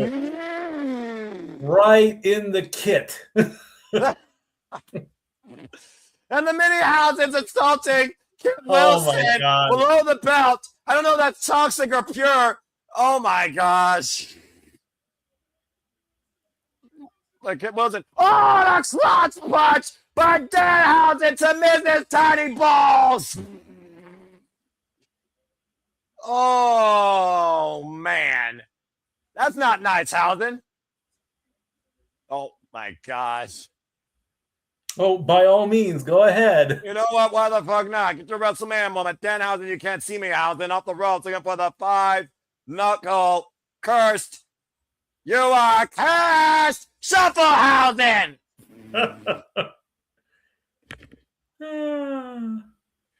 And the Minihausens are going to carry him away. You know what? Hey, you know what? It saves the Miz a trip to the hospital bed on his own 2 feet. Oh, my gosh. Yeah, Danhausen and John say, whoa! What? Leave the house in. That was a botch. Yeah, That was a botch. Yeah. Well, now he's going to go see Hornswoggle, I guess. Well, that's one of the most outrageous performance things I've ever seen, and I've called a lot of crazy shit.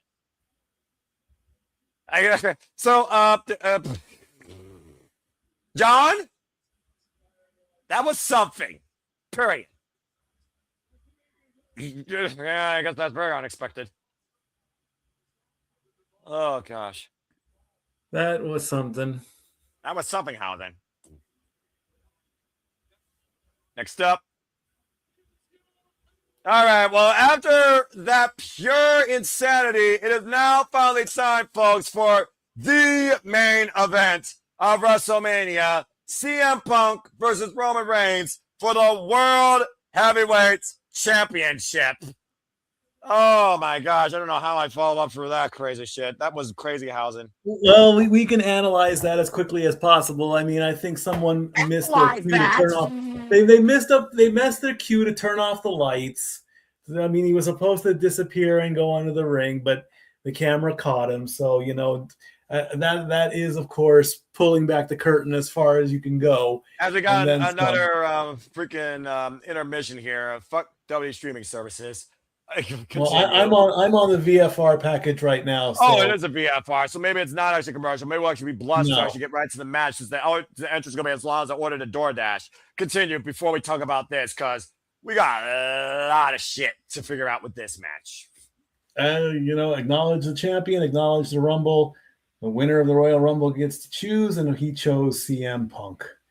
Well, that's it on paper. Acknowledge the decision. I've always hated you. Don't you ever want to really admit that to somebody, because you lay all your cards on the table. And there was one thing I don't know where I said this, but I really would have loved WWE to sponsor this. You're in Las Vegas, you take the top 6 superstars that were sitting at the poker table, and you legitimately have them play poker for charity. That would have worked perfectly as a lead up moment. See who has the best poker face. I mean, that's the way I would have done it. As this acknowledge based via video package highlighting Roman and Punk. Well, again, let's just go ahead and just talk about it here. You can say it since 2012. You can say it since 1997. You can say what you want about both these men's legacies, their dynasties, their journeys, their stories, their wrestling. Is it cinema? Is it wrestling? Is it personal? Is it professional? Is it just business, or is it a one-time purpose? CM Punk, Roman Reigns for the World Heavyweight Championship. A battle defined by hate and maybe even more than just that word. Envy, animosity, and maybe in the end, humility. But we've also seen the savagery when Roman Reigns assaulted CM Punk and still smiled and says, I'm not the one that need help. Got his receipt at Madison Square Garden and powerbombed the tribal chief through the table as they exchanged words and talked about the truth versus reality. You said it yourself. Business, marketing. At the end of the day, CM Punk knows he's not that guy, but he also knows he's authentic. He calls Roman Reigns plastic, fake, manufactured, not man-made. At the end of the day, this is about one thing and one thing only. Who truly deserves to be the main event of WrestleMania and who you acknowledge going forward as such and as the champion. In CM Punk's first time ever, the dream to be fulfilled. It might be a nightmare he never wakes up from. In Roman Reigns to once again get back to that form of the grandeur. It might be his last chance to get back into that spot. We'll never see him again this freaking moment. There's a whole lot more on the line than just the World Heavyweight Championship. And it comes down to the 2 biggest superstars right now on the WWE roster. Roman Reigns, CM Punk, World Heavyweight Championship.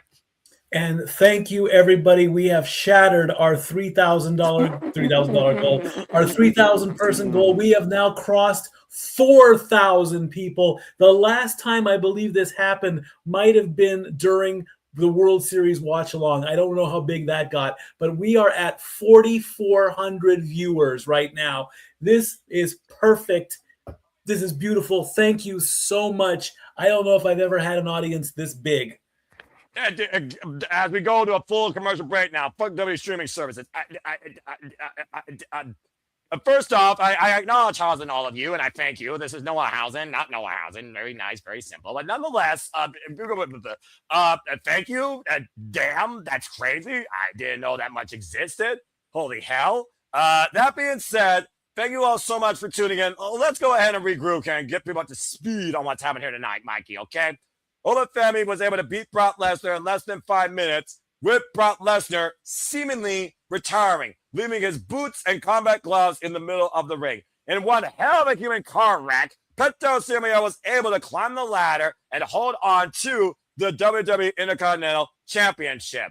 Sami got whooped. Trick Williams whooped that trick, and much like John Cena in his first WrestleMania, won the United States Championship. We saw the Demon rise to the occasion and sent Dominik Mysterio for his own personal hell, now wrestling in Fuego, Viola Castillos. We also saw Jade Cargill not get jaded, but get broken by the Bring Up Brutality, Riptide, pretzel pin cover, new WWE Women's World Heavyweight Champion, and we just saw a bunch of mini Housens and Danhausen not only curse Miz and Kit Wilson, but also crotch punched right in the freaking Toxic Jewels and the Miz's Tiny Balls. And now it all comes down to this. A match with over a decade and a half of personal animosity and history and a professional rivalry. A dynasty that was given versus one that was created. CM Punk, Roman Reigns for the World Heavyweight Championship. As we have 3 minutes and 15 seconds on this app, again, fuck W streaming services.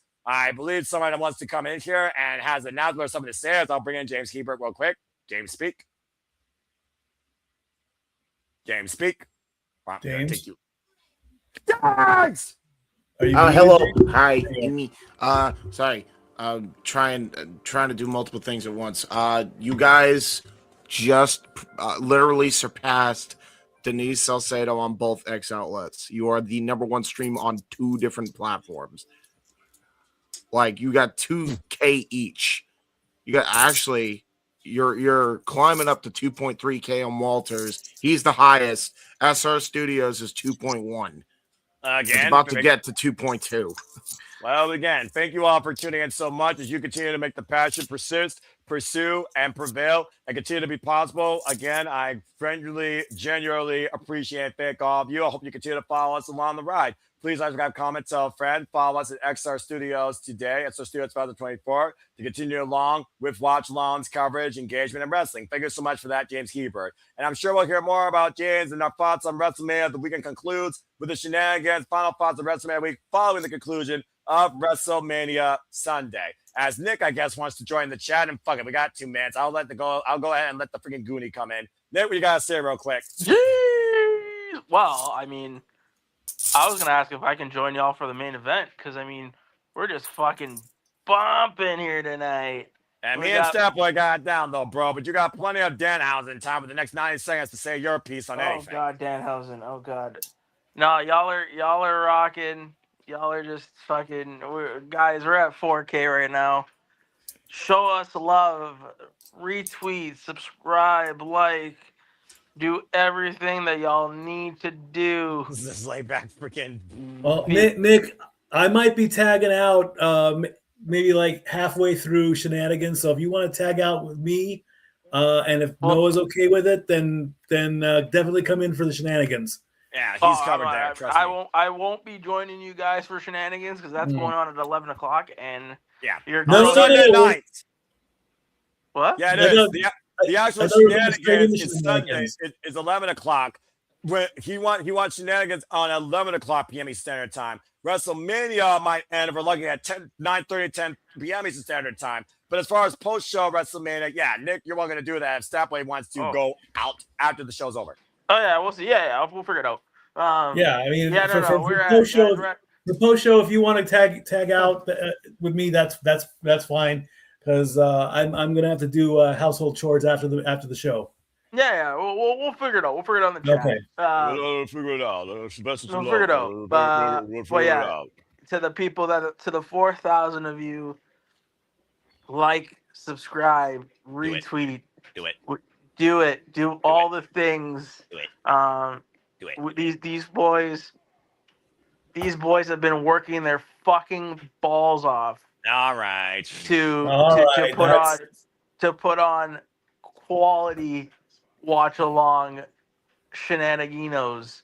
So again, like, subscribe, retweet, show the boys some love, show the channel some love, and hopefully this main event doesn't go an hour and 45 minutes.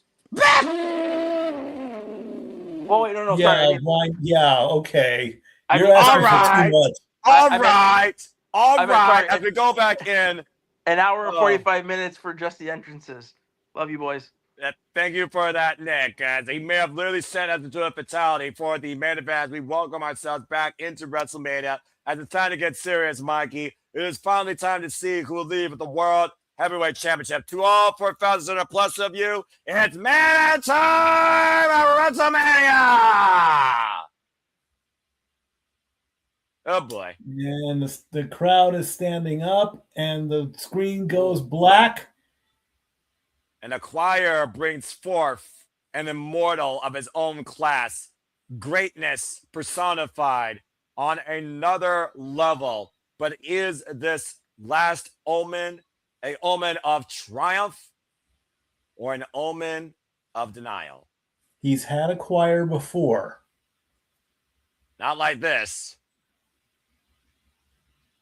You want to talk about somebody that's been a foundation, that's been a pillar of this business, a dynasty literally created off his own family's legacy, unmatched by any WWE superstar in WWE history, the gold standard, the longest reigning WWE Undisputed Universal Champion of the modern era, following Alpha, Sika, Yokozuna, Rikishi, late great Maivia, Umaga, literally the head of the blood. I could go all night, all day long with what this means for Roman Reigns to prove, to achieve, to regain, and more importantly, Mikey, make forth sure his reality. Indeed, as we honor the past and look towards the future, as the tribal chief will soon be coming out to retake his spot, perhaps. Keyword perhaps, in what could be the last time, because Roman said, if I can't do it here, I don't belong here anymore. Will the one be the one again? Acknowledge him as he comes forth, your tribal chief and Royal Rumble winner, going into his 11th WrestleMania main event, Roman Reigns. I actually have it as 14. I don't know how you got 11, but okay. Oh, well, I know how. I counted the heist of the century twice. That's exactly. Why. Yeah. Exactly. Botch. No botch. Right. Difference of opinion. Difference of opinion. Match. It's opinion, but it's also asterisk. There's no asterisk, though, when it comes to not freaking denying what Roman Reigns has achieved. Even if he had to work harder, thanks to CM Punk wandering away. What he picked up, what he had to deal with, what he created is unmatched in the WWE's playbook. And look at the Allegiant Stadium in attendance. 50,000 plus, and probably multiple thousands here acknowledging him. And honestly, Mikey, this might be the longest walk yet for Roman Reigns down to the WrestleMania main event. I see where we differ, because the 31 with the heist of the century, and you're counting it as WrestleManias. I'm counting it as matches. WrestleMania is more important. Exactly. Well, difference of opinion. Mike, at the end of the day, we're both right. Budget aside, TKO, there is no grander stage that the tribal chief has owned than WrestleMania. And that he's looking to get back to where he believes he belongs. Yeah. I mean, I don't see another 1,000-day reign coming in, literally. I just see him getting his title back, step one. The The possibility Zebros. Come on. Do we have to have the Zebros? Really? I mean, again, that Zebro shit. I mean, again, part of the legacy, an unfortunate black note in Roman Reigns' legacy, as he called CM Punk about that, saying CM Punk was on the verge of brainwashing him, brainwashing his cousins, and once again, Roman Reigns comes out completely alone. For 1,316 days, Roman Reigns has claimed this stage and is looking to reclaim former glory in what he believes should be WWE's forever reality. Points to the sky, gold-plated glove, and the fans acknowledge their OTC won. As Wade Barrett and Michael Cole do at ringside as well. And so do I. I do as well. I mean, right now, I'm a Roman guy. I don't want to see Punk leave in disgrace, or I would love to see him go as long as possible, but we'll see what happens as the pyro shoots off. Buckle up, folks. This is going to be a long one, and if Roman doesn't get his way, it might be his last one. Hasn't held the undisputed WWE Championship since April 7th, 2024, when Cody Rhodes finished his story. And let's just get one more plug in for Riyadh season. That's where WrestleMania is going to be next year. Yeah, well, the jury is out whether or not you have a tribal chief there next year. And with all the crisis going on in that country, there might be a crisis on our hand in WWE, whether or not at the forefront you have the tribal chief. So the whole world, Roman Reigns looks to be acknowledged once again as the one in WWE.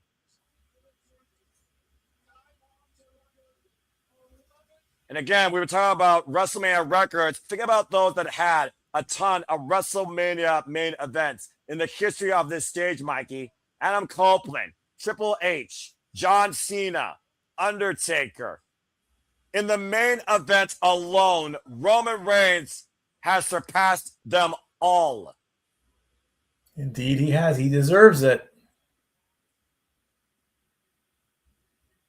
There's a calm right now before the storm. That is CM Punk about to change the culture. How is he going to come out? How is he going to try and top the tribal chief? Well, last year we saw literally his testimony that his addiction is pro wrestling, and it was brought out live in living color with living color performing him to the ring. We're getting a cinematic entrance of something. We're getting the Vegas. What is this? Well, that's a Las Vegas skyline is what that is. Oh, yeah. I mean, this is where it's all happening. Okay, we're getting. Oh my gosh, is that his Ring of Honor fame? That is his Ring of Honor fame. No fucking way. As he sits on top of the stadium.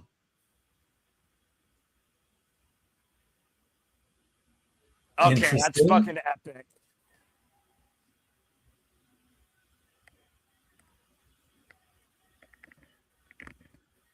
Mysterio, Caldwell, CM Punk, Phil Brooks, Ring of Honor entrance theme, looking back at the history and legacy of the Second City Saints. This is a whole different form of fight tonight, Mikey.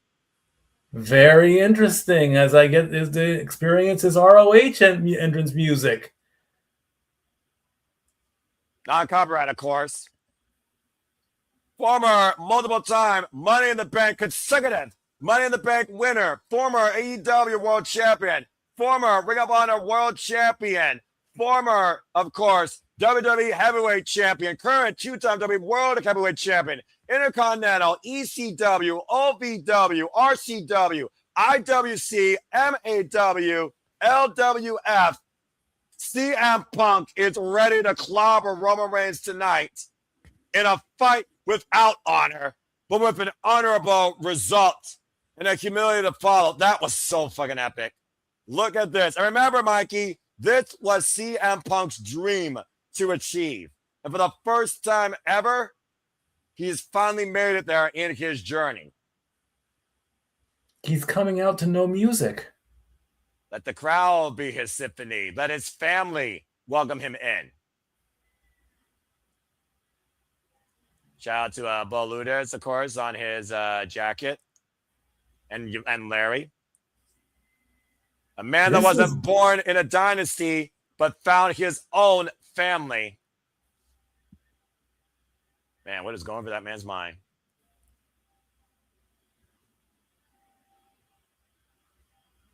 As he kneels down. Which can only mean one thing, Mikey.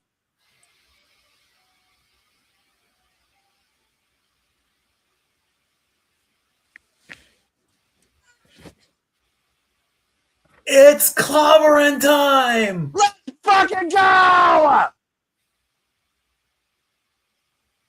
For the first time in CM Punk's illustrious 27-year career, CM Punk main events Wrestlemania as the World Heavyweight Champion. A dream of a lifelong fan achieved. That is a very different entrance. I did not see that coming. To walk out to no music, then cue the music with its clobbering time. Genius. So simple and so genius. And it goes back to literally illustrating the journey that we have followed CM Punk on.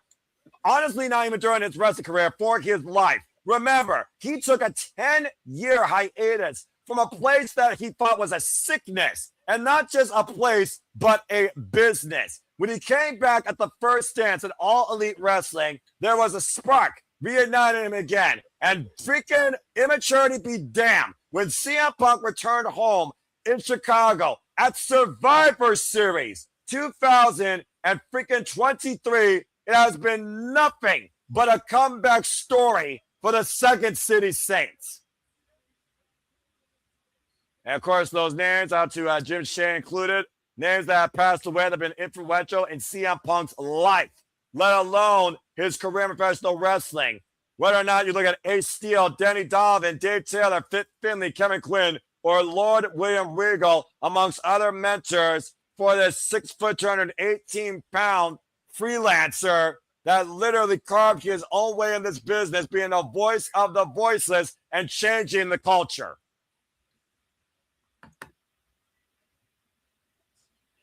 And a man, Mikey, that truly is self-known, but says he earned that moniker as the best in the world.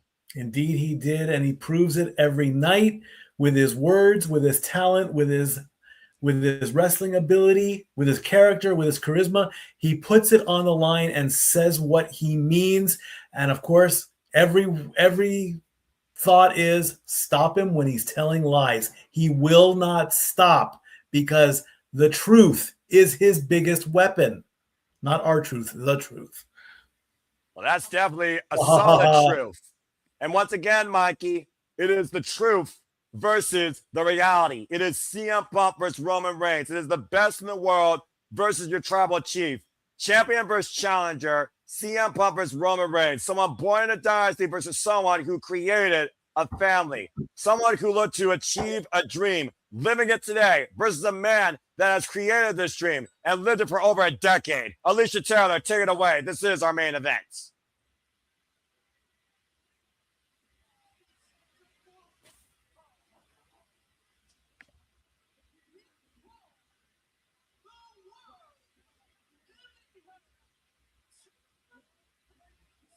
Ultimate Fight Feel!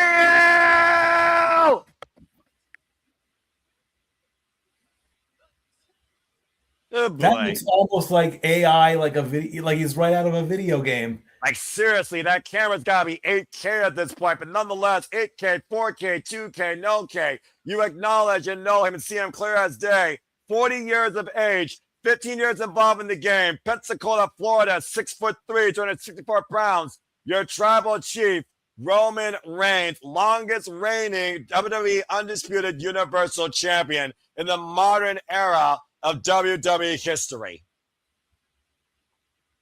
And this year's Royal Rumble winner. He's going to reveal something. I don't know what, but he's waiting to take off his jacket. We'll find out here in a moment.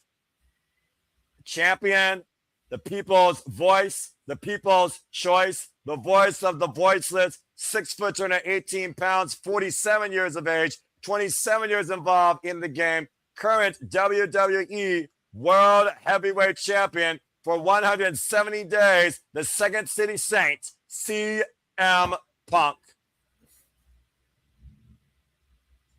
We're in the fight cup of the world, Mikey, with the ultimate fight in WWE history with two journeymen, one that defied himself, born in this, the other one created himself wanting this. If you haven't placed a bet, now you're not going to place a bet at all. You've had your chances. The money is on the table. The question is, who's going to collect? For the World Heavyweight Championship that CM Punk won against Jey Uso in defense accepted against Braun Breaker, Finn Balor, AJ Styles, and Finn Balor on 2 occasions. It all comes down to this. Reality versus truth. WrestleMania 42 main event. The 9th World Heavyweight Champion. Here we fucking go! The bottom line here, we are looking for statement. We are looking for embarrassment. We are looking for a definitive decision. And we will get one. The best in the world versus your OTC. CM Punk is going into his 1,840th plus match here tonight at WrestleMania 42. Roman Reigns is going into his 29th encounter with CM Punk alone under some comparison. The first time these two men met was a 2-on-3 handicap match. CM Punk and Daniel Bryan versus The Shield. When The Shield was brought in by CM Punk as security, of course, during that year, it went to a no contest. And the first time that Roman Reigns and CM Punk met was 2014 in a singles match. Roman Reigns won that night. After CM Punk left the WWE in 2015 and left the business for well over a decade. Here we go. We're locked up and going.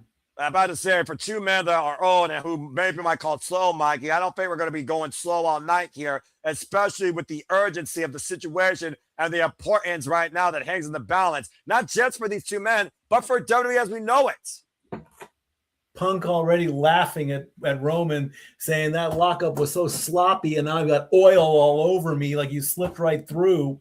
I mean, to be Roman fair, Roman finally smiles after that. You got him to break a little bit. Now they're going to feel each other out. Well, again, Mikey, to your point, though, does Roman Reigns underestimate CM Punk? Roman Reigns knows what it means to be on this stage. CM Punk has never been to this point. He gave Punk 2 months and said he did nothing with this reality. And right now, Roman Reigns literally eye to eye with CM Punk. We got a shoving contest in play here. And I knew it was going to get downright dirty and nasty, considering this is a fight on hate and maybe someone finding humility. Now he's got him in a headlock. I'm about to say a stiff headlock. And remember what CM Punk says. This is pro wrestling, not cinema. He argues that Roman Reigns was nothing more but a reality player, a movie star. He portrayed the main player, an actor, for a decade. While CM Punk has always just been a wrestler. Big shoulder there as Roman Reigns takes CM Punk down. Now we're getting right back in each other's face and another shoving match. Shoving contest. Again, Mike, oh boy. And again, CM Punk, he doesn't give a damn, like you said. He's an instigator. He's at the center of controversy. That's always been the MO of his wrestling career. And right now, driving down Roman Reigns and CM Punk going off the ropes, and Roman, great agility there. Of course, Roman Reigns, hoist up, saying about big Samoa drop. First big move.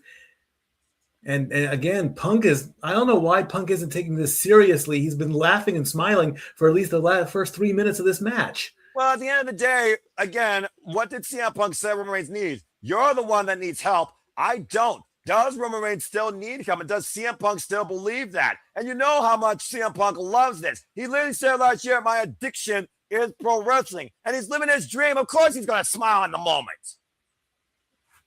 There's a time to be funny and a time to be serious. And right now, Roman is playing the serious card as he throws Punk into the corner. Face first right now, to your point, as Roman Reigns is taking control here, as the crowd is literally choiring Roman Reigns, as Roman Reigns says, the one thing that I do every you, big claws over the top to the floor, is the connection you have with our fan base, unmatched, unlike anyone else, including me. I hope one day when I leave, they chant my name for 10 years. I hope I'm not forgotten. I hope I'm always acknowledged. Remember, when Roman Reigns was on top, who were they chanting for? CM Punk. Very true indeed. Biggs in the corner. And right now, Roman Reigns having his way with CM Punk on the outside, bringing him back inside the ring.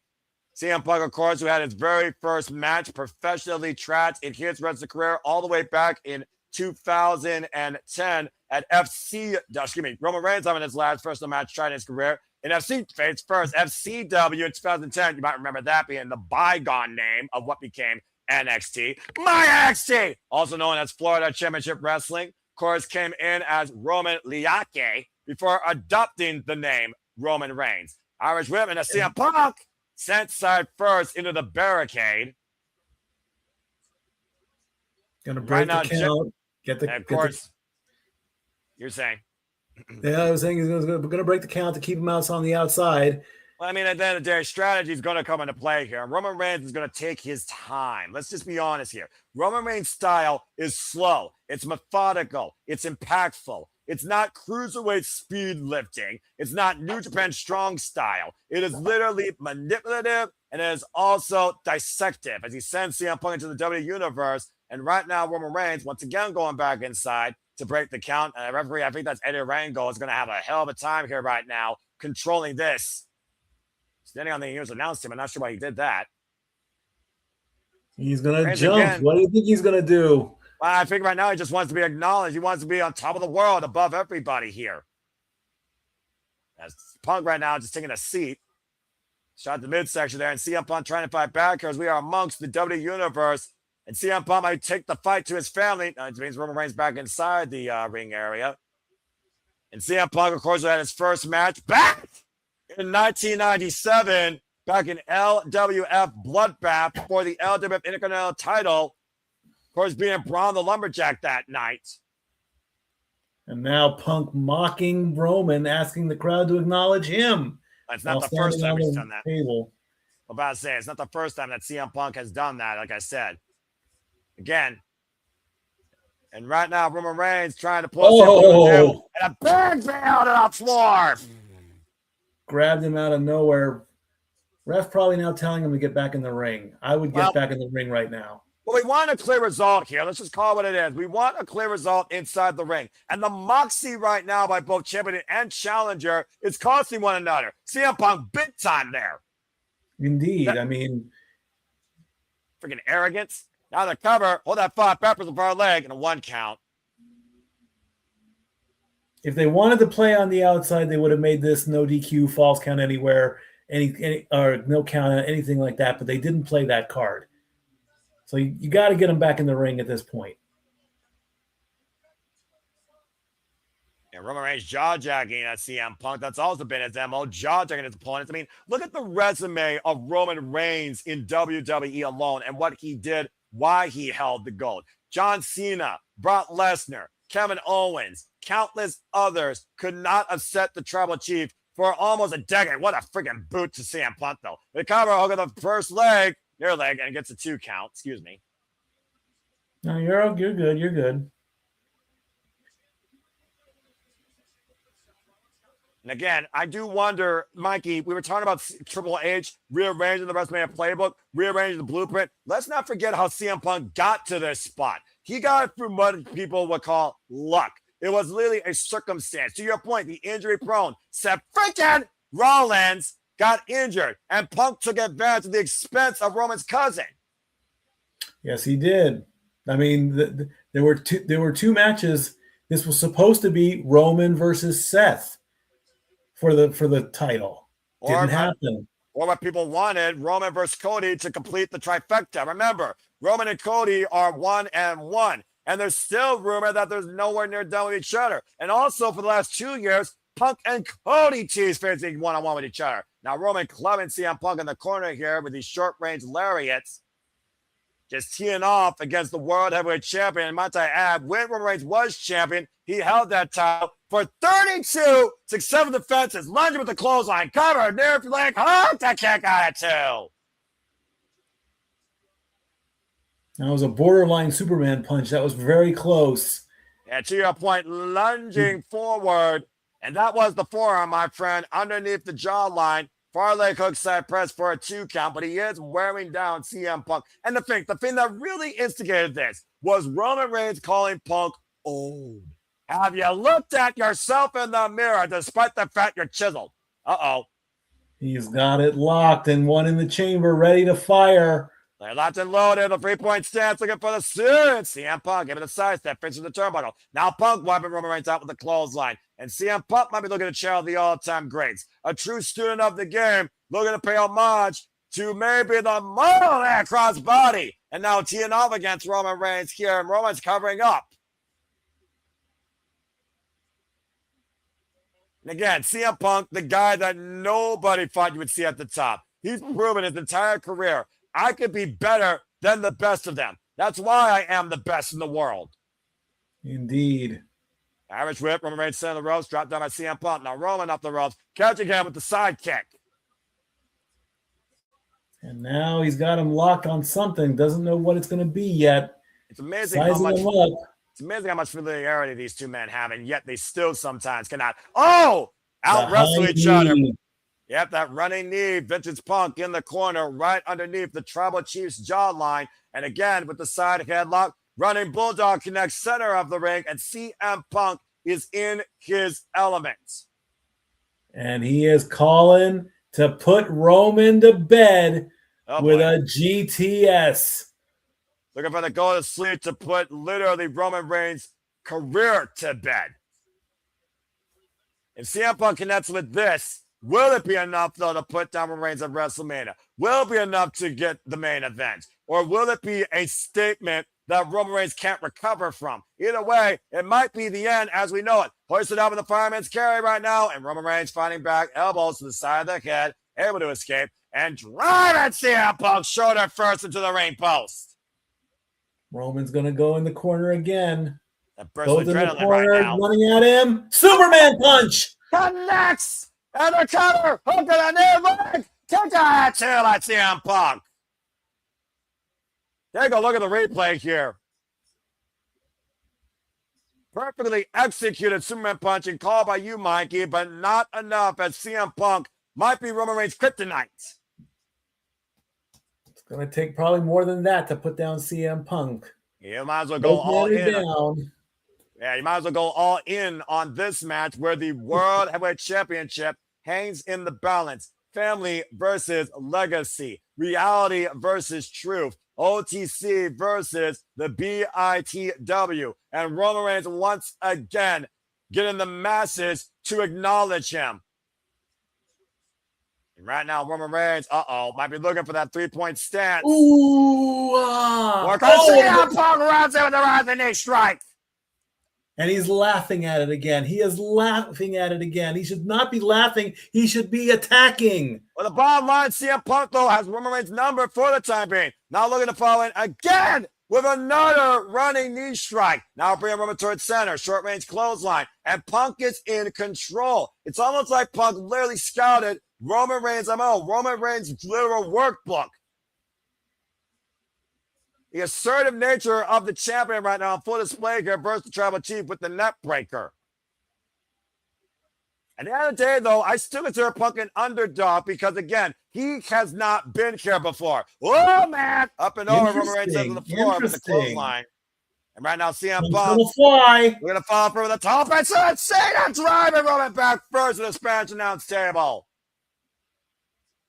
Oh, okay. No, stop posing. Keep attacking. Mikey, with all due respect, This is psychological warfare. Again, another page out of Roman Reigns' playbook. How many times has Roman Reigns preyed upon his opponent? And shout out to everyone in the chat again. Thank you so much for tuning in. Stephen Ashby, of course, Safet, and G saying, I have a feeling that Roman will be held by The Rock or by his cousins. The thing, though, that we also keep talking about here, though, Mikey, much of that fan's perspective, Roman Reigns is a guy that at one point says, I need to do this on my own. I need to make sure that people acknowledge me. I need to do this for me. I think Roman Reigns has to do this on his own. And I think he will die trying. Right now, CM Punk giving Punk a talk saying, I wanted to finish the count. I don't think Punk wants the count to finish, in my opinion, Mikey. He's got that look in his eyes. Yeah, Punk's got that look. I've seen that look. Bad. I've seen that look before. I sense disaster. Punk going up to the top rope. Roman moves. Oh, wait a minute. Roman, though, and you saw the urgency in CM Punk's has Roman up on the apron, meeting CM Punk, and CM Punk re-landing as both men on the edge of the apron now. Roman Reigns there with the elbow strike, and both Punk and Roman teeing off here. Elbow right now to the point of the head of the World Heavyweight Champion, and CM Punk right now shoving away the challenger. Big boot to the Tribal Chief. I mean, at this point, though, it's literally a freaking sense of urgency. Now hoisting up Punk on the top turnbuckle, clubbing shot to the back of CM Punk. And now Roman hanging Punk in the tree of woe. That's a good way to hyperextend your hamstring or literally twist your ankle. And look at the left ankle of CM Punk, Mike. It's underneath the top rope. That's not good. And now Roman's laughing. Oh boy. Yeah, because Roman Reigns literally has free range. Smile on his face. Yeah, Roman Reigns literally has free range to assault CM Punk in this position. Now teeing up against the World Heavyweight Champion. And how long has Roman been waiting to do this? And master plan without a wise man. No wise man. No bloodline. No cousins. Uh-oh. And Roman with a Superman punch to a helpless CM Punk. An upside down Superman punch. And he's going to go for another one. And connects again. And seriously, though, the official needs to get CM Punk out of the corner. And a third Superman punch. For good measure. Well, think about this, the discombobulation, the blood rushing to CM Punk's head, and his brain being juggled in this position. Roman unloading freaking damn near 2 decades of pure hatred towards the Second City Zayn, and I think I'm seeing some internal bleeding on CM Punk here, Mike. Oh, yeah. There's blood on his tape. He's coughing right now, up blood. I'm about to say, we know Roman Reigns knows to go savage, but this is not a no disqualification match. I don't think Roman Reigns gives a damn, though, as he rearranges the furniture here. And CM Punk, oh, dear God, no. No. Oh, and Punk is still standing here to the side of the champion. What the hell? Okay, call it then. If it's a no DQ, call it. What are you afraid of, ref? Oh, man, and Punk is busted open now. hard. Oh. He's busted open the hard way now. Well, Mikey, it's up to the referee, like you said, but leniency. The gloves are coming on. The ref is putting on the gloves. Referee's discretion, the leniency of the situation. The referee allowing this to continue, knowing how personal and how important this is. But take a look at the replay here. I want you to look at the Superman punch. Watch it. That was the one that I think busted up CM Punk internally. And the still steps caught an exposed head CM Punk upside down with no chance to literally protect himself. And now we're going to play with the table. Oh, boy. I don't need to see this right now. CM Punk is a bloody freaking mess. I'm about to say, though, the MO of Roman Reigns also with that dominance is to show no empathy, no apology, no remorse, no sympathy. Roman Reigns, at the end of the day, isn't Samoan. He's a savage. He comes from the last savages. Are you really surprised to see Roman Reigns go to these limits tonight? Yes. Mikey, he mocked the man's effing family. Speaking of which, hoist it up. Uh-oh. And Roman Reigns with the powerbomb for this match announced him with a Punk. Punk is a fucking mess and lying in a freaking heap of what was full of this match announce table thanks to this. Look at the replay. Jeez. I know Natty freaking decimates. Maybe Roman Reigns wrote that book first. Freaking deity that's unmatched on this stage. Roman Reigns looks like right now.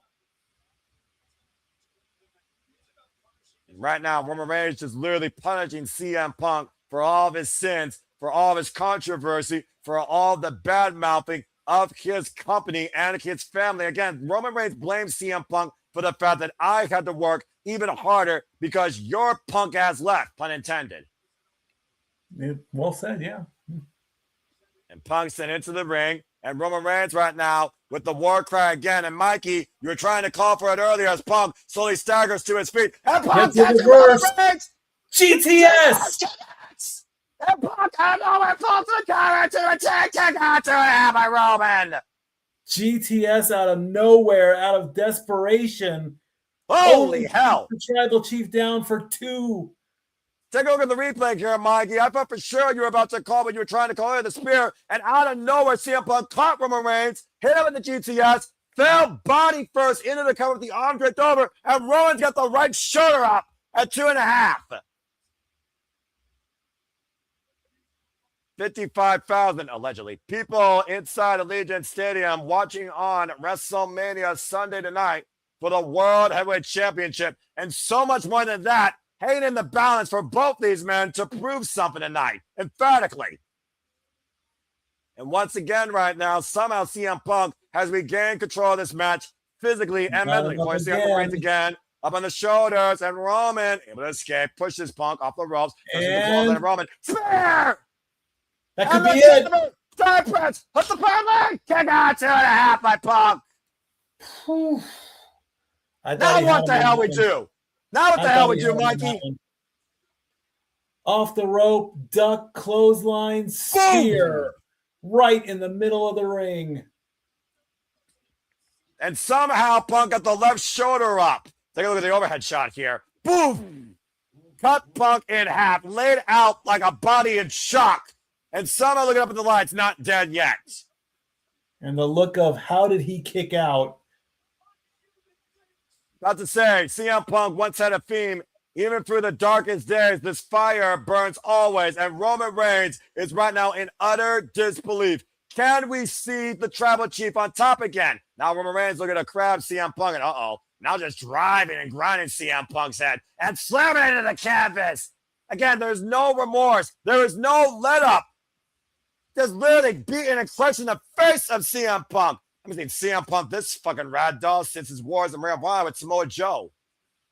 I'm okay. I'm good. I'm not going to go. Oh, now Roman wants to put Punk to sleep. Oh, what an fitting end to this saga on what he believes is a false reality.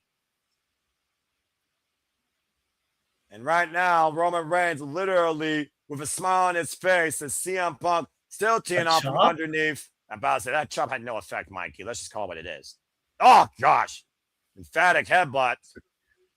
And again, Roman right now is literally looking to put the dreams of Punk permanently to rest on winning in the main event of WrestleMania and leaving with the World Heavyweight Championship.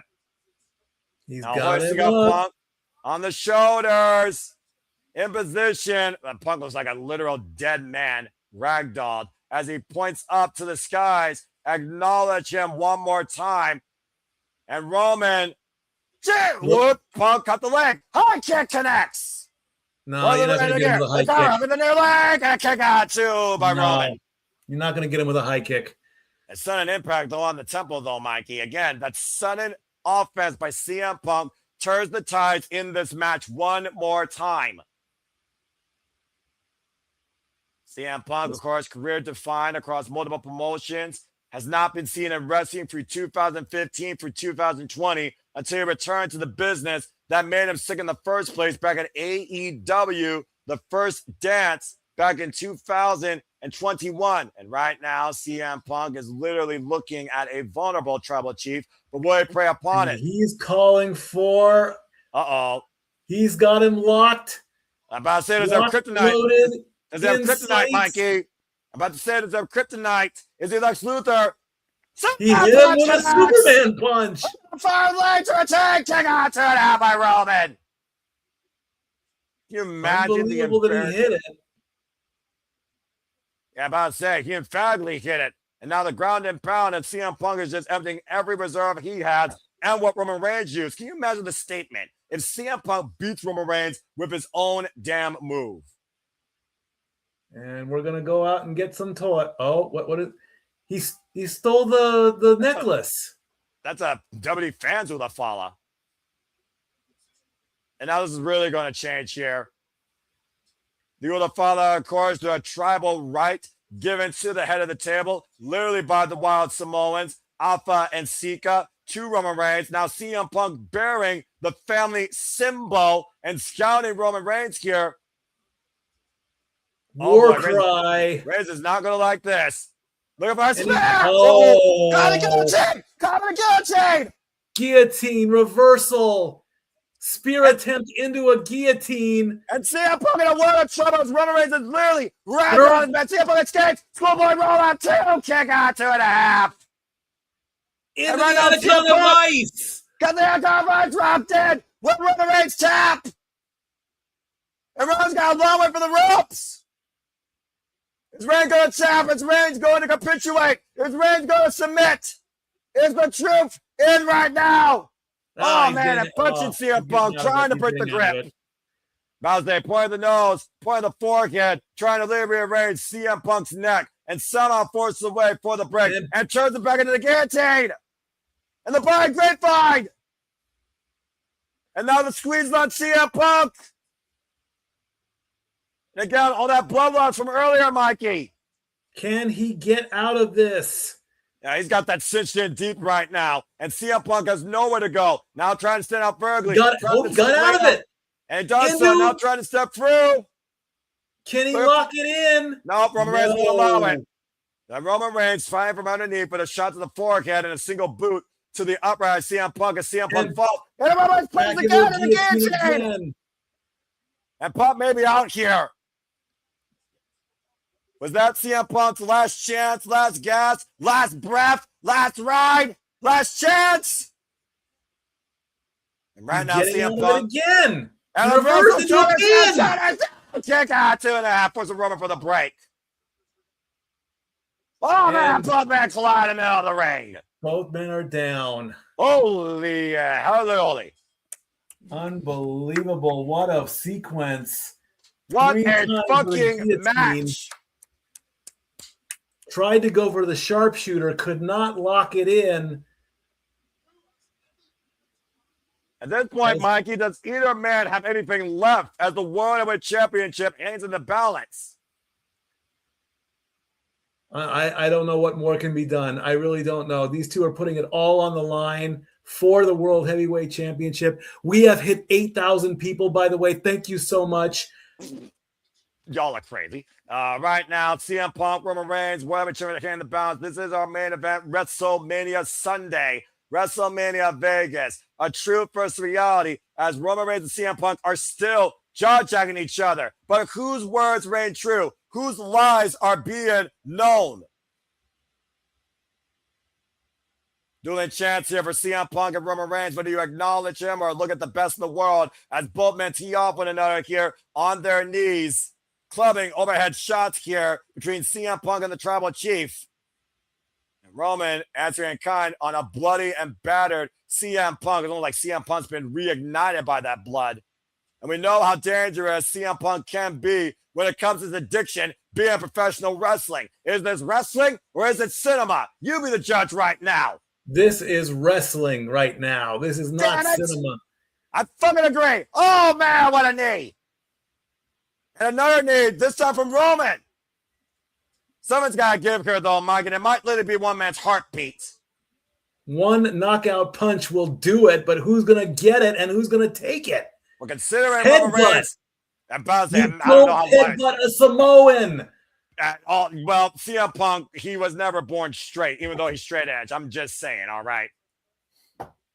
Bloody shot to the forehead by the former UFC discipline competitor, let's forget. The tape is coming. I don't even know why you're taking why you're taking your tape off at this point. I have no idea why. What's that going to prove? I would say, who's got more left? Who's got more force left inside their hand? Like, seriously. Then come on, give it to me.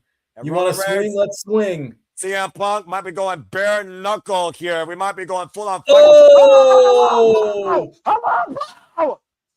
The official's back at Punk. God, on Slick connects on Roman. And the counter at the bottom leg. And now kick out 2.5. Damn it, you got it. Dirty. Taking the tape off and throwing it, and the ref turns away and he hits him low. Do what you gotta do to win. Do what you gotta do to win, Mikey. We've reached that point of this fucking match. Win if you can, lose if you must, but always cheat. There's a reason McFlair was a 21-time world champion. Again, look at the replay here. Through the tape, Roman was not amused. Referee took the tape out of play, and Roman right underneath the belt with the low blow. Desperate man do desperate things. Go to sleep connects, and somehow Roman kicked out. Now dropping the elbow to Roman Reigns. And I gotta say this. Roman Reigns is in the match of his fucking life. But so is CM Punk for that matter. And the fact of the matter is Roman particularly, he's doing it all on his own. No Paul Heyman, no bloodline, no assistants, nobody.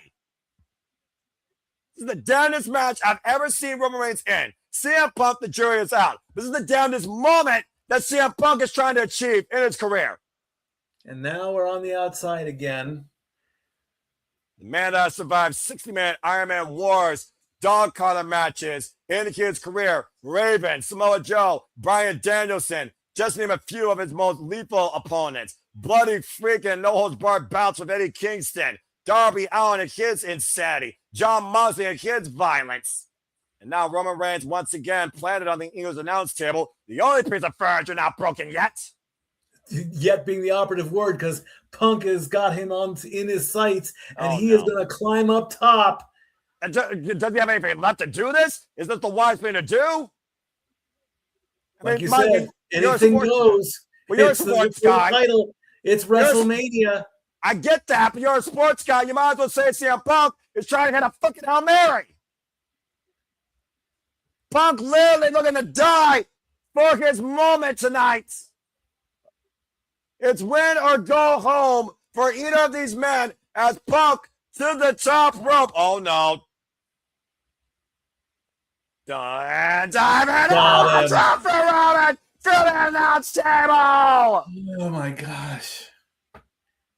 Roman and Punk broken SmackDown in half.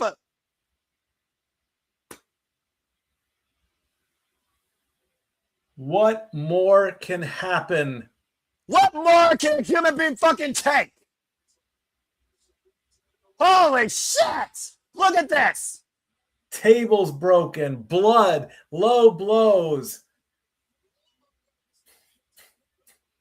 I'm about to say, who's more dead at this point, Mikey? Who literally is put to rest at this point? It's even at this point. Punk is on his feet. He pointed to somebody. Somebody just got a viral moment on their cell phone. That's going to go viral. I think everyone's got a viral moment tonight from this main event alone that literally makes up for Saturday night in its entirety. Warriors literally of the game, CM Punk and Roman Reigns. One you may call an entertainer, the other you may call a professional wrestler. Both, regardless tonight, you call fucking WrestleMania main eventers. Only one, though, will be called the winner.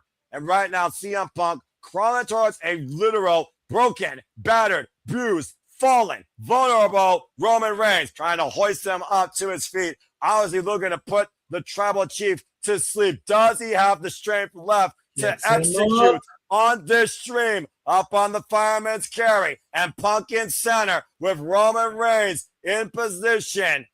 Again, is he taking too long, though? Good DTS connects. Rebound off the ropes, though. Roman was able to rebound off the second rope and falls in CM Punk's shoulders again.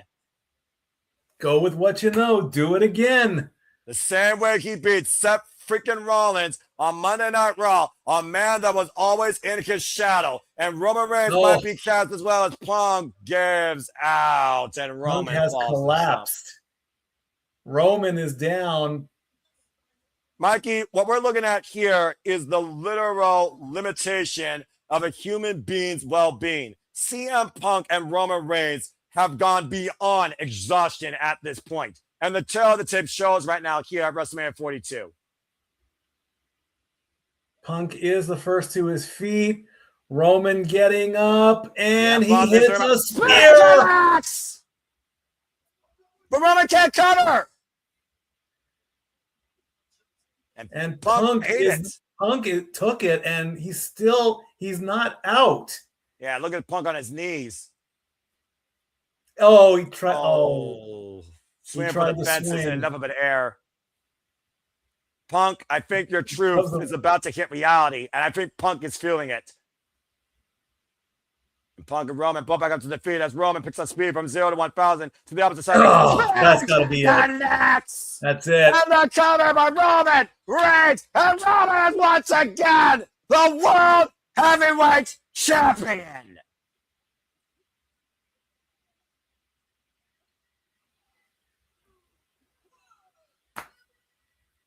One final spear after taking one. Excuse me. Mikey, I want to point this out here. Not only did Roman Reigns bat up what he claimed would literally be the reality, he did it all on his own, clean as a whistle in the middle of the ring. Once again, I say to all over 10,000 of you, acknowledge your tribal chief and your new WWE World Heavyweight Champion, Roman Reigns, as the Dream falls to sleep via a spear for the 3. And Roman, Mikey, we just saw almost 2 decades of journeys culminate in one of the damnedest WrestleMania main events I've ever witnessed. It was back and forth. It was an amazing match. The Ula Fala is in the corner. Roman's probably going to put that on. Punk rolling around in the ring right now. At the end of the day, this stage, this dream was too much to leave with the achievement. He made the journey, but unfortunately, he made it in the end to bitter defeat. Let's take a look at the replays here. Again, thinking about the man coming back from leukemia in recession. CM Punk with the elbow drop to Roman Reigns' midsection, and both men lying in a heap. Bloody, battered, bruised, broken, but still, Iron Will Strong tried to hoist Roman Reigns up for one emphatic GTS, but Punk's body gave out. And then he takes one spear, gets a double momentum spear, and finally, boom! He got all of it and pins him clean. Again, no help from anybody. At the end of the day, the reality remains the same. WrestleMania main event belongs to your tribal chief, Roman Reigns. And at WrestleMania 42, you have no choice but to acknowledge him.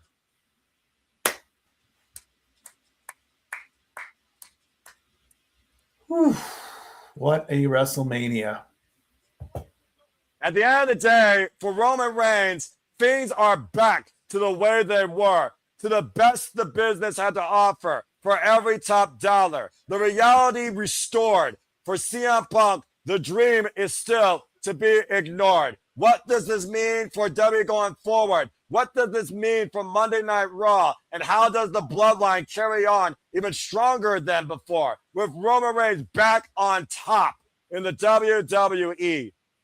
There is no telling what this means now for anyone that wants to confront our tribal chief. Absolutely, as Roman is soaking it in, holding up the title. 2 years later, Mikey, 2 years later, Roman Reigns has found his place back where he belongs as the one. As the one. Unfucking believable. And also, again, thank you again to our viewers as we've hit, wow, what a height. We broke 10,000 viewers. And I want That to is thank. amazing. That's As beyond fucking insane. Roman is going over to his boys, his children. That's his children. That's his wife. Remember, at the end of the day, Roman Reigns, he left to do part-time to be something more important than this, being a father to his family. The bloodline, once again, holds the line down for anyone that wants to take the WrestleMania main event. Roman Reigns wins. And with that being said, we will first resume our post-show here shortly with some short-term discussion, and then we will see you all later on for shenanigans, so please stay tuned with us. Also stay tuned for Aaron Rip at No DQ and Aaron Rip's recap of WrestleMania Sunday and what the future may hold for anyone that wants to take Roman Reigns and his gold. You can try and take a position, but there's only one top sports entertainer in this business. All right. Be right back, and we'll start our post-show shenanigans in just a quick bit. Well, it's not shenanigans, but it is a post-show discussion as now we change gears. And again, let me just go ahead and say this real quick. Thank you so damn much. God bless all of you as we have hit a record-setting number of 10,000 plus viewers here at the Simply Reliable Studios and also on Walter's X. You all make this possible. The passion continue to pursue, persist, and again, I acknowledge all of you for you all make it extremely possible. Thank you for those kind words, by the way, Stephen Ashby. I hope that, again, I just bring professional wrestling interaction to the forefront, to others' delight.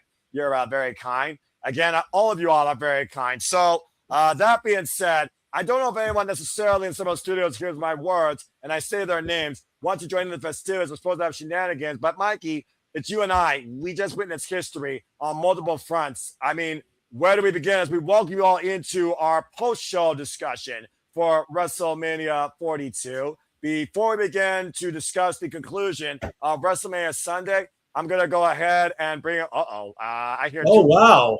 What the hell is about to happen here? Let's go ahead. We got people coming in. Well, let's go ahead and bring in some people for some colorful closing analysis before we continue things. James and JJ, welcome into the Survival Studios once again. Welcome to the conclusion. WrestleMania is officially over. James, you popped in first. I will let you speak first. What's on your mind? I think we probably both popped in for the fucking same reason. Yeah, you guys destroyed the thing tonight. Like the record that we set last night got killed. You guys are at 10,000 fucking viewers on X. 10K. That is amazing. I'm speechless. I don't think I've ever gotten these numbers this big. I got nothing to say. I'm just a guy that does the freaking commentary. I got nothing to say. Yeah. At one point, even outperforming the fucking NBA. By the way, I shit you not. Like, look at that. Look at that shit. Oh my god. That's 4.9. You guys are at 5 and 5.2K. Oh wow. Unbelievable. That's ridiculous. And again, thank you to all of you that made it possible. Okay, I guess it's a party tonight. Here comes Walter Cruz. Oh, that's an echo. Sorry, Walter. You need to get with Jay. Okay, there we go. Echo. All right. One person mute and then one person go in. They gotta be together, all right? They'll figure it out. They'll private chat. James, continue speaking before we go into our post-show discussion, all right? Yeah, that's all. That's all I had. Like that's all I wanted to say. Are we doing it on the same stream or what?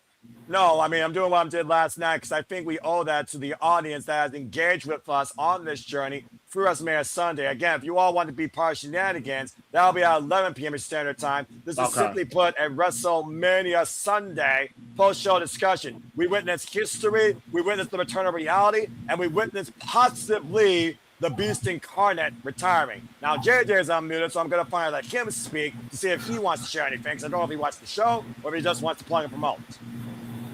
Oh, no. Me and Walter sat here and we watched the entire WrestleMania from the Airbnb. Oh, good deal. So, wow. We didn't get to see much of yesterday because of the other shenanigans, pun intended, that we got into. But I thought it was a really good show. From everything I heard, night 2 definitely far superior to night 1. Accurate. But there was nothing on this show that disappointed, aside from what I know Noah will point out, which is the obvious, and that's the overabundance of advertisements. Accurate. But when it came to the in-ring show presentation, I can't think of any blemishes, any bad marks. Accurate.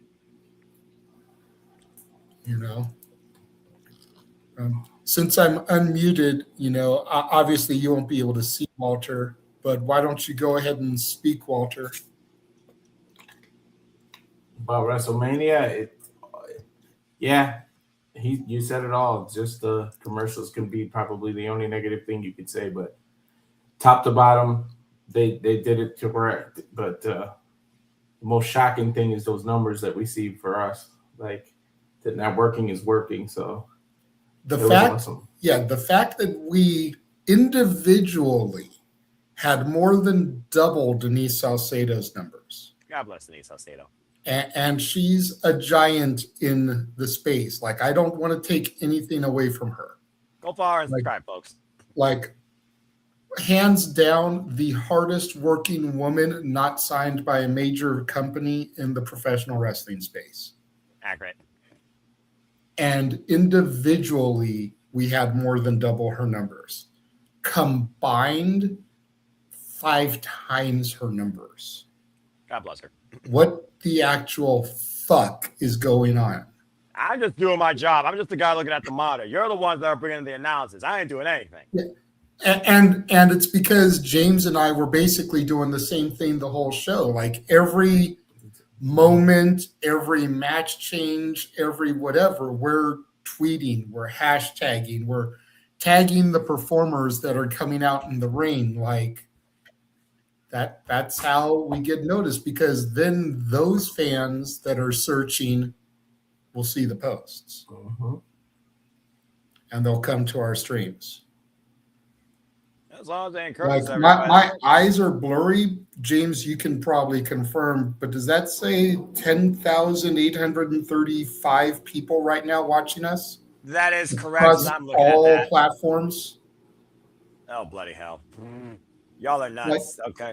That's fucking crazy, Noah. Who would have thought when we did our first WrestleMania 38, that in 4 years, 5 years, we'd be at these kind of numbers? Fair enough. I mean, again, like I said, it's a humbling moment. Like, I know you don't pay attention to that shit. No. But deep down, you got to sit there, pause, reflect. There are over 10,000 people watching you call professional wrestling. Think about that for a second, Noah. I ain't going on no contract. That's a fair. I'm going to pull myself out. That way Walter can pop in and there's no echo noise shit. But okay. And I saw Nick came in too. But we will be here for shenanigans. Little over an hour and 20 minutes from now. All right, fair enough. Thank you for that. I'll go ahead and bring in the Walter, and then that way he can come in. I don't see him. I see Nick. Nick, go ahead and speak what might be on your mind. 10,800 people across 2 platforms is watching the simple man Noah fucking Foster and Stat Boy fucking Mike. Bloody hell. Take that shit in. Just sit there and think that we've got 10,000 people, which to every person that is watching, thank you for coming to our stream and watching the boys. I say it every fucking week, and I'm gonna swear because I don't give a shit. I say it every fucking week. If you are not on the fucking train, it's leaving the station. 2026 is our year. Strap yourselves in because this is only the beginning. Fair enough. And now we can talk about WrestleMania.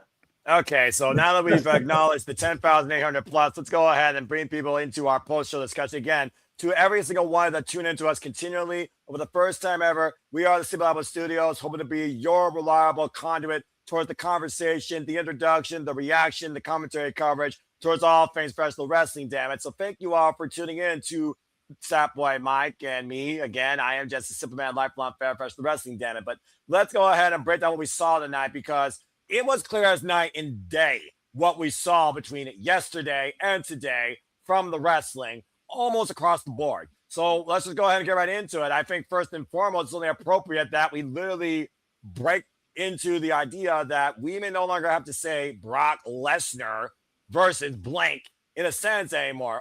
Femi not only conquered him, he ruled over him, and it took less than 5 minutes. I don't think necessarily we're shocked by the result because we're all calling it, but I don't think nobody expected the aftermath to come from it. With a future uncertain, but we all know the tradition of a wrestler, when you usually put down the boots, let alone his combat gloves, that's a very fond, humble way to bid everyone farewell, thank you, and say I do. And with Paul Heyman, who stood as an Oscar, in my opinion, with the way that he has catered to the W Universe when it comes to Brock Lesnar's personification of badassery and legitimacy in the squared circle, what is everyone's thoughts thinking that Brock Lesnar literally might have just retired and Femi might, quote unquote, be the next big thing? Mike, you're on the call with me. I'll start with you.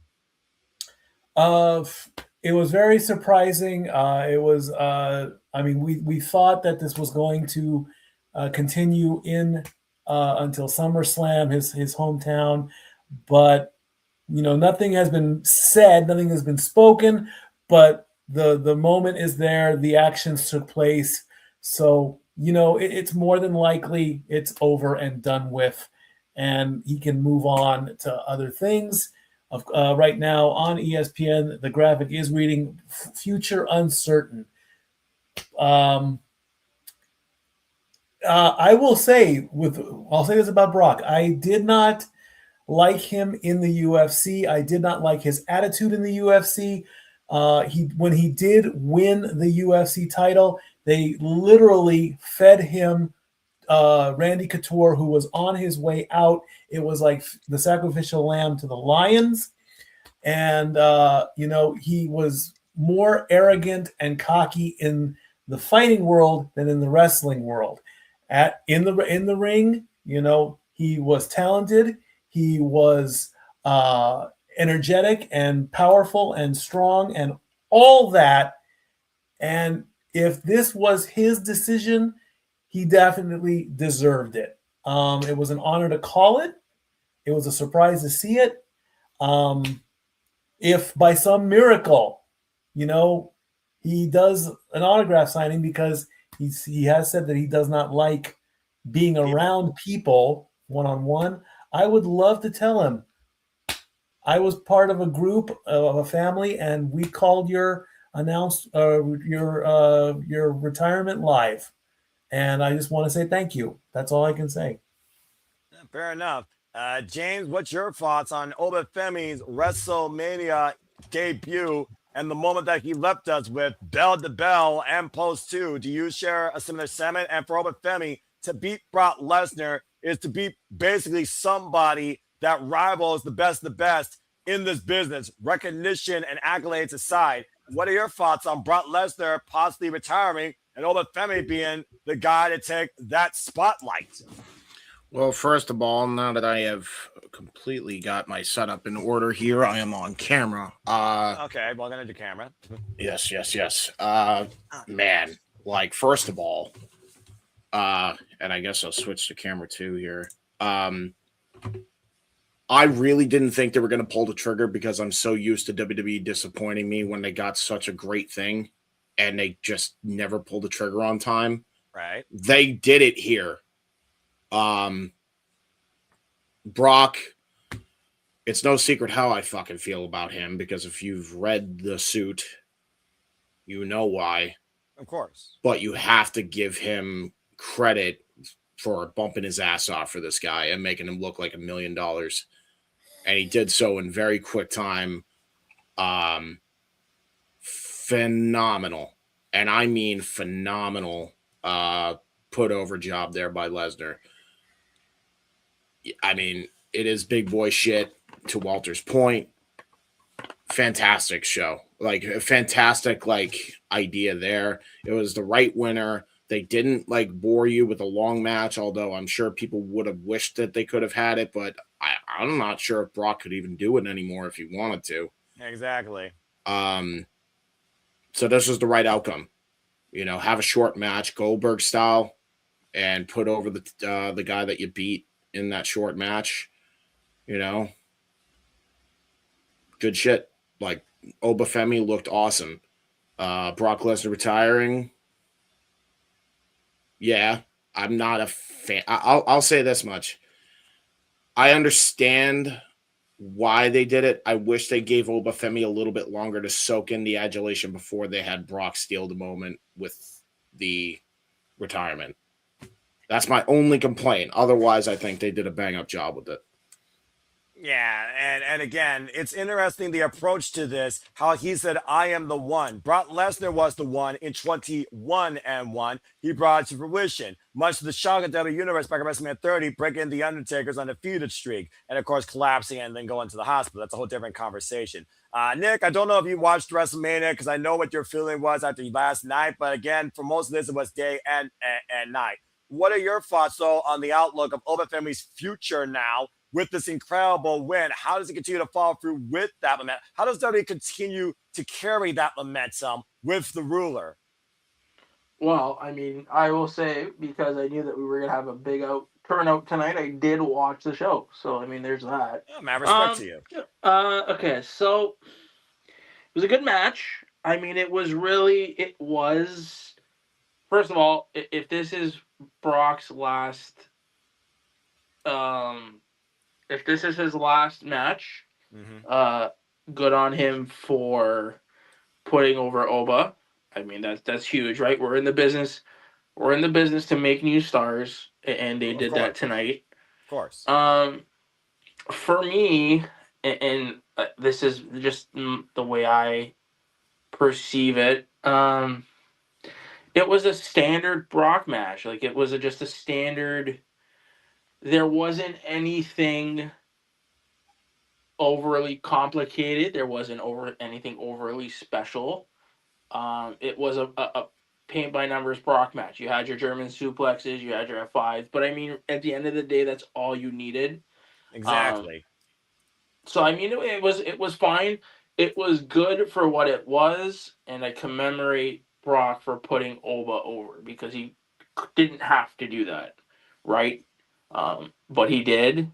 So I mean, that's a positive and that's a plus. Now, where do they go?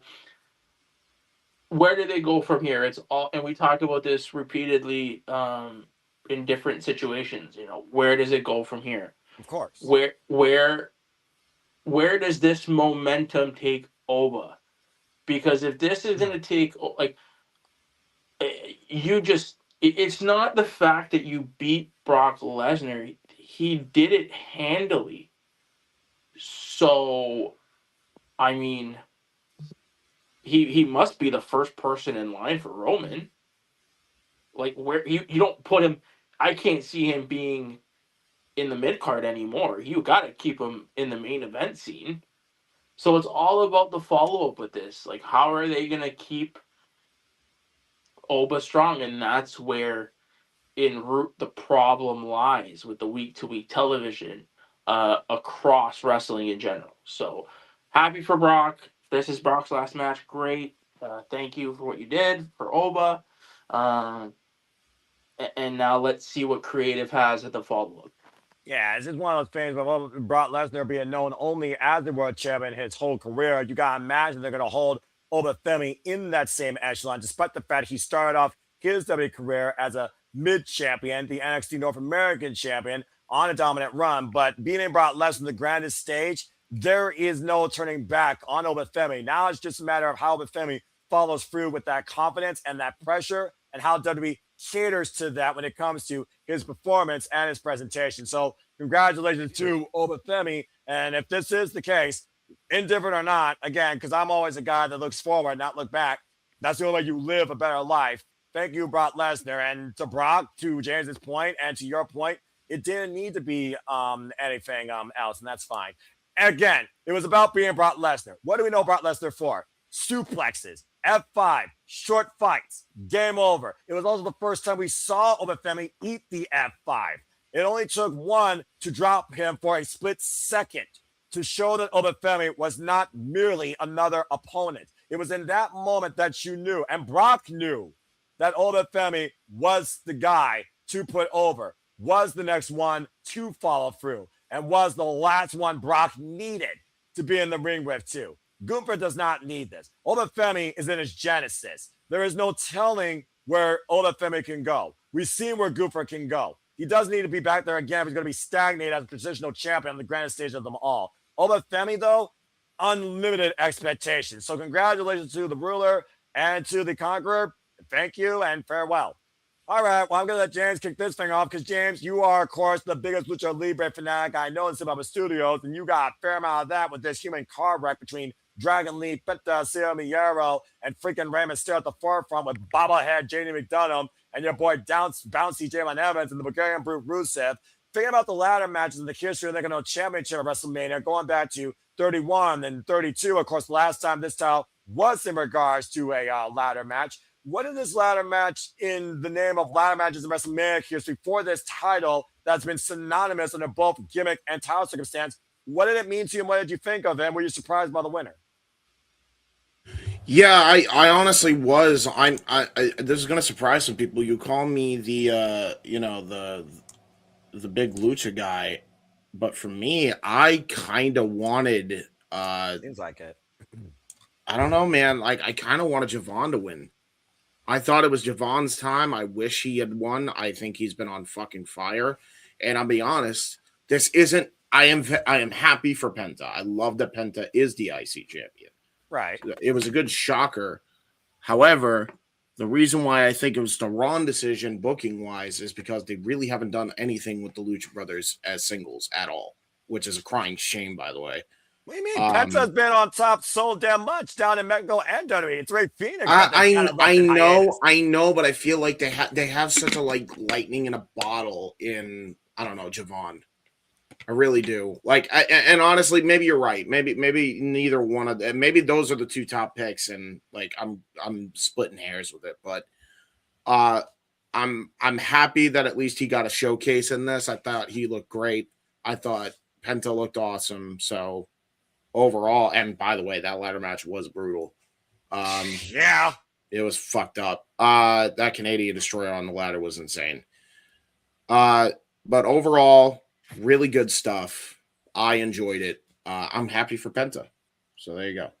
And again, also, before I completely shut up about it, this is the last number update because I don't think we're going to get any higher than this. We hit the 11K mark. Holy shit on X. Like you guys are fucking crazy. Insane. You're like bloody crazy. Can you come to our YouTube channels and subscribe, please? I mean, subscribe to Razor Rest, subscribe to Human Sign 95, subscribe to Mission Network, Casting Studios, Bag for Wrestling, subscribe to my friends, and encourage a positive improvement of professional wrestling. Damn it. That's all I got to say about that. But anyway, thank you for that, James. Mikey, again, we were lobbing around the idea of Rey Mysterio. Would this be his last WrestleMania? Again, he was the last one added. And it felt like, to me, the interactions with Dragon Lee and Penta, it was justified for Rey almost seeming like he's looking at the future of the WWE and Lucha Libre. Do you think Rey in this match more so was looking to just put forward Dragon Lee and Penta Mysterio? And do you think he helped accomplish that and also endorse the likes of Jalen Evans? Did Rey Mysterio need to be involved in this? And could you see him being involved in WrestleMania? Or was this maybe one of his last needed moments? Again, he's already a Hall of Famer. Most of the time you're a Hall of Famer, you're not wrestling anymore. He's still going despite the 52 surgeries on his knees. Exactly like I said in the beginning. He's an abuelo now. He needs to, I want to see him slow down a little bit. His legacy is defined. He is in the Hall of Fame. He'll let us know when he wants to take off the mask and hang up the boots. Be a sad day for James. Exactly. Did he need to do that assist? Yeah, I would say so. I mean that's a good honorable way to have the new talent come in by having the experienced talent, show them what they're doing and everything. And sure, why not? But should he hang it up? I would say so, because again, he's one of the last few that doesn't need to prove anything anymore. So he'll give us the choice. He'll give us the decision eventually. He'll take his mask off in the center of the ring when he decides that he wants to. But it was a good match. It was brutal. It was insane. No fear. We called it how we saw it. And, again, the tradition of the Intercontinental Championship being defended, not necessarily won, but being defended, being retained, continues 40 years after the first time it did happen. It just evolved into a 6-man ladder match, which is also becoming traditions. So traditions start and traditions end and traditions evolve. And that's the freaking truth. Nick, anything you want to add regarding the ladder match? I mean, Rusev, he definitely was the brute here as one big man versus 5 smaller men, as again with the tail of the tape when Penta welcomed everybody to the fray, sporting a freaking identity of Shao Kahn being the top of an arcade tower in Mortal Kombat, able to literally wipe out the rest of the competition, no continue for anybody else. But I do wonder, did Penta just basically wipe out the current Intercontinental Championship picture? Is there somebody else that could challenge him and could take it from him? What are your thoughts regarding the ladder match, if you're still available? I'll give you 3 seconds, otherwise we'll move on, because I know he said he'll be right back. And I want to, of course, get to the other key points here with the other championship. So, Nick, speak, or I'm going to skip you at Jeopardy style. 3, 2, 1. Okay. Well, Nick takes a break, and that's fitting because, again, we got to get ready for shenanigans. Let's go ahead and talk a little bit about – I want to put these two together because I feel like there were foregone conclusions. You couldn't let the Demon lose, and you couldn't see Trick Williams losing. I think those were the two easiest matches to call, considering Dominik Mysterio and how much he insulted Finn Balor and how much Finn Balor needed the win. Now he's on his own. No more Judgment Day. Judgment Day of Dominik Mysterio continues. For Trick Williams, Sami Zayn was a desperate soul looking for a moment. He found his way on the card, but much like Big Show at WrestleMania 20, he was nothing more but an expense towards somebody getting the moment that was deserved because the crowd supports him. The noise is there. Pomp circumstance aside, Trick Williams was the rightful guy to win the United States Championship. When he asked John Cena, when did you know it was your time? We never got the answer. The proverbial saying, my time is now. I think Trick Williams demonstrated tonight that his time was now. So in quick, simple fashion, putting the two matches together, do either of you have anything to add regarding the United States Championship or Dominik Mysterio versus Finn Balor? James, I'll start with you. And he muted himself. So 3, 2, 1. He's probably doing other stuff. Mikey, go ahead and give your thoughts towards those two matches. The U.S. title, I mean, the darkness has been embraced. Dom is going to do Dom things. If he is going to, do the complaining, whining part where he won't be able to talk tomorrow night on Monday Night Raw, if they show up, then there you go with that. Oh my goodness, excuse me. That's on a Sunday night. Continue. Yeah, it is a Sunday night, yes. As far as the U.S. title, again, congratulations to Trick Williams getting the U.S. title there.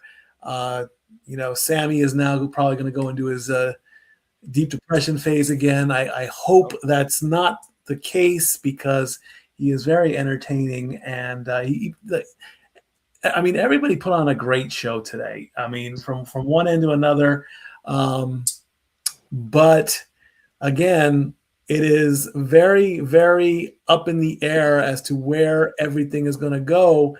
And tomorrow starts a brand new chapter in the book of WWE. You know, this is your ending point. You get the end of 2026 officially, and you continue on with what's going to be the craziest starting year for 2026, 2027.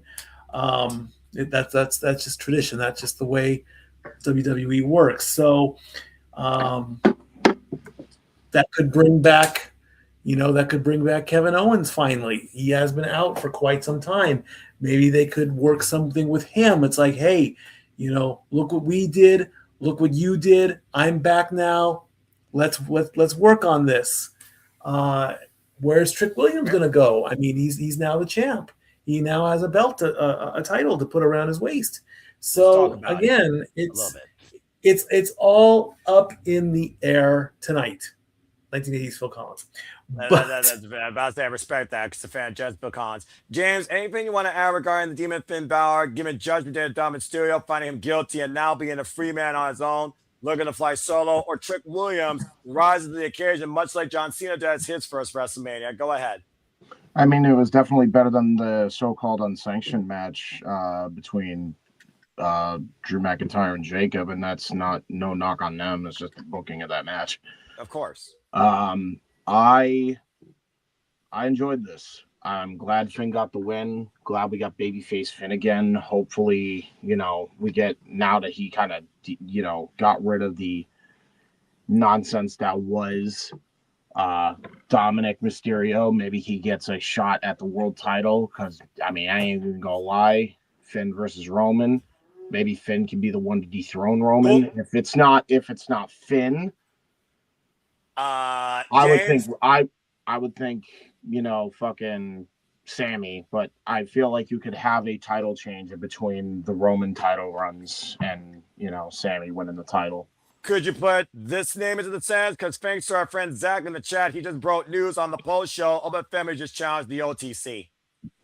Femi just challenged the OTC. What the hell? Okay. Yeah, I got nothing on that one. I guess I have a reason to tune in to Raw tomorrow. Thanks, Zach. Appreciate you, bro. Yeah, I guess we have a reason to tune in tomorrow now. Yeah, hold my coffee. Well, we'll be covering it regardless. But anyway, continue your thoughts now on Trick Williams, the United States Championship, before we move on to the women's title. Yeah, Trick Williams. I'm gonna be honest. I'm glad he won it, but this should have been him and fucking Carmelo. I can't believe. And look, I don't. If you really wanted to have Sami in this match, fine. God damn it, just make it a triple threat, man. I don't understand. Like, because to me, you could have easily had Trick win in a triple threat and then protected Sami. Of course. I don't know, man. That's me. And I know Sami doesn't necessarily need protecting, but if you're gonna make him the world champion, there's ways to do that. This could have been a way to do that. I genuinely think not having Carmelo on this card was a mistake. And because you have all these other talent, like Oba now is ascending way past him. You have Javon Evans, who might actually get a championship that's worthy and actually get a spot on the Mania card. He got a spot on the Mania card before. Carmelo Hayes. Do you all remember when this guy 2 years ago was the number one draft pick for SmackDown? Pepperidge fucking Farm remembers. Yes, I remember in the bygone era. Come on, man. That's my only complaint on that is I wish Carmelo was somehow involved, but otherwise I'm happy for Trick. Yeah, fair enough. Again, like I said, I think Trick Williams getting the John Cena rub prior to that conversation in NXT before he won the NXT champion against Ilya Dragunov really has shown over the years the growth of Trick Williams, where Carmelo Hayes, he had the ball, but unfortunately he didn't score the slam dunk. And Trick Williams right now has really come into his own. Literally right now, I might as well say this like Don Callis. I think Trick Williams has basically become the Michael Jordan, while Carmelo Hayes has stayed Scottie Pippen. So hopefully things change for both of those men, or maybe Trick Melo game can somehow be revisited, because I do think both Carmelo Hayes, and the Dragunov deserve the one more than Sami. But hey, Sami was a perfect crutch if this was the end game and you wanted to put Winslow as a babyface, even with a rapper named Lil Yachty, who I don't care about. But congratulations to Trick Williams. And as far as Finn Balor, like I said, a man cleansed of his past, a man that put down an irresponsible kid. Judgment Day finally came for the Judgment Day, at least for Dirty Dom, and Finn now will go his own way. Hopefully in a better light, no longer wearing that demon face, because that even got Stepway Mikey there for a moment. But congratulations to both. As we move on to our semi-main, I'm just going to say this with clarity. With all due respect, Jade Cargill was not met or ready long-term for this moment. It almost felt like to me they were testing her, a placeholder. I don't necessarily think WWE knows what to do with her necessarily. You would think she would be a figure model for Maybelline or Wingstop or some sort of advertisement. Instead, Rhea Ripley basically, let's call it what it is, she crushed her, she pretzeled her, she beat her. Even Timu Baddie Squad that you thought would be stock of insurance for her to try and raise her star power. It didn't do it. You couldn't deny Rhea Ripley with the star power she brings and the experience level at the WrestleMania stage that she was going to win this. And the fact that we didn't get Io involved on this card, this was a way to still give Rhea Ripley the victory with Io Sky sharing the moment with her. But I do hurt a little bit for Jade Cargill because you would think on paper she has all the tools to offer. And while I thought she had a pretty competitive match here, a pretty good showing, Mikey, you called it out. She stutter stepped. She was nervous. She was not ready for this. And it bit her. I think there's a reason why she was the only champion, by the way, to come out first. Well, I'll take that back. Sami Zayn also came out, but that was a mid-title. I'm looking at world titles. I just don't think that Jade was ready yet for this stage underneath this pressure. And at the end of the day, she lost to the better competitor, I think. It's as simple as that. James, what did you think about Rhea Ripley's rise back to the top as a singles champion and Jade Cargill being, in her own words, jaded out of that spot? As much as there was a couple of botches, but she's still like super new to this. But I will tell you this, as far as WWE goes, this was the Jade Cargill that just about left AEW when she really, really improved. She's finally back to that level now. This was her best match in WWE by leaps and bounds, and it's not even close. Nothing tops it. And I will say, she hit that one-winged angel fucking clean. As much as I was like, are you fucking kidding me? You're going to hit Kenny's one-winged angel? Well, we all know how Kenny Omega was trying to support Jade Cargill in the genesis of her career, so it always seemed fitting. And but you can't imitate the original and expect the result. I heard they're calling that's a signature of hers, by the way, not even a finisher. That's called the Sandstorm or something. The Sandstorm. All right, that's interesting. I don't know if that's a joke or not. It may be. Who knows? Well, I mean, again, she's supposed to be the weather of natural disaster that you had to push through. And for Rhea Ripley, her brutality cleared the way through the storm, and now we have Mommy back on top. Yeah, I mean, really, like this was the best outcome you could have gotten for this match too. Like they did pretty good. They held Jade Cargill, still got some limitations, but everything that they did, with the exception of like one or two moves, they did good. Best Jade Cargill match in WWE by a mile. Well, not a high bar like you said to set. Mikey, again, with Rhea Ripley, though, back on top, though, as a singles in the women's division, I do wonder if her best friend, because let's keep in mind, folks, she's a Raw superstar, but since she won this, you got to consider her on SmackDown. Brand split LL, but I'm going to try and actually see if there's some little logistic logic for the championship, considering Liv Morgan's going to cause trouble Monday Night Raw. Is Io Sky going to follow suit with her best friend? Are they going to continue their own separate ways? And will Rhea just bring brutality solo now on SmackDown? Do we get the Terror Twins reunite with Damian Priest and Rhea Ripley now having each other's backs? With Mommy back on top, how do you think this shapes the SmackDown stretcher, Mikey? First, again, I'm going to agree with you. You said it. Okay, Jade was not ready. The Storm was not even anywhere close. I agree with you. They don't know what to do with her. Okay, I do not dislike Jade Cargill. I do not want to see her, lose her job over this. I want to see her booked right. I know I did not pay attention to her in AEW. That is my fault for not watching and not paying attention. All I hear is that bitch, that bitch, that bitch. Okay? So this needs to bring the rebirth here. This needs to get the reset, okay? When you lose, you just reset and come back better than ever, okay? You know, and this will reset for Rhea, you know? She will get her match with Io because the fans have been clamoring for it forever and a day. They want to get that closure between Rhea and Io. The title's going to come between them. They're going to put their friendship aside for a little bit. They're going to have their great match, and then they're going to be friends again.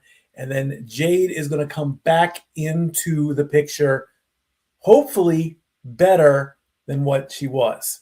This semi attitude of I don't care about the title was definitely the wrong way to go. Absolutely. It was booked wrong. And they need to fix it. They've got time to fix it. But I just don't know where until I see it. Where's it going to go? For now, you know, I will give Jade her flowers. If I see her ever, I will give Mommy her flowers. Tony Storm is the third that I would definitely love to give flowers to as well. Fair enough. And of course, people are still out there about the fact that Io Sky was not involved in a match this year. But it's also one of those things where at least she was involved in the moment. Change of direction aside, with, again, pretty much every title except the undisputed WWE Championship has changed hands here at WrestleMania outside the Intercontinental Championship. I almost forgot about that. It is one of those things to see they are trying to reset the landscape to a degree. And they're leaning on those top stars to do it. I don't think anyone's going to argue with Mommy, Rhea Ripley, back on top. I think some people probably missed it. Over time, the heart grows fonder. I do think there's still time for Jade to improve, but they need to present her more in order to do it, besides being somebody that could say, I'm that bitch, as if you're pulling a string on a dog. I'm a bitch, I'm a lover, blah, blah, blah. So literally, you got to prove more than what you put out front with your mouth. You have to have actions that speak louder than your words, no matter how physically physique you might be. As Mommy once again pretzel pinned another disobedient little girly and made sure she was back on top. In my opinion, though, this is where Rhea is at her best. This is where she belongs. She caters to this pressure. She's a locker room leader, and she wants to see the women's division thrive. She wants to see it evolve. She wants to see it grow. She wants to be confronted. And the jury is out whether or not the EST of WWE can beat Mama as well. That's another match we have yet to see go one-on-one. And to somebody in the chat, shout out again to G. Thank you so much. It's one of those things that I don't know necessarily about the Brock thing. But again, boots and little combat gloves is a strong indicator. And as far as Zach's spot goes, with Bianca and now she's getting a baby, it very well could be one of those things where, again, was Tiffany supposed to be in this spot who wasn't even involved in WrestleMania? Was Bianca supposed to be in this spot and beat Jade? If Naomi wasn't a mother, would have been Jade, Bianca, and freaking Naomi in a trinity of a triple threat for, let's call it what it is, power, insert the name here. But nonetheless, I think this was definitely the right decision, and I think you need a strong foundation. For me, Jade was just a transition. I think her face even told the story, and I think she, in a way, just had to accept that. At the end of the day, Mommy's back on top, and I think that's the right call. And to Nathan Banks' points, the mistake of putting the title on Jade in the first place, I don't think they knew what Tiffany Stroud was going to do or the extent of the injury that she may have been facing. She took care of some personal stuff when you watch the Chris Van Leet podcast, and she's back. Again, Rhea Ripley now, who of course now is a 4-time world champion. Congratulations to her. Literally has only lost 2 WrestleManias since WrestleMania 36. A very impressive record. That being said, James, go ahead and be funny. What did you think of the mini Housins and the John Cena, Kit Wilson, and the Miz moment with the crop punches? I'm about to say, That would be one thing I figured Jay would be all over. And Nick's back. Hi, Nick. What's going on, man? You just wanted to come back in here as we get ready to talk about the main event? Because, Mikey, do you have really anything to say regarding Danhausen? Or should we just get right into the thick of really what changed the WWE landscape? It was a joke segment. It was basically the only joke segment in the entire event of both nights. Joe Cousin. Exactly. Fucking idiots. Hello. Are you guys maybe talking shit about me? Fucking idiot. Let me throw this out here. There's one thing that is frightening me. Okay, we have 11,000 viewers. I'm grateful for that. Could you imagine if by some miracle, somebody somewhere in the world will ever meet one of us? I mean, I'd rather hit the lottery than meet a fan. And they're like, "How did you do it?" Or like, "What if we meet Danhausen and he says, you know what? I've heard of you guys." Could you imagine that? I would lose so much intelligence at that point. That boy, but listen, with the amount of people that we have spoken to over the last few days, for the amount of people that I guarantee Walter and JJ have talked to over the WrestleMania weekend. Hashtag WrestleMania, Hausen. I would not be surprised if we go to an independent event and somehow, some way, somebody recognizes us. I'd be scared. I wouldn't know what to do with that, honest to God. As far as Danhausen goes, again, like I said, it was the jokey comedy moment of WrestleMania. He's certainly a character. He's certainly a character. I will say that. He was lobbying for a WrestleMania moment. He got it. But unfortunately, thanks to technical difficulties, a flash, and somebody for getting to turn off the lights, it got ruined at the end. We all know how he escapes, and why he had to stay under the ring the whole time is beyond me. You know, he wanted to see Hornswoggle. I'm just saying, maybe I guess so. Underneath there. All right.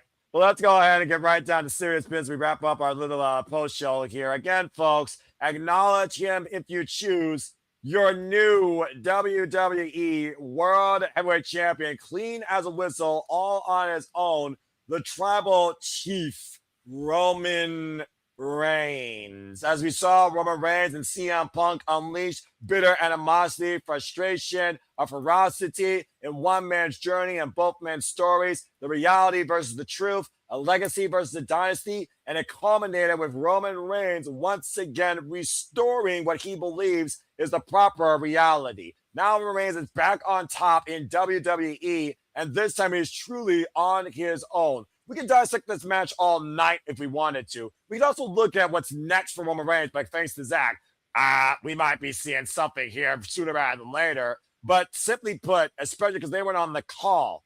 Nick, I'll start with you first, as you were kind of humoring it, but you watched it, you saw it, you heard it, we see it, we know it. What is your thoughts with Roman Reigns now back on top with the World Championship and CM Punk's loss? I want you to solo me, even though, actually, you know what? I'll try to be on camera for this, and I want people to understand what I'm about to say here. All right. Go ahead. Go ahead, James. I kid you not. This has been the best CM Punk match since he returned to WWE. I'm not even going to argue that. That, and this is the best WrestleMania main event from a pure wrestling standard in years.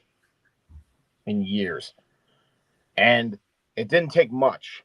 Like, I guess it's different feel, right? Because for me, it's like, this was the modern day equivalent of a Hogan, and this is the closest you're going to get to Hogan and Rock you're ever going to get. It's really as close as you're ever going to get to that feeling. And we can take me off solo now. But legitimately, like, that actually was cinema. That was wrestling.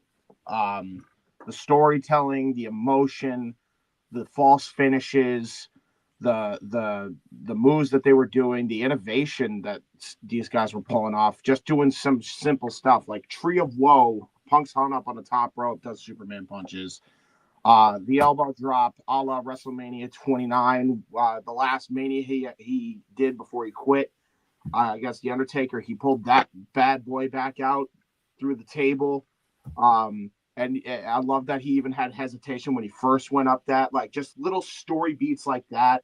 If you're a Punk fan, if you're a Roman fan, or even if you were a Roman hater, if you knew the little details that were there, I mean, they told a fucking great story. But they also had some really good wrestling. Sometimes less is more. Sometimes you need a little bit more of the wrestling. Sometimes you need a little bit more of the story.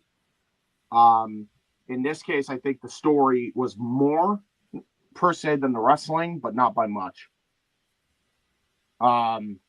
They killed it tonight. Anybody that's gonna, say that CM Punk didn't kill it in the main event tonight, you still haven't forgiven him for what happened in AEW. And trust me, if anybody understands that, it's me. They all were jackasses, but dude, you cannot deny what he fucking did tonight. That was fucking phenomenal, and Roman deserves credit too. Congratulations to him. And yeah, that was a truly worthy WrestleMania main event. That was a true Super Bowl type main event to have. They killed it. Absolutely killed it. I'll put it to you this way, James, and you can literally timestamp this if you want, because I don't know when the last time I did this in WWE. For those that don't know, I am not Dave Meltzer. I don't go this versus that.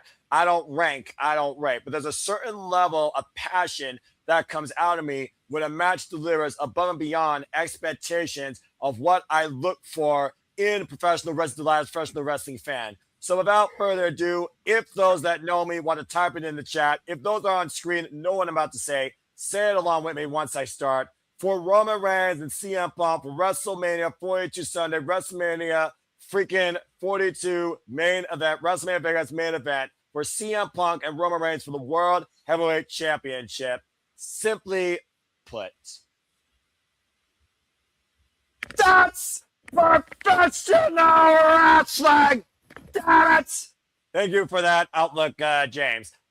Nick, with that being said, though, CM Punk, it was the one thing he had left. It was the dream that he wanted to achieve. He came out for Pete freaking sake, literally to Misraya Cantare, the beginning. Think about the beginning of CM Punk, the man that literally found his own family in this business, not born in a dynasty, not created by a legacy of someone else's name, not literally part to be the guy for anyone in a company. But Paul Heyman saw the potential. Ring of Honor saw what he brought to wrestling. AEW saw what he could bring back to professional wrestling. And then WWE brought him back here to literally see what he could do forward for his journey.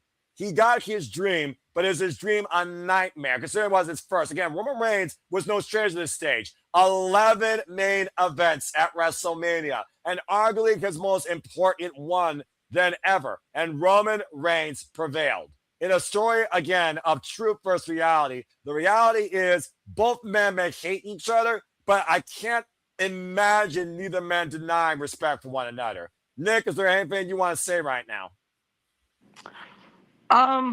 No, it was, listen, this match, well, I mean, again, it's not gonna get me to watch on Monday. It definitely was the highlight of the weekend. It was a great match. Punk and Reigns came out, killed it. Only like they know how, right? They came out and left it on the line. I think my one really big critique was the ending of the match fell a little flat. I don't know why. I don't know. It felt flat. Like I thought there was going to be more to it. But at the end of the day, no, they hey man, they came out, they showed out, and they definitely. I wouldn't say they saved the weekend, because I don't think anything saved the weekend. but it definitely helped take a sour taste out of a lot of people's mouths. Let me just point this out for you, Nick, and maybe this will change your mind on the ending because I caught this. I don't know if anybody else caught this, and maybe I'm just reading too much into it. But who did Roman Reigns retire for the first time? Technically, then it became Styles, but who was he supposed to retire against? Undertaker. Yep. And he did the deal where, Taker kept collapsing, couldn't hit his move. Exactly. And that was a shoot, by the way. He couldn't hit his move. And so Roman took advantage of that and speared the shit out of him hellaciously. That was a callback to Undertaker. CM Punk's last match before he quit the WWE in Mania was against The Undertaker. That was a homage to their matches with The Undertaker. That was an homage to Roman putting down Old Yeller and, putting him out the pasture per se. I don't think he's going to retire tomorrow or anything, but that's kind of what that symbolized, if that makes sense. Does that kind of make up for it in a way? And again, no, because go ahead, Nick. Sorry, no, because I'm not out here trying to do those mental gymnastics with it. That's fair, but I call that psychology. I also call that fatigue because, damn, did they literally put their freaking bodies on the line for this match? Yeah, and they did, and that's what I mean. It was fine. For me, it felt a little flat, but it didn't take me out of it. Mm-hmm. For WWE, I'm as casual as can be. That's so fine. I mean, I'm not gonna know, and I don't think any of those casual fans knew that, right? So I mean, to me, I'm looking at it at face value, and it just, like I said, it felt flat. Not to say it didn't take anything away from the match. I think I probably would have stayed away from the table bump, but other than that, the match. It was a main event where a lot of matches. It was a WrestleMania main event where a lot of matches on WrestleMania could have been saved for a main event on Monday Night Raw. Okay, I think that's fair. Mikey, as we're about to wrap up things here, closing remarks with CM Punk losing the World Heavyweight Championship. Again, did the dream die? Can the dream still come back to life? He got his main event, but can he win it next time? Is there a next time? And with Roman Reigns back on top and faces Zack, the ruler, now eyeing the tribal chief. What's your final outlook on this match? Well, Roman Reigns has just announced that he is not going to be a part-timer. He's going to be ready and he's going to go for the summertime. The only thing that, with the news earlier today, with Cody being injured, Roman might have to step up and fill in some time until we can figure out what's happening with Cody and his belt. Is the dream over? The dream is finished. Again, pencil to paper type situation. We don't know where anyone's going until anybody says anything. So the rumors are going to run rampant right now until tweets and press releases and actual statements and speeches from the talent themselves. Can Punk rebound? Sure, why not? I mean, if he feels he can still go, let him go. If he wants to hang it up, again, he has deserved it just as much as anybody else. Again, the fans, they're going to make their own opinions. We're going to talk about it. We're going to say our opinions on it just as much as they're going to say their opinions on it as well. So the OTC is back in at the head of the table where he belongs. And in closing, all I can say is, like I said, one thing that I truly am is I'm always humble and I'm always grateful for every moment that I sit in this chair, be it for sports, be it for wrestling, be it for commentary, be it for my opinions, the facts, the stats, or just a good old fashioned conversation. If there is a day where, we just want to get on a video chat and hit the go live button and just talk, we're going to do it. And I'll be grateful for that. It doesn't always have to be about wrestling. It doesn't always have to be about sports. It can be us just literally talking and airing out our differences, airing out our grievances, and saying thank you. Like I said, I wouldn't know what to do if by some miracle one in the 11,000 people, if not more, when they watch on demands, they're like, hey, are you the guy? Are you the one they call Stat Boy? I'll say yes, but just all I ask is for a simple bit of respect, because you respect me, I'll respect you, and I'll say thank you for watching. You may not agree with me, and that's the beauty of podcasting, influencing, being on YouTube. You may not agree with me, but as long as you respect me, I will respect you back. Wow, my first official WrestleMania is amazing. Does it still need work? Sure, I can always improve. But that's why we always say priorities over passion. You juggle your work life along with your passions and everything. Again, I am so grateful and thankful to all of my family. I'm very happy that Renegade and Mr. Reliable got to go to Las Vegas. I am slightly jealous of that. I would have loved to join you guys in Las Vegas and gotten to be back in the business and maybe have a little bit of fun and hopefully not end up on the hood of a car or the hood of a limousine in handcuffs, because that's how crazy I used to be back in the day. Put yourself out there.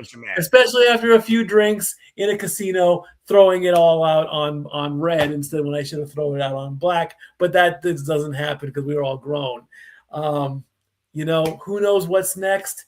Again, as far as I've said, I will be back in the chair in just 4 short days to kick off the 2026 season. NFL draft round 1 only, and then we continue the playoffs with NHL and NBA. And I can only again say 2 simple words: thank you.